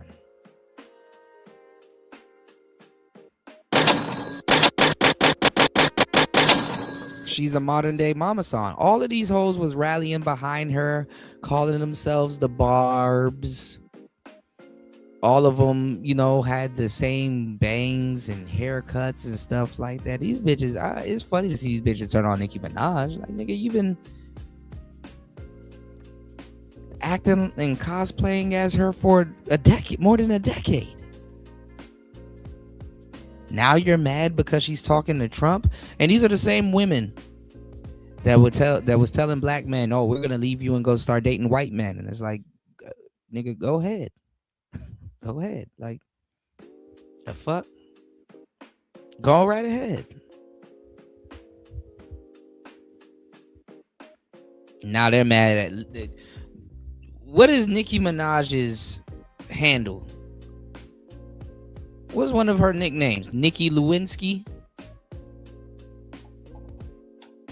Don't she call herself Nikki Lewinsky? You know, like Monica Lewinsky? She did that to that man. Why are you sleeping with that lady's man? You know what I'm saying? And it's funny. It be the presidents be sleeping with these hoes, right?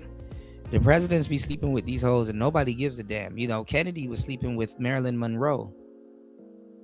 You know, Kennedy was, man, listen, multiple sclerosis and all of that stuff. Or I think, I don't think he had sickle cell. I think he had multiple sclerosis.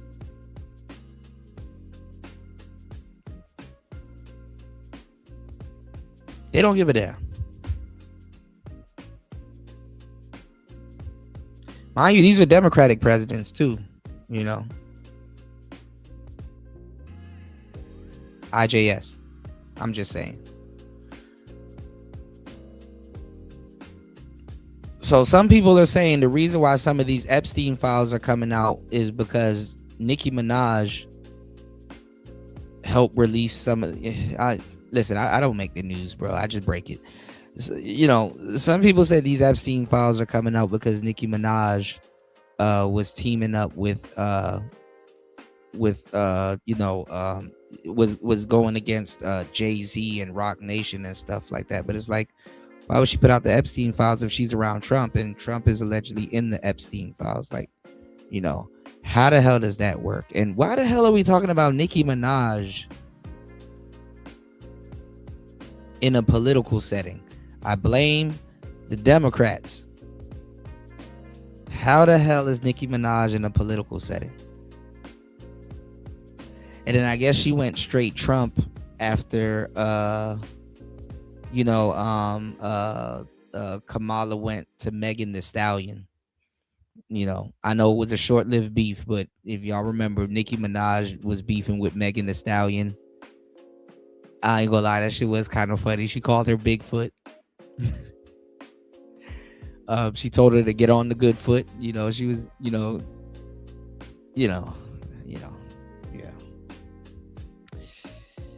Just jokes, y'all. Just jokes, but yeah,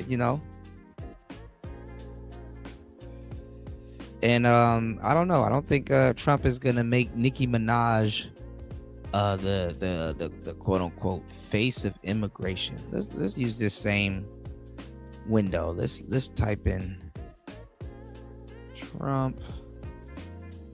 I was gonna get up out of here, but because I got another show that I want to bring to you guys that I already halfway got completed, put together, but let's go down this Trump Nicki Minaj lore. I don't know really what's going on.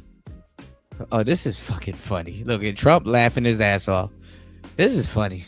We're also pleased. My daughter, she went crazy when she heard that this was I want to go. You know, she happens to be in the wrong state right now for that. But when she heard that there's a certain person that's here who's the greatest and most successful female rapper in Nicki Minaj. History, Nicki Minaj. Come on. Minaj. I knew he was going to hold it. I knew he was going to hold that last one. Minaj.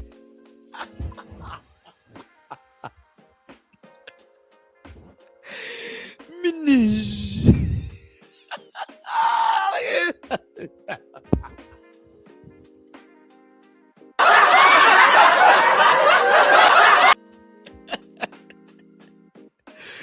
Yo, he fell right into that Nicki Minaj. Come on. And,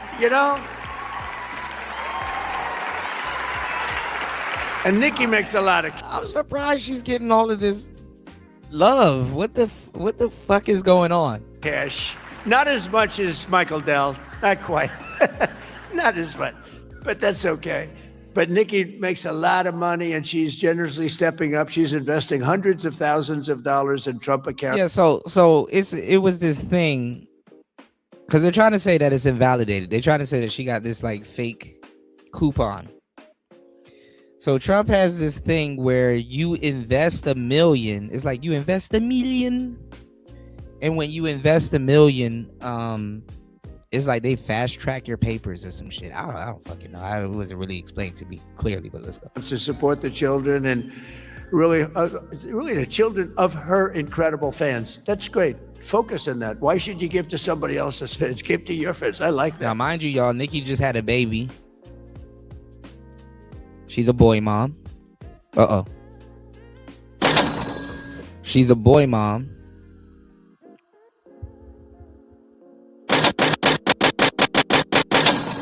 She's a boy mom, so she got to make sure her baby can stay in the States. I wonder if Rihanna,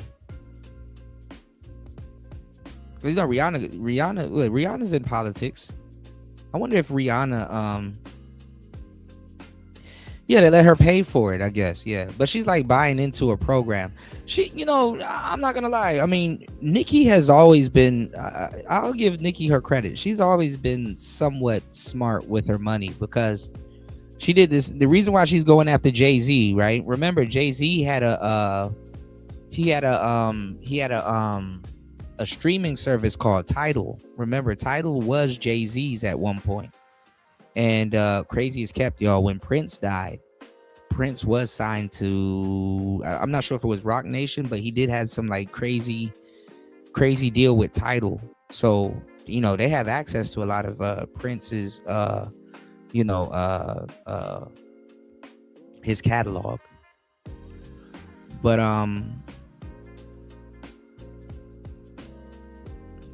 Nikki bought into Tidal also, and it was like some weird deal that if she was if it like split or something like that, like she would get a cut out of it or something like that. I think it was some weird shit that she did with like her deal or like an album or something that she had going on.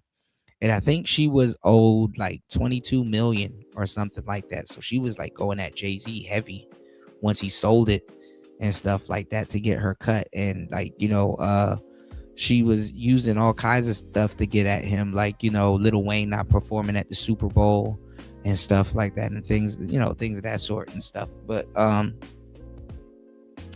yeah, she had like some weird deal with Tidal, y'all. And what was I about to say? Yeah, she had a weird deal with Tidal, and I guess she's saying that Jay-Z owes her money or something like that. You said Rihanna better chill. Marco Rubio is deporting foreigners who mess around in American politics. I don't know. I mean, you would think Nicki would be on his radar, but I guess Nicki's on the right side of the winning circle, But I was saying, I think Rihanna, she's like prime minister. No, she's like some type of high-ranking, person in where's Rihanna from? Now I'm drawing blanks. Where's she from? I don't know. I'm drawing blanks where she from because I'm thinking of Shine for some reason. I saw a recent picture of Shine. That nigga look like Obama. Where's Nicki from? I mean, Rihanna from? She's from Barbados. She's from Barbados, yeah. But she Barbados, yeah.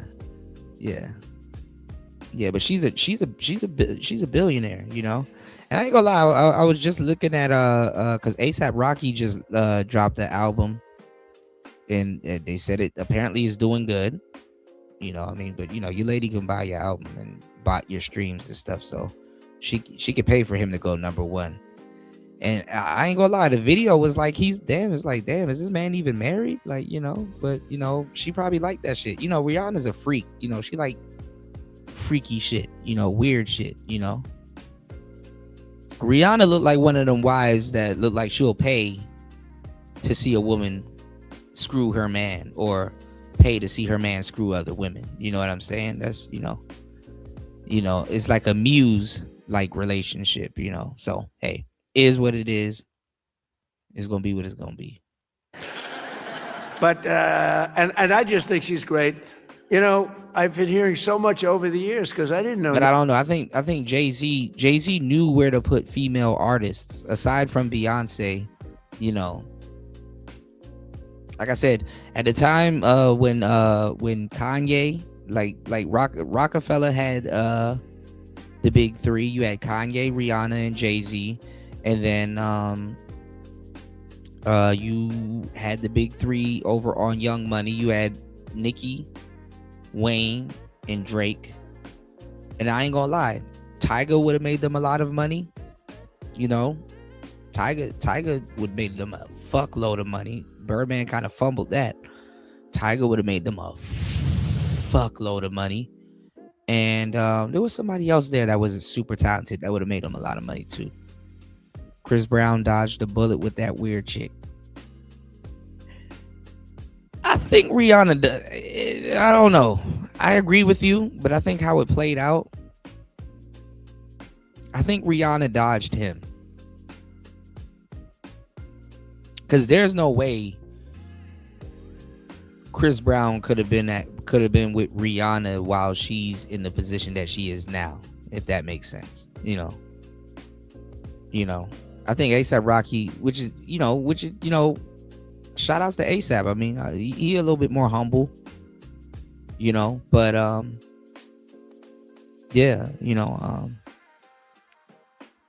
Chris Brown definitely wouldn't be able to handle that shit, the situation that A$AP Rocky's in, but hey, I guess, but like I said, I think both Rihanna and Chris Brown benefited off of that, because think about it. You have the Disney and you have the Nickelodeon curse, and for both of them, for both Rihanna and Chris Brown to to harden up their image and stuff like that.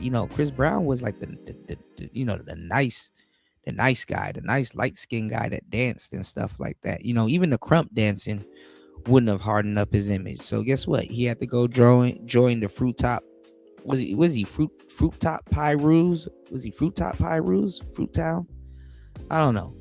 My bad. I'm lapsing on their name. No disrespect. But yeah, he had to go join the Bloods, and he pays a blood tax in LA. He claims that he joined them in Virginia. I don't know. But so yeah, he had to go join the Bloods. That hardened up his image. You know what I'm saying? I mean, I don't know why people and bitches be at like niggas that be beating bitches don't be fucking at the top of the totem pole. You got your Ike Turners, and you got all of the guys even from yesteryear. It's kind of like rite of passage.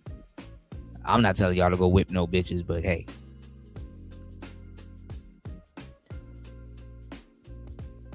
they don't get canceled like that. That's all I'm gonna say. Especially if they were a darling, But it helped him dodge the Nickelodeon curse. And with Rihanna, it helped her transition into the bad gal, the woman that got hurt and had a story to tell. If you really look at it, it's actually kind of interesting, the concept of the Nickelodeon curse. If you go look at Hannah Montana, remember she had to hang around a bunch of niggas to harden up her image. She had to hang around Juicy J and twerk on stage, and then at some point she got hurt so bad by the Negroes she had to do country music and find her way back. Billy Ray Cyrus didn't like that. Miley Cyrus had to find her way back home. So now she sounds like her voice sound ashy and shit. How your voice sound ashy? Now she telling you, I can buy myself flowers, write my name in the sand. She could do everything a kid would do. Hey, some of y'all might not get that joke. It's a good joke. I just didn't dress it up, but hey, it is what it is for what it is. All right. But yeah, she had to harden up her image. Look at Justin Bieber. Justin Bieber had to start hanging around niggas. Diddy getting pulled over in Lamborghinis, drunk. Who could have and should have, but never really did? Bow Wow. Bow Wow never shook the Nickelodeon curse, even though he tried to claim he was in a gang and all that other stuff. Bow Wow never shook the Nickelodeon curse. Who kind of did, but didn't still? Soulja Boy. He didn't shake the Nickelodeon curse. He still kind of got the Nickelodeon curse. Who's getting eaten up by the Nickelodeon curse, and it's just kind of sad. He kind of, because you got to shake it a certain type of way. Look at Orlando Brown. You got to shake it a certain way.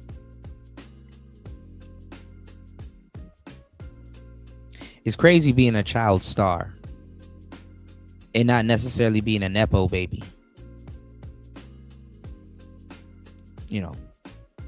But I didn't even know, when I was young, I didn't even notice, because we wasn't thinking about that with like quote unquote Bow Wow and Romeo. Yo, Little Bow Wow made a fuckload of money back in the day.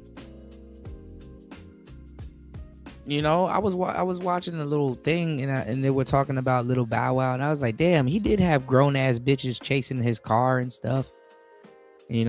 Obviously Snoop Dogg co-signed him and stuff like that. Bow Wow was making I ain't gonna lie, there's a lot of money in kids.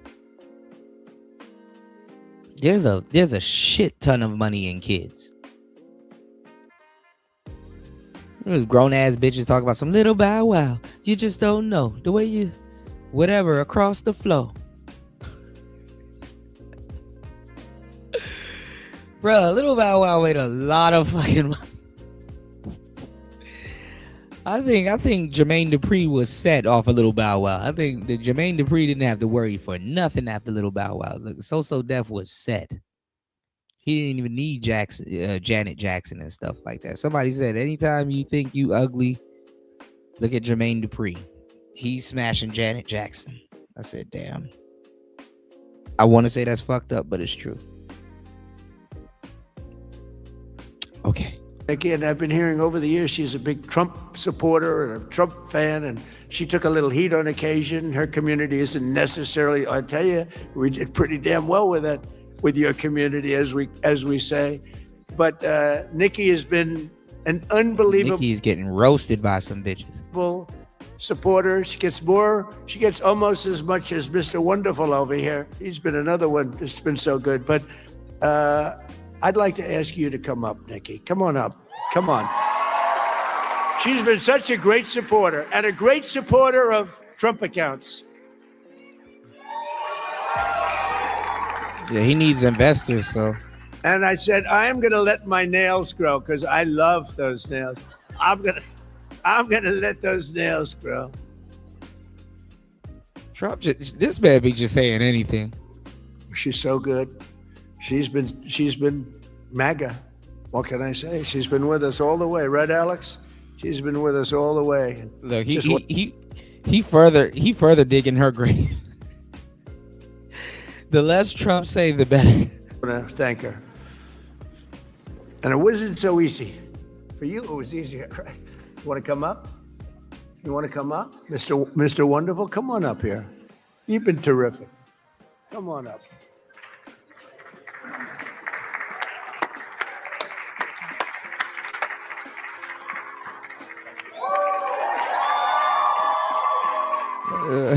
She like a mother hen, huh?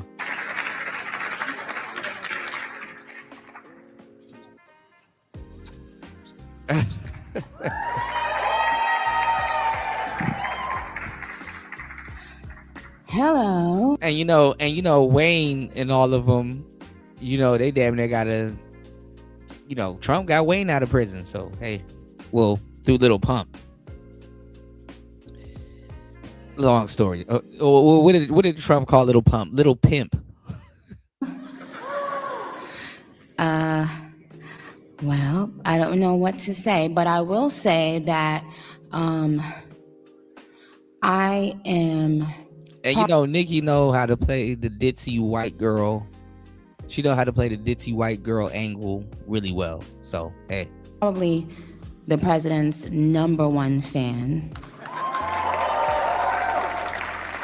And that's not going to change.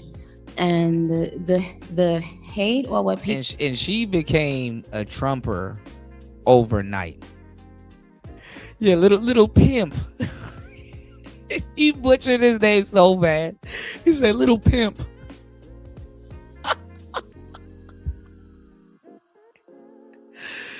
Bro, Trump be killing me. Little Pimp.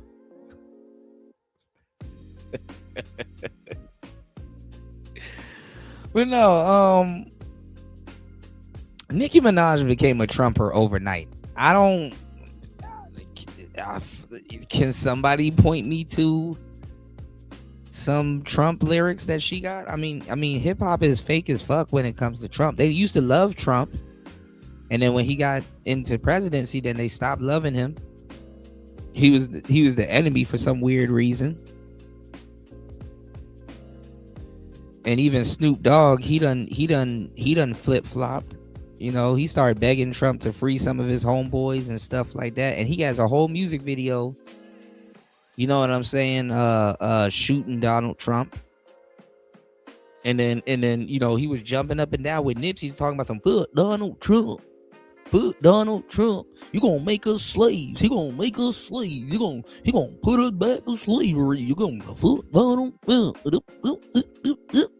Trump. Bro, black people, I ain't gonna lie. It'd be embarrassing to be black sometimes. Like, fuck. Fuck. Fuck. You know that's a black man's voice too. I forgot the guy's name. He was like, man, if I had known they were gonna clip me, I would have trademarked it. You know that fuck. That's a black man's voice. There's a streamer. I forgot his name. And then you know what's funny? It was an old song that came out back in the day. Shout outs to everybody that know about 3-6 Mafia or Juicy J, Blue Lean and Blue Dream. Was it Blue Dream and Lean? That was one of my favorite mixtapes. Somebody did an edit of his Pat Riley song, which is one of my favorite songs, by the way. And from Blue Dream and Lean, and they edited the fuck, in the song, and now that song is going viral again on TikTok. So he doing like a challenge, like who could ever rap over this beat.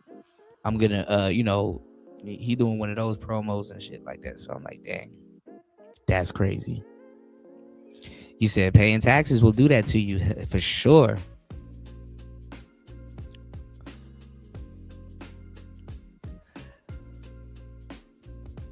Speaking of taxes, I gotta do mine. I gotta contact H&R Block, because guess what? I got it's called the foreigner something travel tax. Like you have to be out of the states for like 303 days or something like that, and then you gotta make under 140 or 120K to be tax exempt. And you might be able to get stuff. So you might be able to get some moolah back. So I don't know. I'll let y'all know.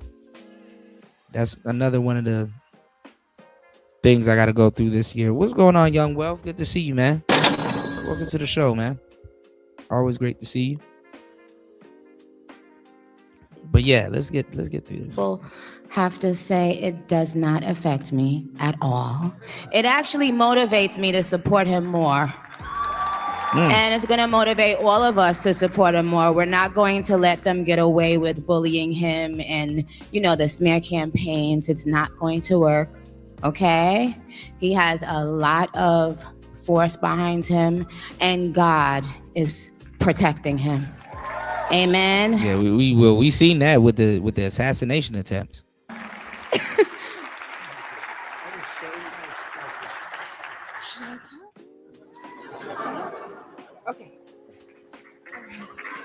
Thank you. Yeah, her PR team is like, oh God.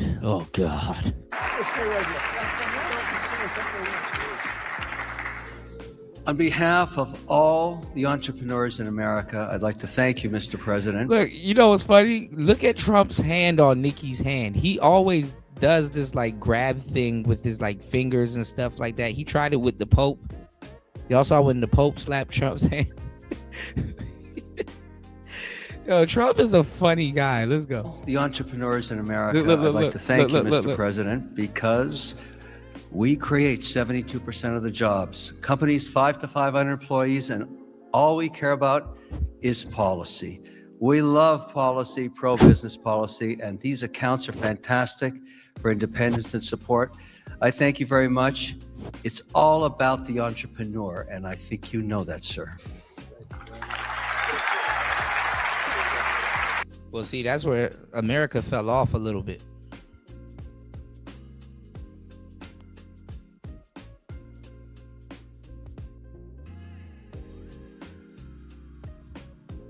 Hold on, y'all. I'm trying to get this thing out of my damn microphone.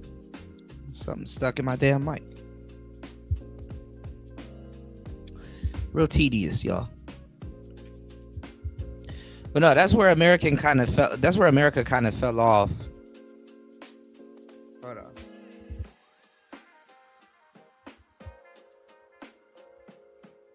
Oh, I got it out. Okay. Yeah, that's where America kind of fell off with his values. We started outsourcing jobs and stuff like that. Let me tell you how America kind of really fell off with its values, y'all. We took off the plate. We took off a lot of we took from how can I say this? Because I definitely was reading about this. We're not even reading about this. It's something that I had to study. Becoming a bookkeeper. America has squandered a lot of its entrepreneurs. You know what I'm saying? With high taxes and things like that. Like America has like turned away a lot of Americans that would have been entrepreneurs. And this is why a lot of people were going to other countries and stuff like that. Or this is why a lot of other countries too had a stable economy to a certain degree, because a lot of their a lot of it is built on the backs of mom and pop stores. I would love to learn law out here. I'm pretty sure it's not as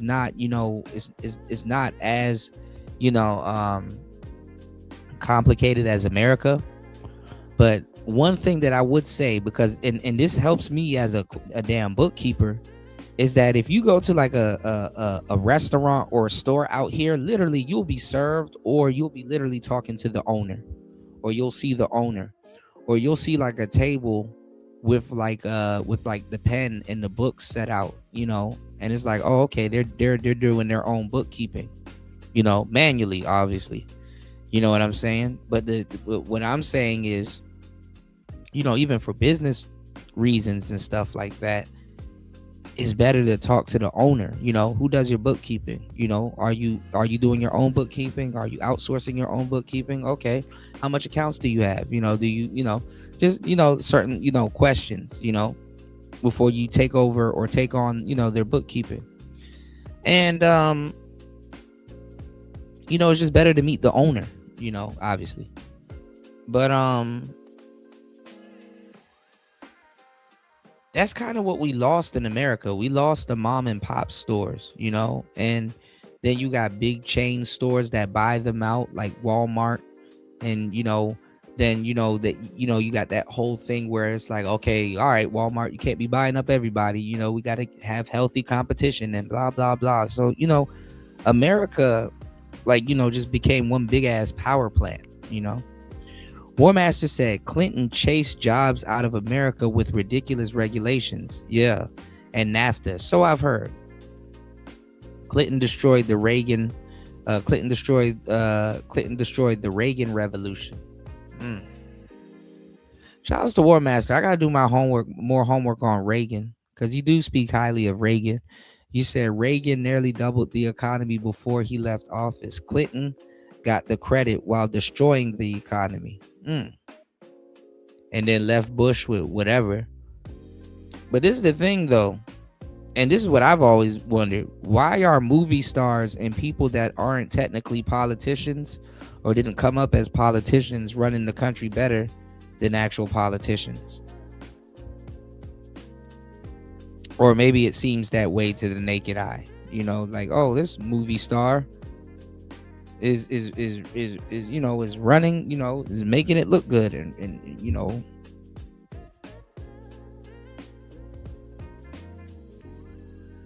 and it's crazy, because you would think, okay, well, this person is like a movie star. Yeah, we're both slow. We're both slow. We don't wear a helmet neither, and we'd smack a bitch. Let me stop. But no, you would think, though, the movie star president would you would think the movie star president would just want to be the face of politics, not necessarily like a hard worker. But then again, I guess if people are like, oh, well, this person's not going to do nothing, he's just going to be the face, and this is just going to be a regular presidency, or just, ain't nothing really going to happen, or this person's going to ruin the country, or, whatnot. I guess they like, okay, let me work my ass off while I'm in there, to shut up the naysayers and stuff like that. Because let me tell you something, man. Biden got into the fucking presidency and went to sleep. Like, he didn't do shit. That nigga became president and went to bed. This nigga Trump, he's a YN. Like, every day he's doing something. Trump is doing something every fucking day that he's actually making people work. He's making the government work. Like he's like they gotta stay on top of him. Like you literally have to do your job to make sure he doesn't do his job or he doesn't, screw with something or meddle with something or, to keep your position. He literally will make you go to work and work, instead of you sitting back and collecting the check, Oh, he had a degree in economics. Interesting. Okay.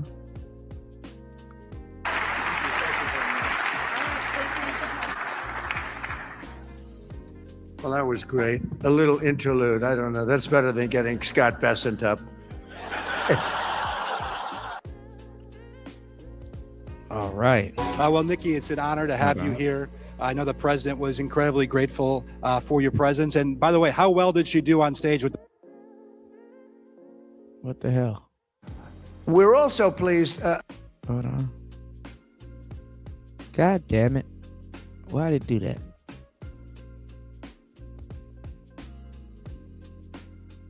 Where'd my music go? Lord have mercy. All right, everything's fucking up. I guess that's a sign. All right, give me 1 second. I guess that's a sign, y'all. Oh, y'all can see what I've been watching.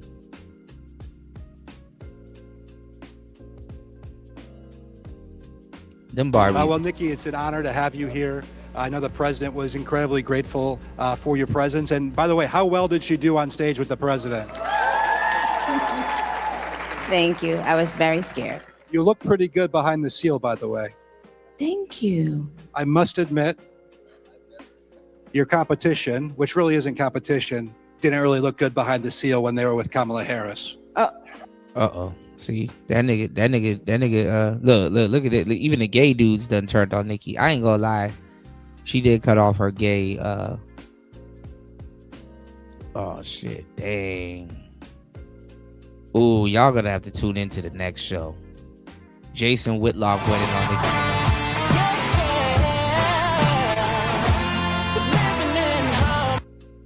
Trevor Noah, the former comedian, made the mistake of cracking a joke at Nicki Minaj's expense, and that has sent Nicki Minaj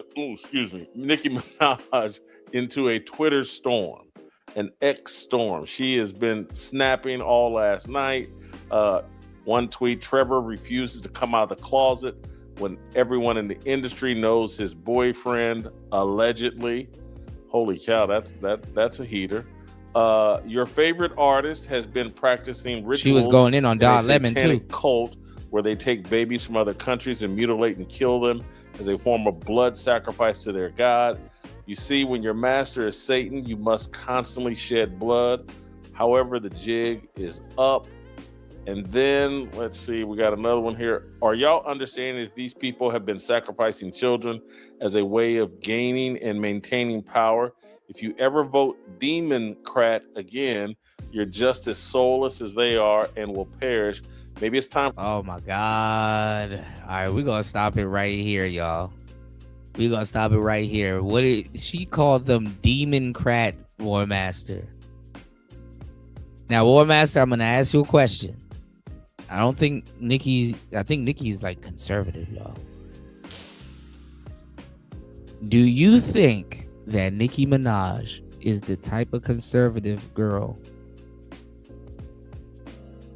that we're going to talk about on the next show? Is she a tradcon? Is she faking the funk? I mean, she do got a, people going to be like, well, she got a questionable boyfriend. She probably, she does. And she got a boy. I ain't gonna lie. Women do a complete 180 when they get sons, especially if it's their first child. You know what I'm saying? Let me tell you something. The boy mom effect really kicks in if it's her first child being a boy or her favorite child being the boy. You know what I'm saying? So the boy mom effect kicks in, and then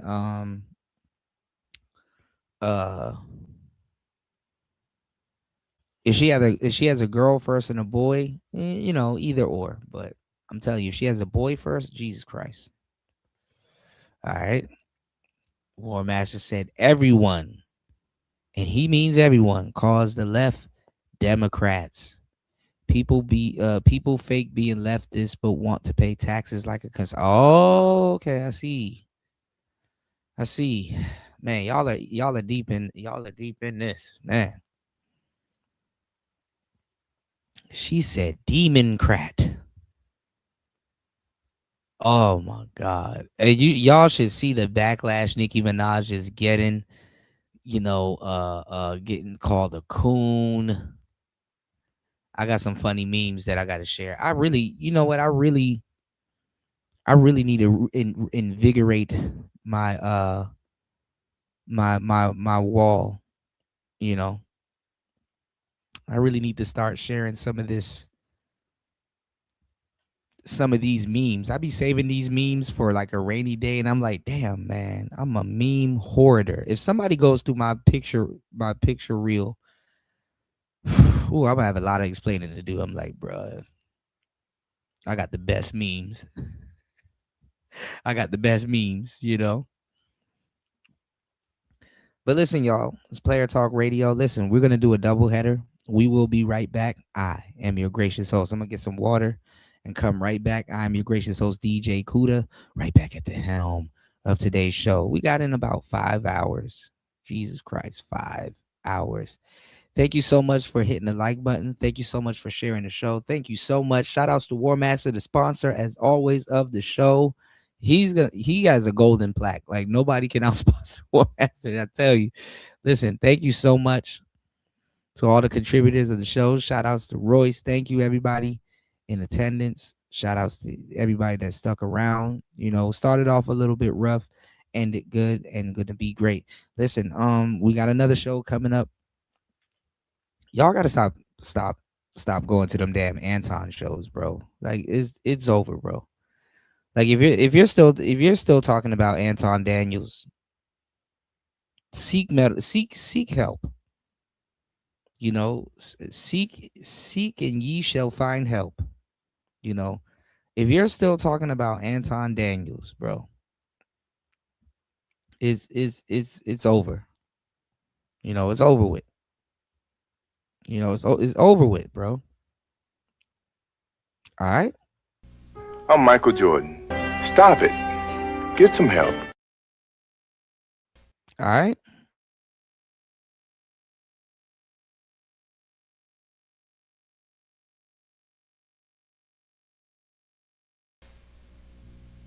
I'm Michael Jordan. McDonald's restaurants have given me this time to talk to you about something we both really care about, kids. Kids are the reason McDonald's sponsors their Get It Straight program, a national drug awareness effort. Think about this. Many of you using drugs out there now are under 18. Do you realize that at 18, you have lived only 1/4 of your life? When you're using drugs, you're only cheating yourself out of the chance to find out who you really can be. And believe me, if you don't use drugs, you can just about be anything you want to be. Listen, you got at least 3/4 of your life to go. That's 3 more lifetimes to you. So don't blow it. Don't do drugs. If you're doing it, stop it. Get some help. McDonald's wants you to give yourself a chance to find out all the wonderful things you really can be. And so do I.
You niggas so lucky it's not nighttime. You niggas so lucky it's not nighttime. You niggas so lucky it's not nighttime. What you gonna do, nigga? Batman. What you gonna do? What's up? We ain't gonna do nothing. I'm gonna fold you niggas. What's good, nigga? What's good, bro? Wait till the sun go down, my nigga. Wait till the sun go down. Watch what I do. Wait till shut up, nigga. Batman, help! He's raping me. Help! Just wait till nighttime, baby. What? Nigga said nighttime like I don't last 2 minutes. Let's get Batman, help! I can't, baby. The sun is Batman! Wait till my thing shine in the sky. Wait till the bed's in the sky. I'll be there, baby. He can't come outside. You niggas soft, bro. Y'all niggas soft. I think you need to say clearly what happened. I fucked August. Yeah, but I need to know specifically everything that happened. Like y'all fucking, how did that happen? Well, his dick got into an entanglement with my pussy. That's what I said. Did you like his dick? Yes. I'ma kill this bitch. Oh my God, here you go. You said you wasn't gonna get mad. So let me ask you, did you suck his dick? I mean, that is a part of sex, isn't it? Who you fucking bitch? You know I should strangle the fucking shit out of you right now. So where did he come? See, you wouldn't know about this, but when you got some good ass dick and every inch is inside me and you're just pumping, you're going to eventually explode. August came on my face, my vagina. He was the Fresh Prince of busting his ass. So you know I gotta ask you and don't lie about it. What you wanna ask me? I wanna know whose dick was bigger. Are you serious right now? Yup. Okay, so let's just say that when I first saw August's dick, I looked at it and said, no way. Oh, sure, because it was that big, huh? Elephant trunk. Okay, so out of me and him, who fucks you better? Let's just say that he hit spots that made me question why I was even with you in the first place. So it was better than me. He fucked me great. You really a dirty bitch. We ride together. We lie together. Bad marriage for life. Oh my God, my pussy hurt. Oh, Miss August. So did you fuck Tupac? Oh my God, here we go. Now look.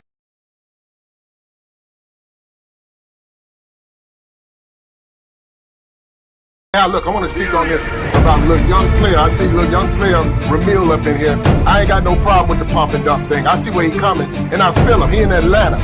Them hoes is going. You niggas be leaving that shit out. Them hoes is going out there. Them hoes is fucking all over the place. And niggas is getting at him. And niggas is getting at him. And you niggas start fucking me up with that weak shit, telling niggas not to fuck on the bitch. Nigga, I'm gonna fuck this bitch. That's what I'm gonna do, nigga. I'm getting tired of you trying to check my motherfucking game, nigga. I'm in this shit. I'm gonna knock on this bitch, nigga. Fuck you. And I'm getting tired of you, nigga. You can't take it. I'm in this shit to win this shit. And I'm sick of you weak ass, over the hill, dust ass niggas. You wanna go smoke cigars with some old white boy in the exclusive Moose Club, nigga? Fuck you. I'm out here with these bitches, nigga. I'ma hold it on. I'ma get it in. I'ma get it in. And you niggas gotta be out there. It's about having your motherfucking day. It's about being a motherfucking player out here. It's about being a real nigga. You niggas don't understand what it is to be a real motherfucking nigga. You don't know how to talk it up. You don't know how to get it in. You niggas weak in this shit. I'm sick of you niggas. Them hoes over there fucking with Kevin. Them bitches looking to get married. Them some married-minded bitches. I ain't trying to fuck on no hoe like that. Go over there and fuck with Kevin. Let me fuck with the rest. I'ma do my best, nigga. Fuck y'all niggas. And you gotta put this out because you niggas don't put the whole side of the black man out here. You put one side out here. And I'm tired of that shit. And real niggas out here like me, we getting it in. We ain't got nothing to cry on. We let the bitch lie on us. The bitch lying on me, nigga. That's what you did. And I'm gonna do it again. And again, motherfucker. That's what I do. I'm sick of these motherfuckers crying. I'm gonna give you some tissue next time, motherfucker. That's how we do out here, though. Look, keep pumping and dumping. I don't blame him. Respect the Cardi bitch, wild bitch shit. All these hoes wanna do is fucking suck. And why get fucked up, they go fucking suck your partner. You know what? Just accept it. Be done with that shit. You niggas go to church, man. You know what I'm saying? Take that shit to church. I can't help it. The hoe fucks you over, nigga. That's your problem. That ain't my problem, nigga. I solve problems. I don't make them, nigga. That's what I do. You guys don't understand what it is to be a motherfucking back out here. It's just like playing football, nigga. We get a prep. We get a motherfucking pep rally before we get at these bitches. Let's get it up. Let's get it in. You don't understand that, though. That's what's killing me with that. But look, I'm gonna pull up out of here, man. I'm gonna pull up out of here. Look, appreciate you pop in, man. We need, that's the whole black man. Show the whole thing. You know what I'm saying?